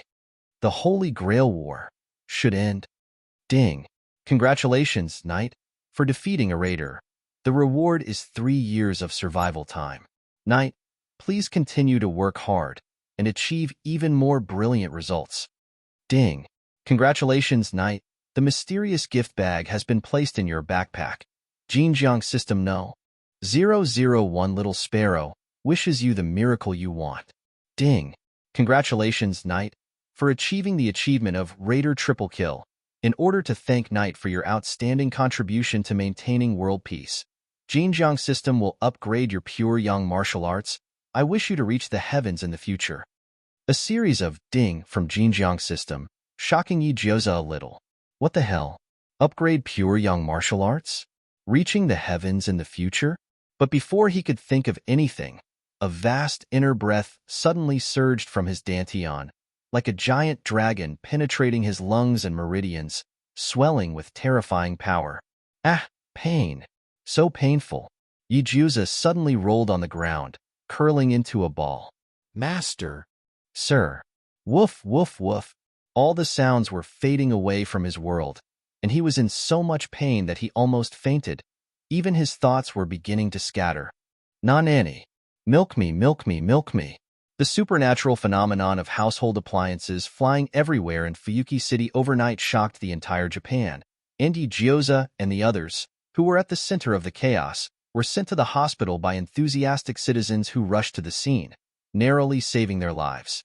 That night, Igyoza lay on his bed in despair, looking sideways at a group of cute little nurses surrounding Dillamuddin, shouting, "Oh my God, it's Mr. Dillamuddin. Why is he in the hospital? I don't know, there's a lot of blood. The murderer is too much. He actually stabbed Mr. Dillamuddin with a knife. I can't take it anymore. Do you have any humanity left? Big sisters, don't you see the handsome, warm man lying behind you? In what way is a pretty boy like Dillamuddin better than me? Big sisters, look at me." The young nurses mumbled among themselves, but none of them looked at Igyoza. The feeling of being ignored by beautiful women made Igyoza overflow with a dark aura. Where is Mr. Dillamuddin injured? He seems to be asleep. Ah, why is he sleeping on his stomach? Igyoza turned his head and smiled. I know. He deliberately raised his voice. Mr. Dillamuddin has just finished removing his hemorrhoids. Please don't disturb his rest. The little nurses. Ah.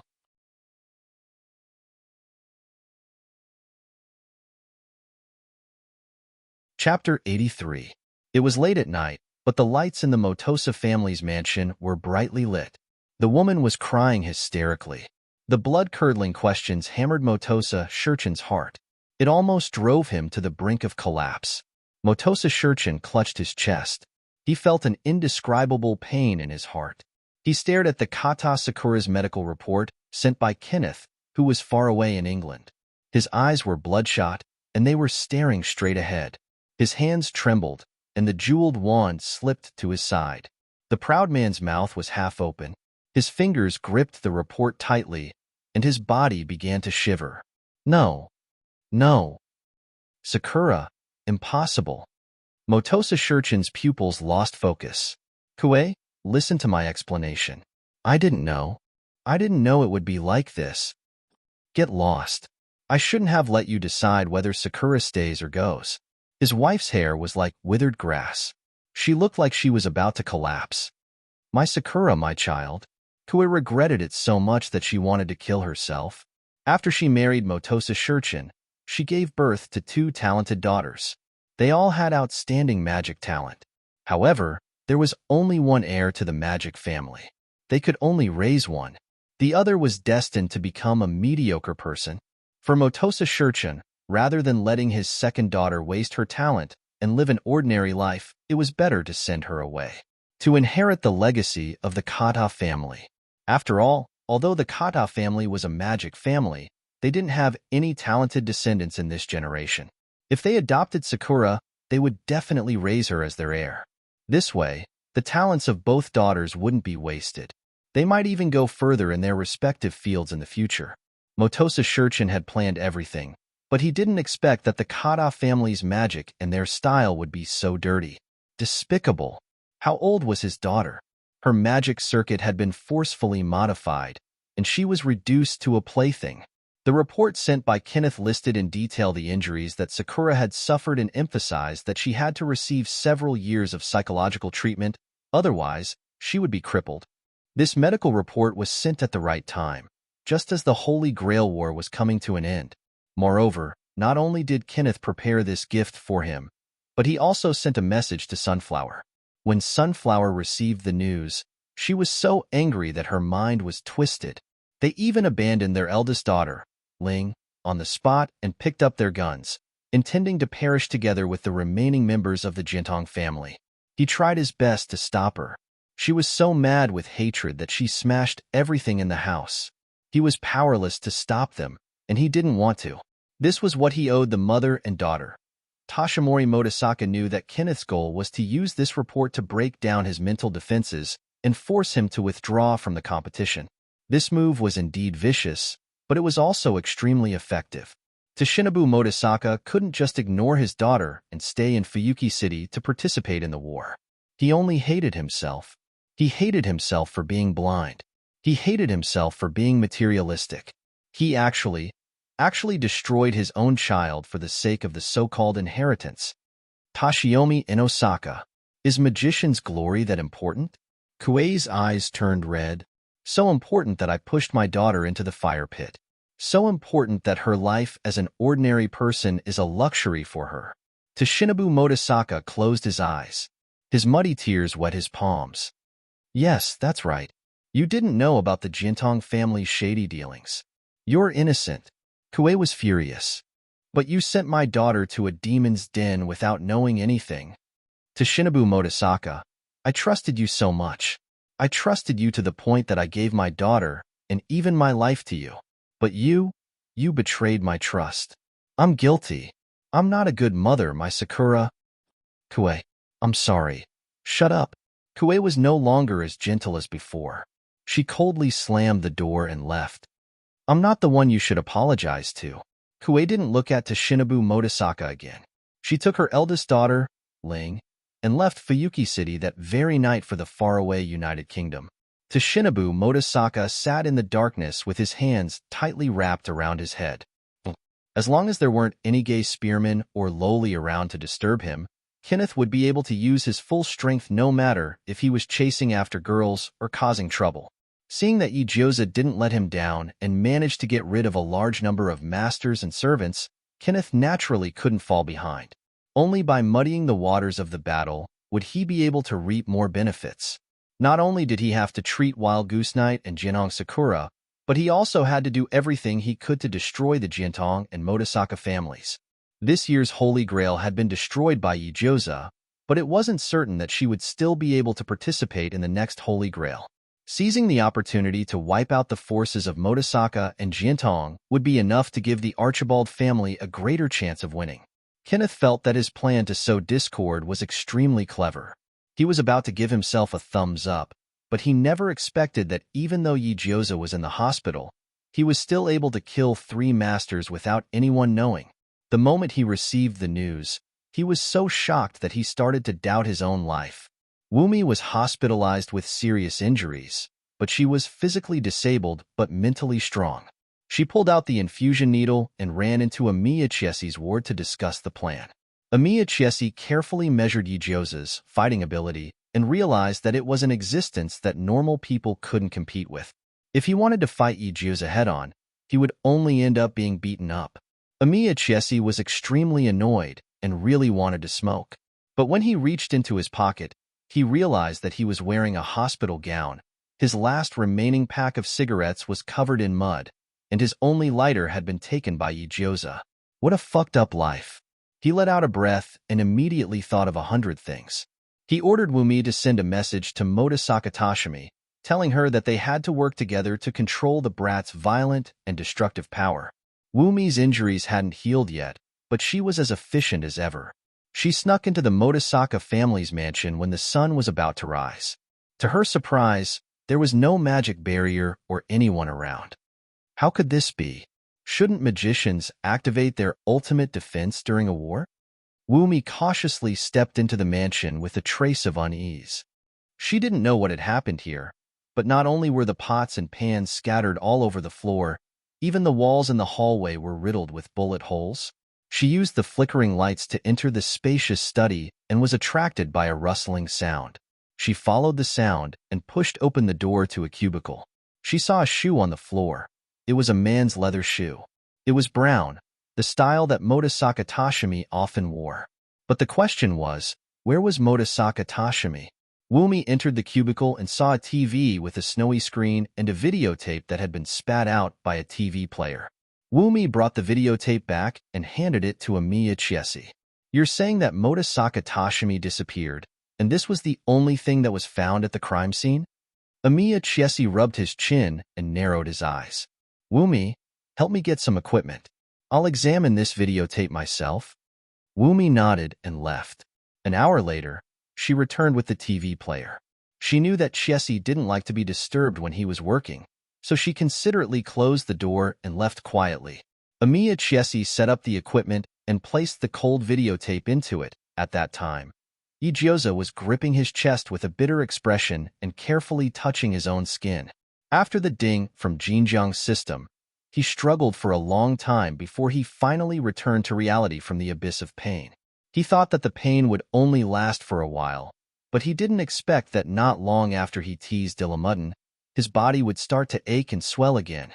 Igyoza felt terrible. He felt as if ants were gnawing on his skin and flesh. It was numb and painful, and his forehead was covered in sweat. He laid weakly on the hospital bed, on the verge of death. Goddamn it, Jinjiang's system, why did it take so much effort to level up with a pure young martial arts technique? He was boiling in ice water and stir-frying in oil.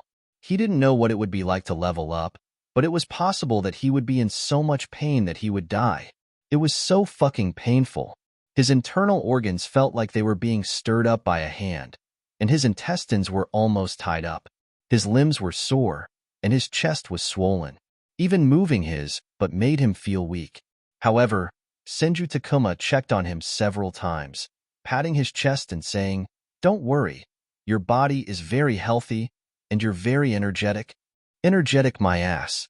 Can't you see that my face is pale? Igyoza waved the fake doctor away. He hugged the snow-white quilt and curled up into a ball, shivering as he nestled on the bed in a daze. He felt a little cold, and he needed a hot water bottle. So, he got up and picked up white firewood from under the bed, holding him in his hands. After a while, he got up again, picked up the Pomeranian, and held it on the back of his neck.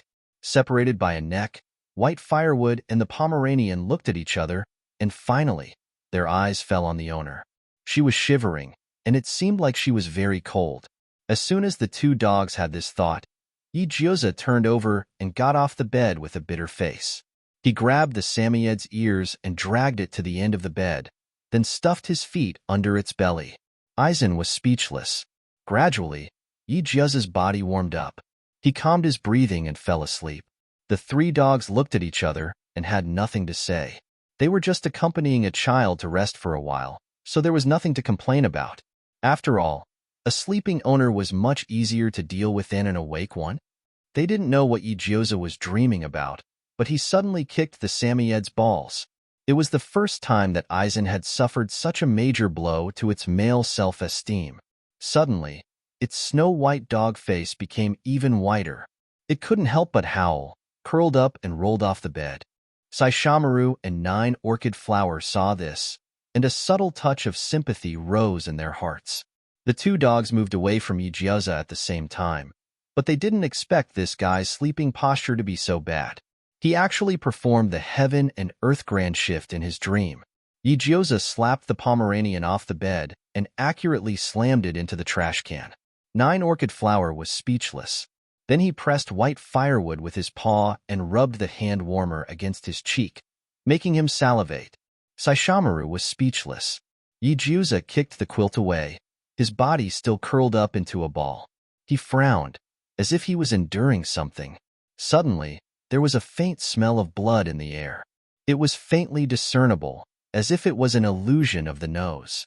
But as time passed, and Yijiuza tossed and turned, the smell of blood became stronger and stronger, more and more, impossible to ignore. The dogs in the room couldn't help but straighten their necks and sniff the source of the smell of blood. Finally, they all turned their eyes to Yijiuza. "Owner, hurt? Where did he get hurt?" The dogs all gathered together, and their sharp eyes swept the girl from head to toe. Not long after, they saw 2 drops of bright red blood penetrated Yijiuza's pants, slowly dripping from her thighs, and stained the snow-white bedding. The girl subconsciously reached out to cover her lower abdomen, and her face wrinkled in pain. The smell of blood became stronger, and the mud between her legs became a puddle. The 5 dogs laid on the edge of the bed in a daze, and their brains couldn't wrap around it for a long time. This blood, this doesn't seem to be hurt in the right place. Only 9 Orchid Flower, who had raised his sister before, let out a long sigh and cried, "Owner has grown up." "Grown up?" Uchiha Madara turned his head. "She's still a child." Gilgamesh looked at Uchiha Madara in disbelief. "Stupid. Don't you know what the sign of a woman's adulthood is?" Uchiha Madara paused suspiciously. Could it be? Saishomaru's expression was cold. Geraniums? Aizen's face turned a little green, and he put on a fake smile. No wonder she's so angry today. Angry? The dogs couldn't help but glance at his crotch.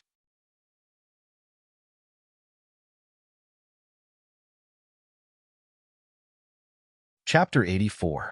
Yijiuza had a dream that was both joyful and painful. In the depths of the dream, he regained his vigor. He picked up his 18 centimeters confidence. He had become a handsome young man with 8 abdominal muscles and a narrow butt. He looked at the reflection of his body in the full-length mirror. Yijiuza was overjoyed. He climbed onto the computer in minutes. He skillfully opened his network disk and pulled out the resources that he had been saving for a long time. No matter what, he had to do it first. The video progressed slowly.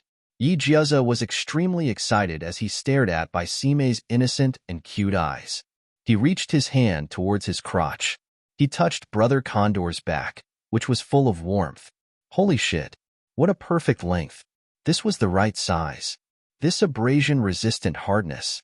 It was simply the most revered tool for picking up girls, a dream item. Yijiuza couldn't help but shed tears of gratitude. He swore that he would release his soul and fight to his heart's content. And so, as Sime chanted in a high and low voice, his movements gradually became bigger. Just as the plot entered the most critical moment, just as the bullets were loaded and ready to be fired, just as the friction between Halley's comet and the Earth created sparks, the man and woman in the video suddenly turned to look at him and let out strange barks. Yijiuza. Then, the 2 living humans were forcefully turned into 2 dogs. They rolled around on the Simmons and had a good time, leading a befuddled life. The pillows and blankets were torn. Dog fur and barks circled the room. They were having sex crazily, and the smile on Yijiuza's face gradually disappeared. He couldn't hold it in. He exerted force under his hand. He actually broke Brother Eagle in half. Uprooting it, he gripped it tightly in his hand. The pain was so intense that it could not be ignored. Yijiuza lowered his head in horror and was drenched by the blood gushing from his crotch. Dumbfounded, he stared at Brother Condor, who had died in his hands, and cried in grief, "What the fuck? It's broken." It broke. His Brother Eagle was broken? Motherfucker, if I rushed to the hospital now, would it still work? If he could use it, would it still feel as good as before? No, that's not right. He should stop the bleeding first. How could there be so much blood? Holy shit, I can't stop it. Motherfucker, 1 drop of essence costs 10 drops of blood. The ancients did not lie to me. It was a critical moment just now, and it was the peak of shooting. No wonder he lost so much blood. After all, he was a man as ferocious as seafood.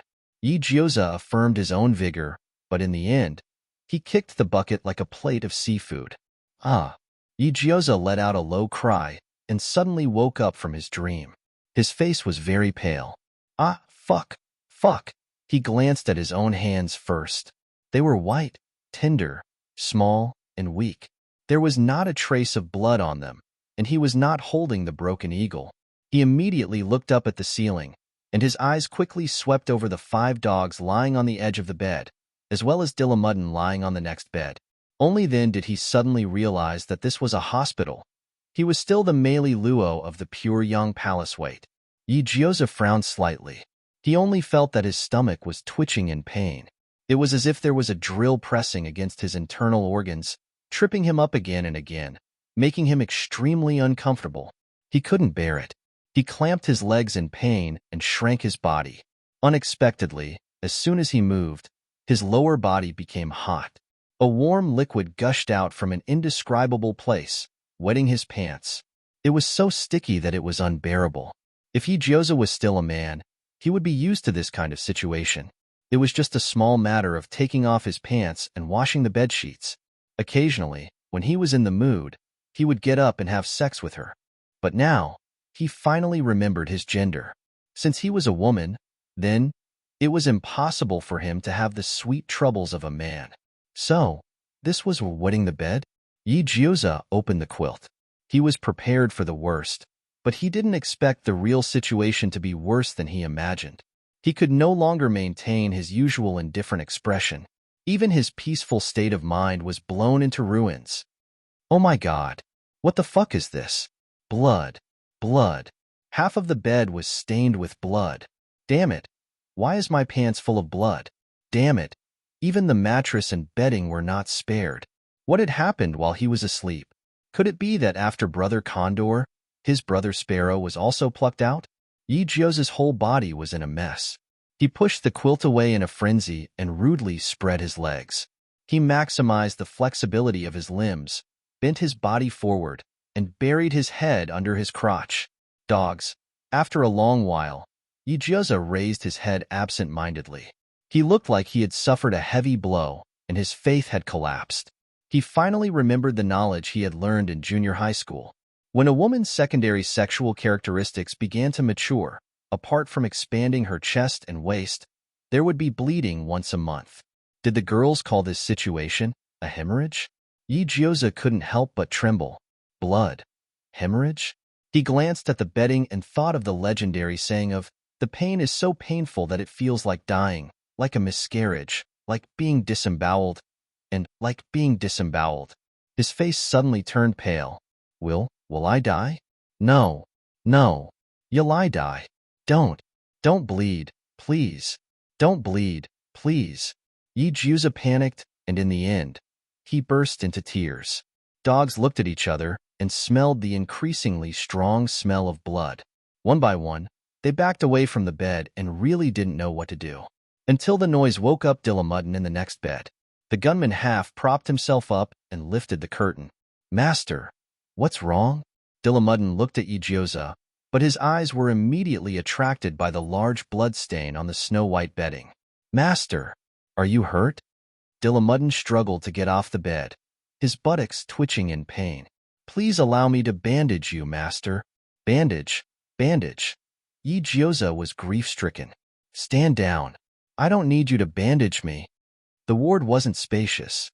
Dillamuddin didn't take 2 steps before he accurately found Master's bleeding point equals. The gunman couldn't help but look embarrassed. This is Dillamuddin had a wife when he was alive, so he knew a thing or two about women's private affairs.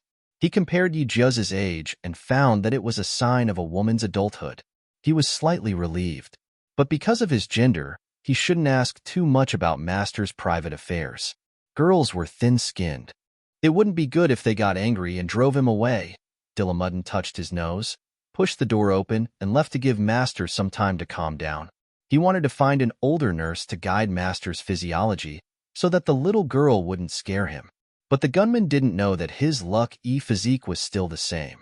Relying on the mole at the corner of his eye, Not only did he not find a nurse, but he was also blocked by a group of fangirls into the men's toilet. Dilemma. I can't live like this anymore equals the miscellaneous people left. Seeing that the owner was still holding his stomach, filled with despair and depression, the 5 dogs thought for a while and discussed. This is not right. We have to clean it up. The smell of blood is too strong. Uchiha Madara barked in a low voice. Is there anything necessary to deal with this situation? The Tibetan Mastiff turned to look at the Pomeranian.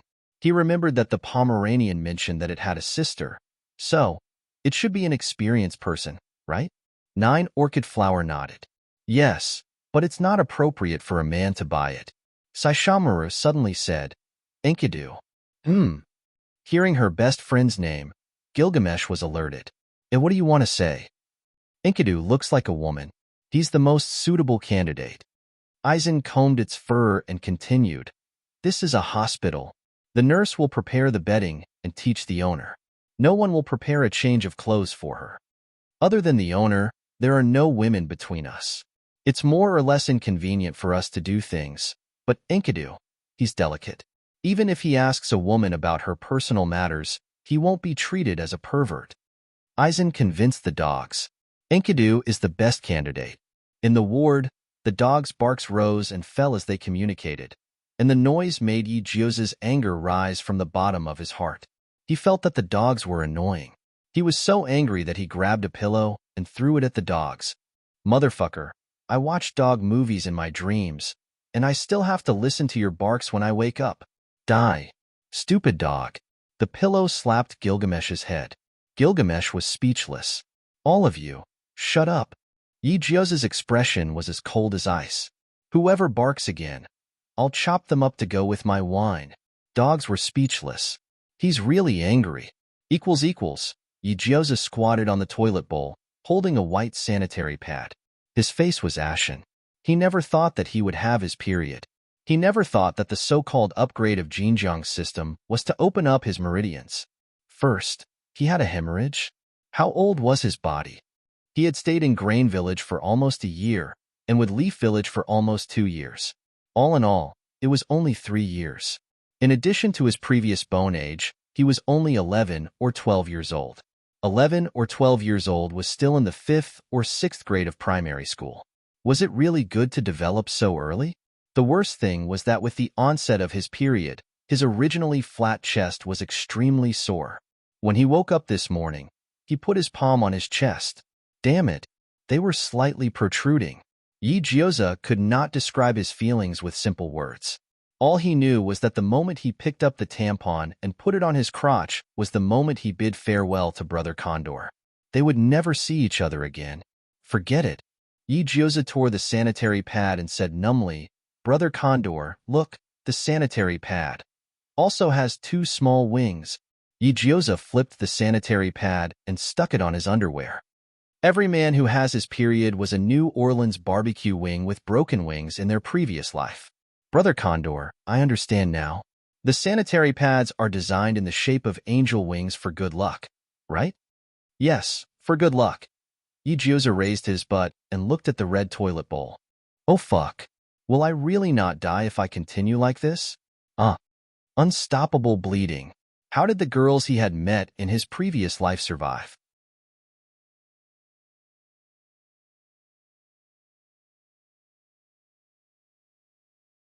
Chapter 85.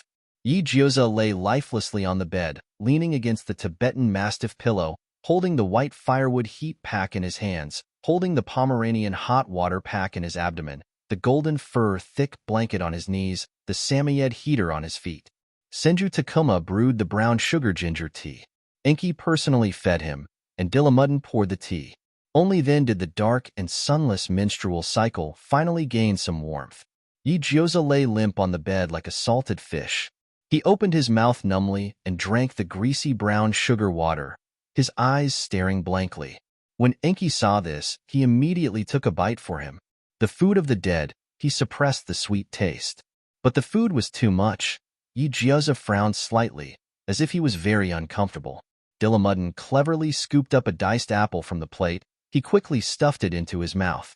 When the sweet taste spread on his taste buds, Igyoza relaxed his brows. He felt that the spearman was still on the right track. So, he took a sip of the brown sugar water and another sip. He took another bite of the diced apple. He spent his lunch peacefully. Because he didn't take care of himself and ate randomly during menstruation, the pain didn't last long. Igyoza clutched his lower abdomen with a pale face. He ran to the toilet. One afternoon, he was tossed and turned. It was also at this moment, Igyoza finally realized that he had to supplement his knowledge on women's menstrual periods. Otherwise, he was afraid that he would die in the hands of the vampire sanitary napkin. Without hesitation, Igyoza ordered Enki to buy a pile of textbooks. After that, he activated his top student mode and prepared to study overnight. But dreams were plentiful, reality was bony. Just as Igyoza saw the endometrium shedding, Wumi, with a gloomy face, rushed into the ward with a gun. Dilamudden directly restrained her, snatched the gun, and threw it under the bed. Wumi struggled, her expression a little crazy. "You killed Chiesi, right?" Igyoza closed the book, his expression ugly. If it was any other day, if a girl entered the ward, he would probably stare at her for half a day. He even thought of the name of their future daughter. Unfortunately, his mind was affected by the continuous blood loss. No matter who it was, he did not like it. "We didn't touch Wei Gong Keisai." Igyoza widened his dead fish eyes, and his tone was as gloomy as a zombie that had just come out of its coffin. "Isn't it easy to kill him? I just need to use a summoning array, and a bunch of heroic spirits will be calling out to me. Is there a need to plot against him?" Wumi fell silent. She closed her eyes and tried to keep her voice as calm as possible. "Chiesi is missing. What's so strange about that?" Igyoza found Wumi's train of thought inconceivable. He's a grown man, and his wife isn't by his side.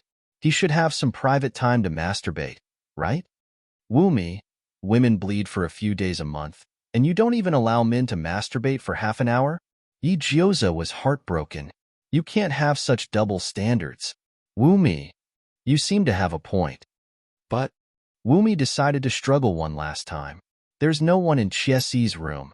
There's no footage of him entering or leaving the hospital's surveillance. Other than a videotape and a player, there's nothing left in his ward." Wumi searched for Wei Gong Keisai for the whole afternoon, but she could not find him. His wife, Alice Phil, could not suppress the aura of the Holy Grail anymore. She was about to sacrifice herself to end this war. Wumi knew that if they could not retrieve the Holy Grail for the Aaron's Balin family, they would lose their final value. Their value as tools.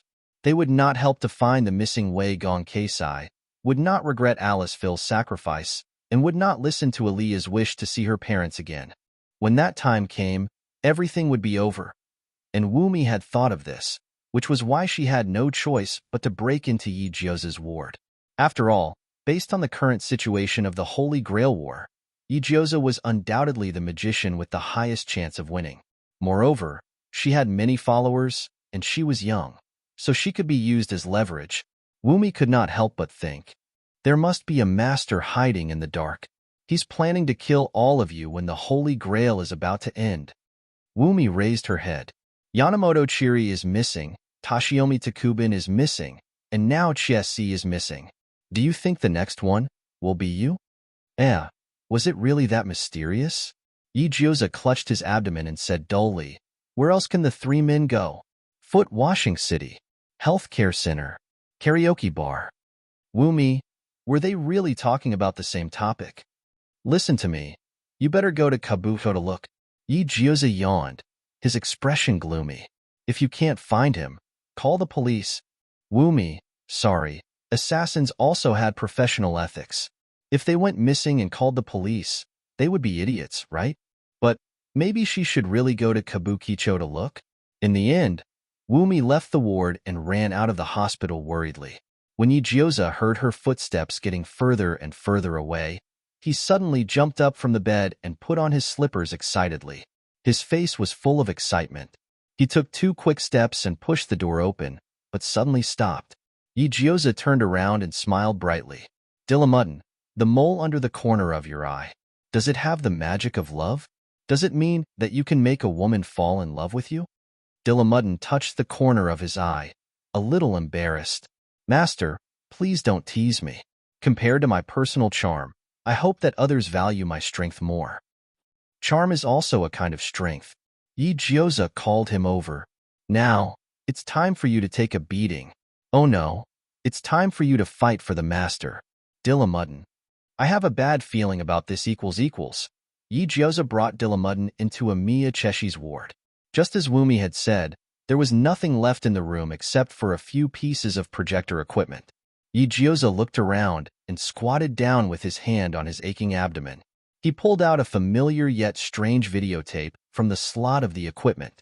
He thought for a long time, then muttered Ermi Tofu as if he was confessing something. Then, he fiddled with the projector to see if it could be used. Master, what are you doing? Dillamuddin was a little nervous. There's a strong, lingering resentment in this room. Yi Jioza adjusted the channel and inserted the videotape into the projector. Dillamuddin, you have to perform well later and show your greatest charm. Dillamuddin was confused. Huh. Yi Jioza patted his shoulder and crouched down behind the sofa. At the same time, the image on the screen suddenly changed and black and white colors appeared. Dillamuddin stared at the screen dumbly, and the mole at the corner of his eyes glowed with a strange light. He saw a bunch of strange images, words, and drawings in the stream of consciousness, and a few symbols that he did not understand. The next second, he saw an old well. It was dark like a bottomless abyss. Some kind of strange energy was surging out, like a cold and gloomy wind. Tamumudo was secretly on guard. Behind the sofa he was sitting on, there was still a master in a weakened state. He slowly pulled out the red-yellow rose, and a slender hand suddenly appeared at the mouth of the well. Dillamuddin. Lady? No, as a knight, I can't be rude to a woman. Even if this lady crawled out from the bottom of the well, I can't belittle her noble soul. Dillamuddin put away the gun, and the female ghost crawled out of the well with her limbs twisted. One of her hands suddenly grabbed the edge of the television. She used all her strength to prop up her body, ready to drag her prey into the well from the outside world. Before she could do anything, a pair of big hands that belonged to a man went through her armpits, lifted her up, and dragged her out of the television at lightning speed. Sadako. There was a bad feeling in her heart. Her 5 fingers turned into claws, raised her rotten face, and looked at Dillamuddin fiercely.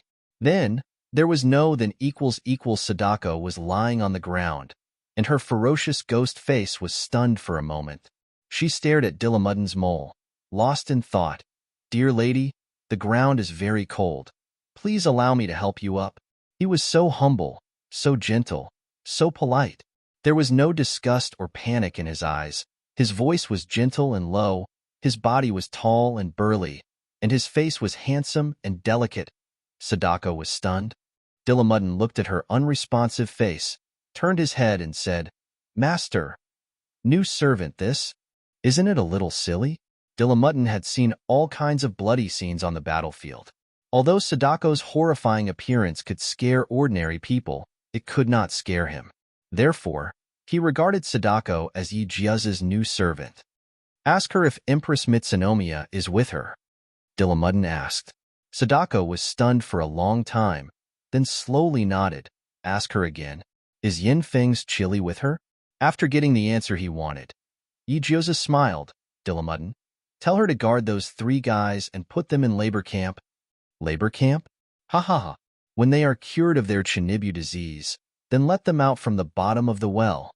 At this moment, Yi Jioza, who was laughing happily, would never have thought that the reason for the outbreak of the 5th Holy Grail War was, where is Daddy? Toshiomi's 2 daughters wanted to find their father. Amiya Chishi's daughter wanted to find her father. The people in the church wanted to find the priest, and the masters who had fought to the death in 5 wars would never have imagined that their Chinibu father, who had not completely recovered from his Chinibu illness, had become even more ill under the guidance of Professor Sadako. And Yi Jioza also did not expect that Sadako only looked at Dillamuddin in front of the TV and became his #1 fan, a firm fangirl. Her job changed from crawling out of the TV to dragging people, to as long as there was a TV that could be controlled, she would have to play Dillamuddin's posters and videos. And with Miss Sadako's help, Dillamuddin's popularity spread all over the island and began to go abroad.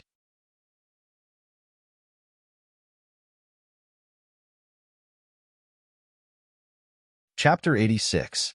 The five dogs had solemn expressions on their faces.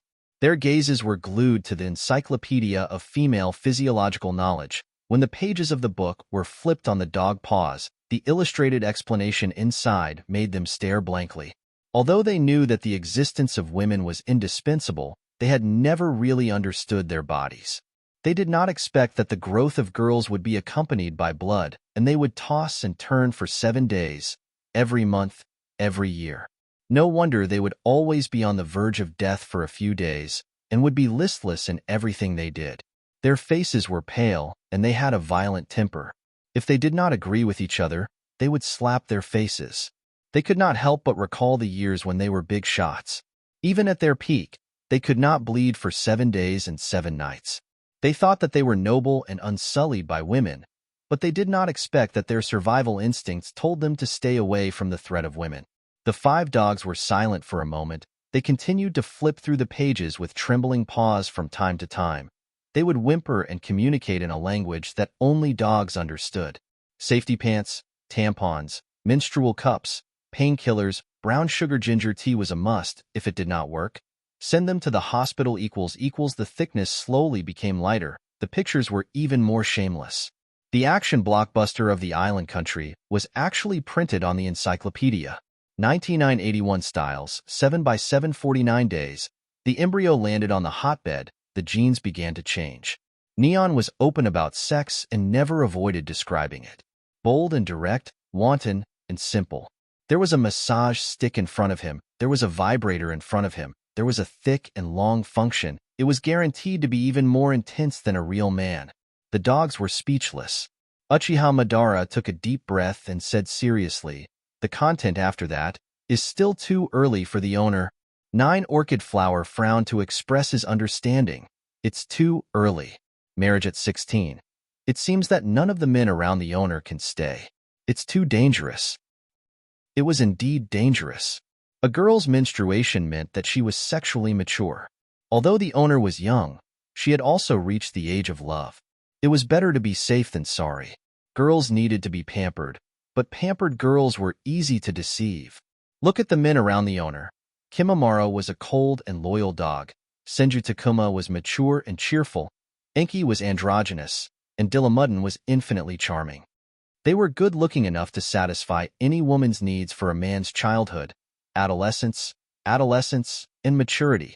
In addition, each of them had outstanding abilities and excellent figures. They were simply mobile hormones that specialized in bewitching young girls. If the owner fell in love with one of them, then their beds would be gone, the quality of their dog food would decline, and they would lose their status in the family. They might even have indigestion when absorbing spiritual energy. It was written in the books that when a woman fell in love with a man, he would be the only one left in her eyes. She would think of everything for him and arrange everything for him. She would love him so much that she would give her body to him and even bear his children. What if the man said, "I want to eat dog meat hot pot today"? Die. Wild man. Don't even think about seducing the owner. What were they waiting for? They had to be on guard. Gilgamesh licked his claws. This king has yet to recover his physical body. I will not allow any unforeseen events to happen. Well, tear these pages. Tearing books? What a great idea. Uchiha Madara tore the complete explanation of male and female sexual relations out of the book. He even considerately tore it into pieces. Saishomaru suddenly said, "If she were to come back and see the pieces." Dogs fell silent. Oh, if the owner were to come back and see the pieces, they would definitely be beaten up. In addition, the owner was in her menstrual period, so she might beat them even more wantonly. If they were not careful, they would lose their lives. Uchiha Madara took a deep breath and formed a seal with his paws with great difficulty. He spat out a tiny fireball and burned the pieces to ashes. But at this moment, Aizen felt that something was amiss. The pages are incomplete and not thick enough. Just the feel of it is wrong. She is very sensitive. If she were to be discovered, then let's frame Senju Takuma. Uchiha Madara conned his best friend with a deadpan expression. It's best if the owner completely dislikes him. Aizen glanced at him and said in a subtle tone, "How are we going to frame Senju Takuma? Have you forgotten that we are dogs?" That's right, they were dogs. Would the owner listen to dogs or humans? Was there a need to ask? Given that they had numerous criminal records, the owner would definitely pick up a broom and beat them up first. So the problem was, how were they going to solve the problem of the pages? Tearing up the book was a momentary pleasure, but how were they going to fix the crematorium? Fortunately, their brains were still online. After remembering the size of the pages, the 5 dogs quickly jumped out of the ward and swarmed to the nearby library. As bosses, they still had the dignity of bosses. Stealing books was something they could never do. So, they rolled into the library's dump and pulled out a pile of old newspapers. They used their paws to cut them into the size of a book page. After organizing them, they immediately brought them back to the Encyclopedia of Knowledge. Seeing that the completed book was not damaged at all, the 5 dogs finally breathed a sigh of relief. Well, they were also fighting hard to save their dog lives today. Yi Jiaozi managed to scam Yinfeng Chili, kill 2 birds with 1 stone, kill Tashinabu, and finally take down Wei Gongsai. He felt that his future was bright. He also reached an agreement with the electroshock professor, Miss Sadako, and lost his teammate, Dilamudden, the handsome skybreaker. He was so happy that he could even ignore the pain of his period. But all his good mood only lasted until the moment he picked up Kenneth's call across the ocean. Kenneth had been riding high recently. After Yi Jiaozi represented the Archibald family in the competition, he had overcome all obstacles and defeated countless masters and servants. He had the biggest chance of winning the Holy Grail War with an overwhelming advantage. He had thought that victory was in his grasp and that getting the Holy Grail was only a matter of time. But he did not expect his student Weber and Weber's servant Iskandar to be so arrogant in the United States, and they had not been dealt with yet. The last pair of masters and servants should be a piece of cake for Yi Jiaozi. In order to reap the fruits of victory as soon as possible, Kenneth was eager for quick success and urged Yi Jiaozi to think of a way to defeat Iskandar and force Weber out of the game. This way, Archibald family would be the biggest winner. But Kenneth did not expect Yi Jiaozi to be on his irritable period. "Motherfucker, Kenneth, I dare you to say that again." Yi Jiaozi grabbed the phone and cursed. "I'm seriously injured and bleeding, and you still want me to fight the Conquest King? I didn't ask you to directly. Shut up. Did I allow you to speak?" Yi Jiaozi picked up his sword. The 5 dogs smartly retreated far away. "I'm telling you, I'm on strike. I'm tired and I want to rest. I'm done. You're treating the Archibald family as... Did I allow you to interrupt when I was speaking?" Yi Jiaozi roared even louder. "If you keep blabbering, I'll chop off your little brother. I'll let you experience what it's like to wear sanitary pads." Kenneth was speechless. Okay, he knew the reason for her irritation. "Why aren't you talking? Are you out of words?" Yi Jiaozi's combat power increased exponentially, and he became more and more energetic as he continued to argue. "If you're not happy, then hold it in. If you can't hold it in, I'll stuff an extended version of night into your mouth." Kenneth was speechless. He took a deep breath and pressed down on his throbbing temples. 6 fried dough twists. You really should have been educated as a lady. You don't have the gentleness, politeness, and elegance of a woman. You even sound like a rude man. Unexpectedly, as soon as he said this, Yi Jiaozi suddenly relaxed his brows and retracted his aggressive aura. "That's right. You have good taste." Kenneth was speechless. Why? Why was it that every time he spoke to her, the topic would veer in a strange direction? Why was that? Weren't they discussing how to resolve the matter of Weber and the Conquest King? However, Kenneth never expected that not only could Yi Jiaozi change the topic, but he could also change the topic of the Milky Way. "Kenneth, on account of your praise, I'll give you a suggestion to improve your family's reputation." Yi Jiaozi said solemnly, "The Holy Grail War is only temporary, but your Clock Tower Academy will last forever." Kenneth's eyes darkened and he frowned. He was instantly led into a trap. "What do you mean?" "The Holy Grail War may last 10 or 40 years. The cycle is too long. If all the magic families rely on the Holy Grail War to determine the winner, It's too childish. Yigyoza smiled and said, I suggest you start anew and open a new campus. Kenneth held the microphone. His intuition told him that he was about to hear an extremely beneficial suggestion. He lowered his voice. Tell me about it. I'm interested. Open a new campus. It's different from the existence of the clock tower. It's a place controlled by you alone. Lower its threshold and accept students with magic talent. Yigyoza played with the ends of his hair and revealed a mischievous smile. There are a lot of commoners, and many of them have outstanding abilities. For example, in this Holy Grail War, I'm a living example. Kenneth paused. I'm a noble. If I lower the threshold, then how will the nobles view me? Tisk, who's not a peasant 8 generations ago? Who's a noble? Yigyoza said disdainfully. If you really value the so-called bloodline, you might as well set up an academy for nobles in the school. While I'm the champion of the Holy Grail War, you have enough advantage to recruit talents from the nobles. And with the talents in your hands, no matter who is chosen in the next Holy Grail War, who participates, and who wins, it's possible that they'll fall into your sphere of influence. Kenneth's eyes lit up. Compared to you and your family doing it alone, the academy can link all the interests together. Yigyoza continued, and, no matter who wins in the end, it won't shake the position of the Archibald family. Putting students from different classes together will make the competition stronger. After 10 or 40 years, I don't believe that any family will be able to cultivate people who can surpass this academy. Yigyoza narrowed his eyes.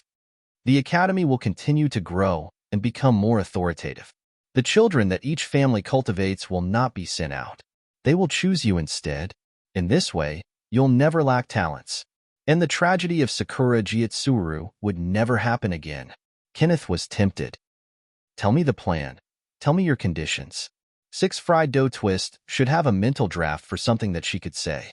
Since there was a ready-made plan, there was no need for him to waste his brain. And Kenneth still remembered that this was a cooperative relationship. If what he offered didn't satisfy the other party, then what he said today, she could choose to tell someone else. But the proposal to create an academy and gather talents, as well as the huge prospects that this proposal would bring, was a future that he couldn't imagine. Perhaps it really would have the ability to change the Holy Grail War and control the Holy Grail. Conditions. Yigyoza thought for a moment. I don't have many requirements. First of all, please give the Magic Academy that you're going to create a nostalgic and resounding name. Let's call it Hogwarts. After throwing out a bunch of nonsensical drafts to trick Kenneth away, Yigyoza knew that he could rest in peace for the next few days, and that no one would come to harass him. He rested in peace, ate in peace, and drank brown sugar water in peace, until Yigyoza discovered that the berserker Lancelot was locked up in the madhouse with the highest walls, the tightest security, and the safest security measures in Fuyuki City. Damn it, can't you just let me bleed in peace? Yigyoza bitterly crawled out of bed, drank a bowl of brown sugar water, and stormed to the madhouse. To be honest, he was glad that Lancelot was in the madhouse and not locked up in a zoo. After all, Lancelot was injected with anesthetic that was enough to turn over an elephant before he was successfully captured by humans. That was why it was difficult to get him out, because he was locked up in the lowest level of the madhouse. In another time and space, Ikazan was leading a team to Osaka City to get his younger brother. In this time and space, Yigyoza was leading a dog and a heroic spirit to the madhouse to get his younger brother. This was destined to be a night of luck.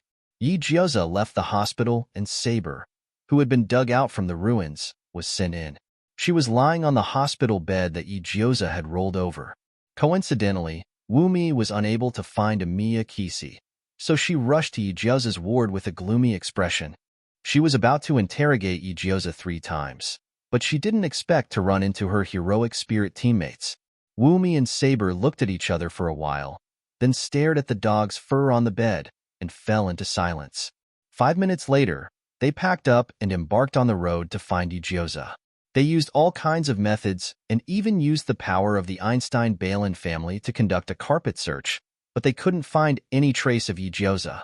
It was as if she had evaporated from the world, suddenly disappearing without a trace. At this moment, Wumi was even more convinced that there must be a suspicious master hiding behind the scenes, and that this master was the biggest winner of this Holy Grail war. And Yi Jioza disappeared just like Amiya Kisi. It seemed that Yi Jioza really wasn't the one who killed Kisi. Wumi blamed her wrongly. Wumi heaved an inward sigh of guilt. However, assassins were very professional. After feeling guilty, she locked all her targets on the last master, Wilbur. Iskandar left for 3 days, and in these 3 days, Yanochiri, Toshiomi Tokusaka, Amiya Kisi, and Yi Jioza disappeared one after another. As expected, this was Ryder's doing. Even if you killed Kisi, don't even think about getting the Holy Grail. Wu Mi and Saber hid in Fuyuki City together, waiting for the Conquest King to return. On the first night Iskandar and Wilbur returned to Fuyuki City, they faced Saber. Since Wilbur had exhausted all his energy in raising the husky, Iskandar didn't have enough mana to fight, but he still managed to fight Saber to a draw.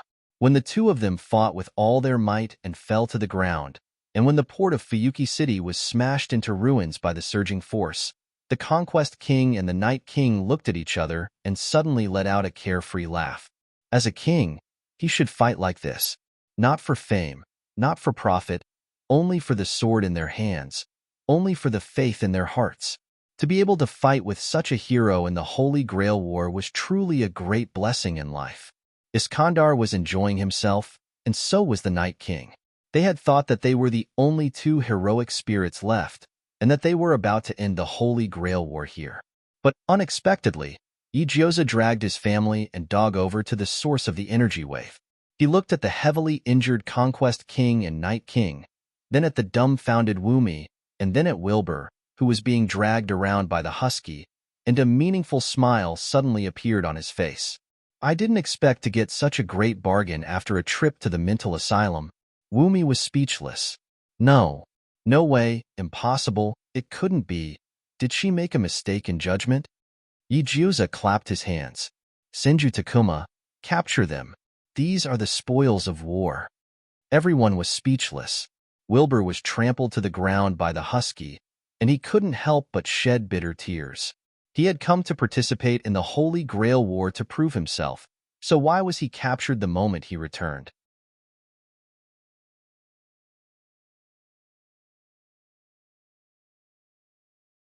Chapter 87. Yi Jioza thought. In the Holy Grail War, a large-scale holographic online game, as long as he killed a player of the same level, he would be able to obtain the world achievement of Pokemon Master. Who would have thought that even though he had passed this stage? The organizers did not buy it. They put on airs and asked Yi Jioza to take action, to kill all the surviving heroic spirits. Because heroic spirits were the energy source for the Holy Grail to activate and the foundation for the Holy Grail to descend.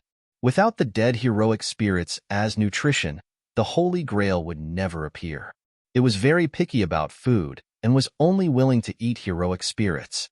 Moreover, Yin Feng Chili and the other 2 masters were missing, but their followers were still alive. In other words, the master was not dead, the heroic spirits were not dead, and they had not lost the right to participate in the competition. Although he did not know why they did not use the command incantation to recall their followers, but being alive is still being alive. They were not eliminated if Yi Jioza wanted the Holy Grail, not to mention the door and the window. There would not even be a crack in the door. He had to say that the organizer's heart was really dirty. He did not live happily, and he kept finding things for him to do. Yi Jioza sneered. He was very tired. He had to cultivate his body and mind. He had no interest in arguing with them. He had no interest in raising his sword to kill heroic spirits. Moreover, the Night King Saber among the heroic spirits was still a beautiful woman. She looked young but bright and capable. She was his favorite type. Forcing a group of men to attack a girl, it was really fucking low. Since they did not want to end the war, then let them do as they pleased. He wanted to see how they would find Yin Feng Chili and the other 2. This was definitely the longest Holy Grail War in history. If the Holy Grail had consciousness, it might curse and say that they were the worst masters it had ever met. The organizers searched blindly. Kenneth was busy building the school. Yi Jioza stroked the dog every day. and even urged Dilamudden to debut immediately. When the days were idle, Enki played with the golden retriever every day. Senju Takuma chased the Tibetan Mastiff all over the yard. Yigyoza basked in the sun, and Kimamaro fed him the freshly made dumplings. The fragrance of the flowers permeated the air, and the oriole sang. The white chai closed its eyes for a nap, the Samoyed stretched lazily, the Pomeranian yawned, and Lancelot was still staring at the computer. They had entered the retirement period in advance in the mansion. Even without Nara, they were in the mansion. Yigyoza would try to find Lancelot, but he wouldn't go out of his way to help Nero. During the gyoza, Nara said he had heard a Li Long Yi. To him, Nero was a perfect example of life and death. If one did too many bad things, they would eventually run into ghosts. The cycle of karma and retribution and Heaven's Net had long arms. However, it had accompanied him for quite a long time. Even a dog could develop feelings for him, let alone a toy that could talk. But had accompanied, as he Grays has. If had, GRS. If Nara didn't survive. Oh, I'll take it as an atonement. Besides, the Jinjiang system had evaluated Nara as a world boss. If he could have died so easily, he would have been too weak. However, when Yigyoza thought of the time he pulled his head out of the mountain of meat, he hesitated. A boss that died with one pull. He was indeed weak. So, should I look for him? No way. He hadn't finished his matcha ice cream, spicy hot pot, Chongqing spicy hot pot, and kebab. If he didn't finish it, how could he have the energy to look for another head? Wait, look for my head. Bah, look for my head. I'm not looking. Ah, Nara is still the poor little abandoned by the master of the house. Yigyoza didn't expect the Holy Grail to collapse before the organizer could find someone to look for it. And the cause was the little Holy Grail, Aliceville. It spilled black mud and swallowed Nara's head when he lost control. The word Nara has an ominous meaning in Buddhist scriptures. It means an endless hell from which there is no escape. And the reason why Nara was called Nara was because the source of his birth was the accumulation of all evil in the world. Apart from his love for the platycodon, which was like a moth flying into a flame, the thing that condensed into his origin was evil. He was a demon of deterioration, a personality derived from evil, and a conspiracy woven from evil. Doing evil was Nara's instinct, but he wasn't willing to be controlled by his evil instincts. Therefore, he repeatedly tore open his origin and spread it out in order to free himself from his nature. Yigyoza had thought that this would be a long and arduous transformation process, but who would have thought that Yigyoza's stroke of genius would give him a unique splitting method? Now, there was nothing left but a head. Therefore, he was swallowed by the black mud without any resistance and pulled into the world of the Holy Grail.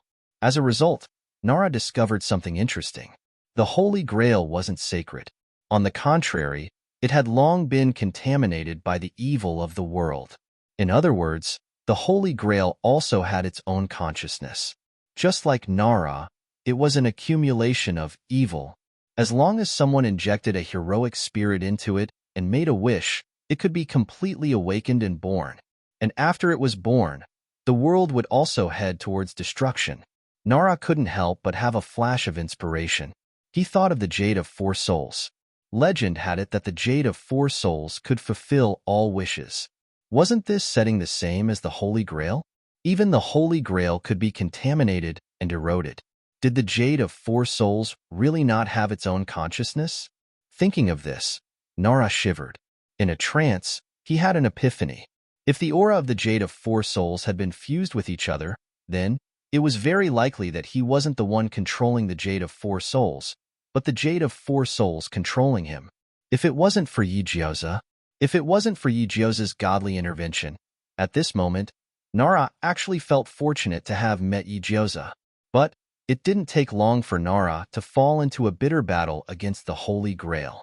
He was the evil of another world, while the contaminated Holy Grail was the evil of this world.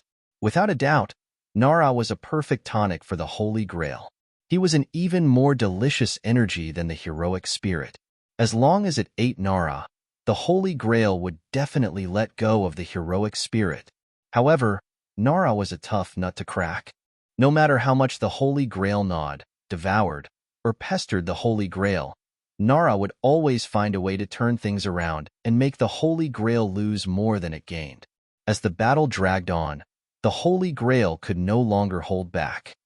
Just as it was about to be unable to suppress Nara, it instinctively absorbed the magic power in Fuyuki City and directly increased its aura and power, firmly suppressing Nara in the black mud. Aliceville was swallowed by the Holy Grail. It didn't even need to borrow the power of the magic formation. It directly broke out of the Holy Grail's body and circled above the cathedral, refusing to land for a long time. Countless members of the Magic Association and the cathedral tried to control it, knock it down, and plunder it, but they were all repelled. What was even worse was that the Holy Grail was shaking and began to gush out large amounts of black mud. It was like a tsunami, mixed with the momentum of a volcanic eruption. Red magma flowed down from the top of the cathedral like a raging waterfall, washing away everything.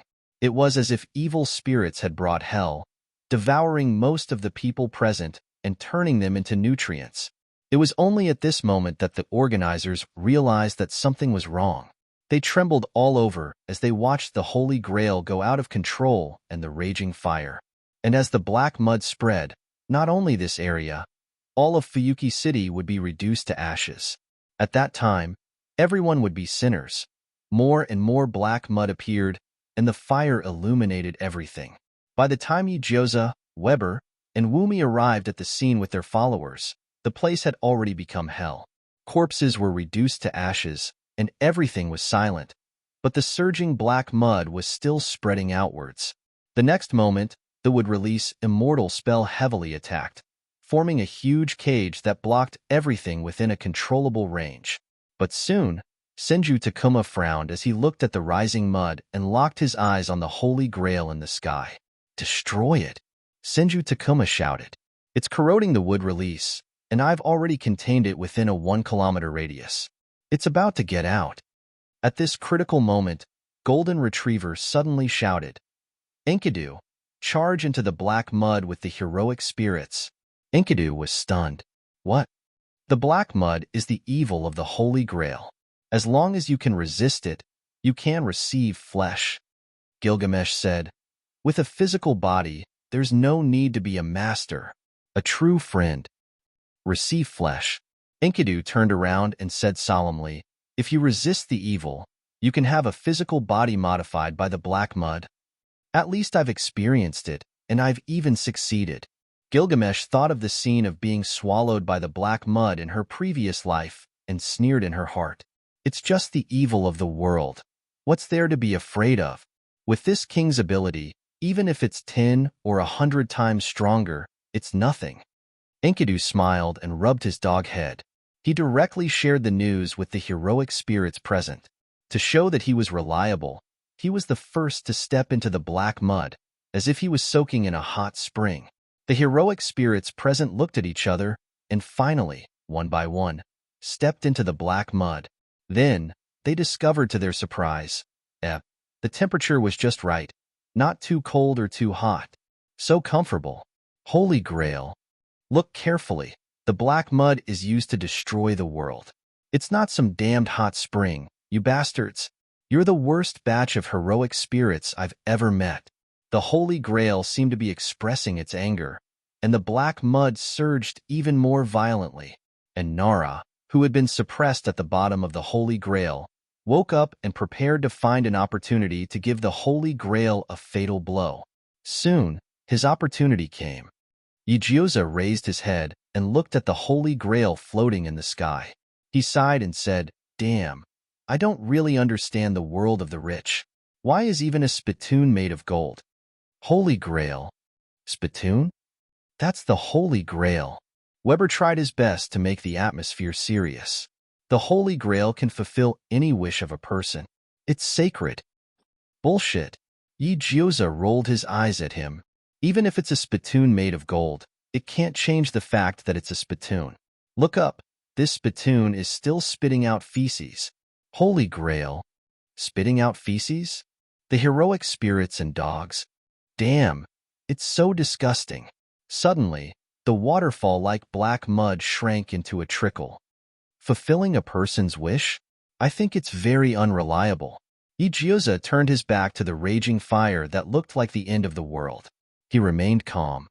If it really has the ability, then turn me into a man. Weber. Igyoza's goading method was undoubtedly successful. Most importantly, he had a strong desire in his heart, a man. After a rough man experienced 7 days and 7 nights of bloodshed, he had long been corrupted. His desire to become a man far exceeded his obsession to go home. As long as Aunt Flo didn't come, everything could be discussed. Damn, this firm heart and strong willpower were like a peerless delicacy that completely moved the foodie Holy Grail. Its body swayed as it descended from the sky. Bit by bit, it slowly landed in front of Igyoza. At the same time, the Holy Grail focused on Igyoza. It even spoke in his heart, "Say your wish, now is the time." Nara fiercely counterattacked. The gathered demonic power entangled the Holy Grail's main body like a tiger, wrapping it tightly. It tried its best to absorb its power and devour it. Igyoza stretched out his hand at this moment. With hidden excitement, he solemnly made a wish. "Please make me a man." As soon as he said this, the dog's expressions all changed. A man? Does the owner really have some kind of misunderstanding about his own gender? A man, a man. The Holy Grail's voice seemed to have malfunctioned. It was a little long. "I will fulfill your wish." Igyoza's eyes lit up. He looked at the Holy Grail expectantly. Magic power, the Holy Grail, and a wish. The conditions had been met. The Holy Grail activated its own function. It took this opportunity to fulfill Igyoza's wish and escape from the sea of suffering of being devoured. It suddenly turned the Holy Grail upside down. As if it had drunk too much and vomited, it wildly spat out a large lump of black mud. Then, following the black mud, a fully naked, enchanting man with black hair wrapped around his body appeared.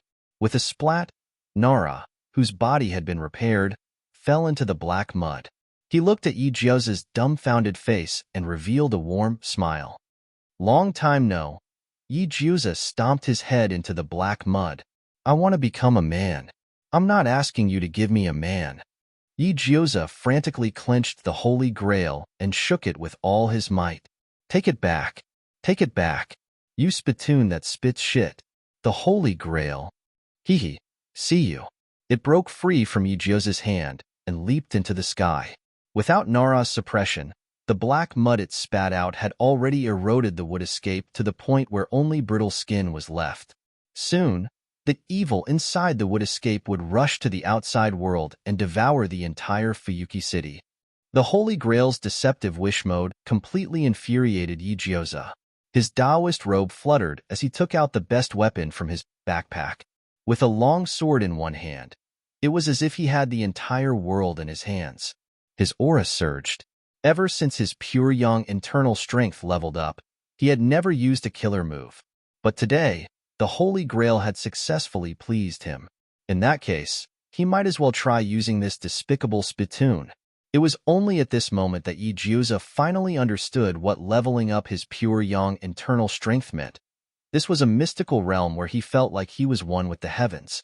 His 8 extraordinary meridians had all been opened up, and he could directly absorb power from the outside world. Moreover, even if Fuyuki City was filled with magic power of different systems, it could still be digested by his yin and yang and combined into power that he could use. In this way, as long as heaven and earth could provide him with the power of nature, he wouldn't have to worry about his servants draining his inner power.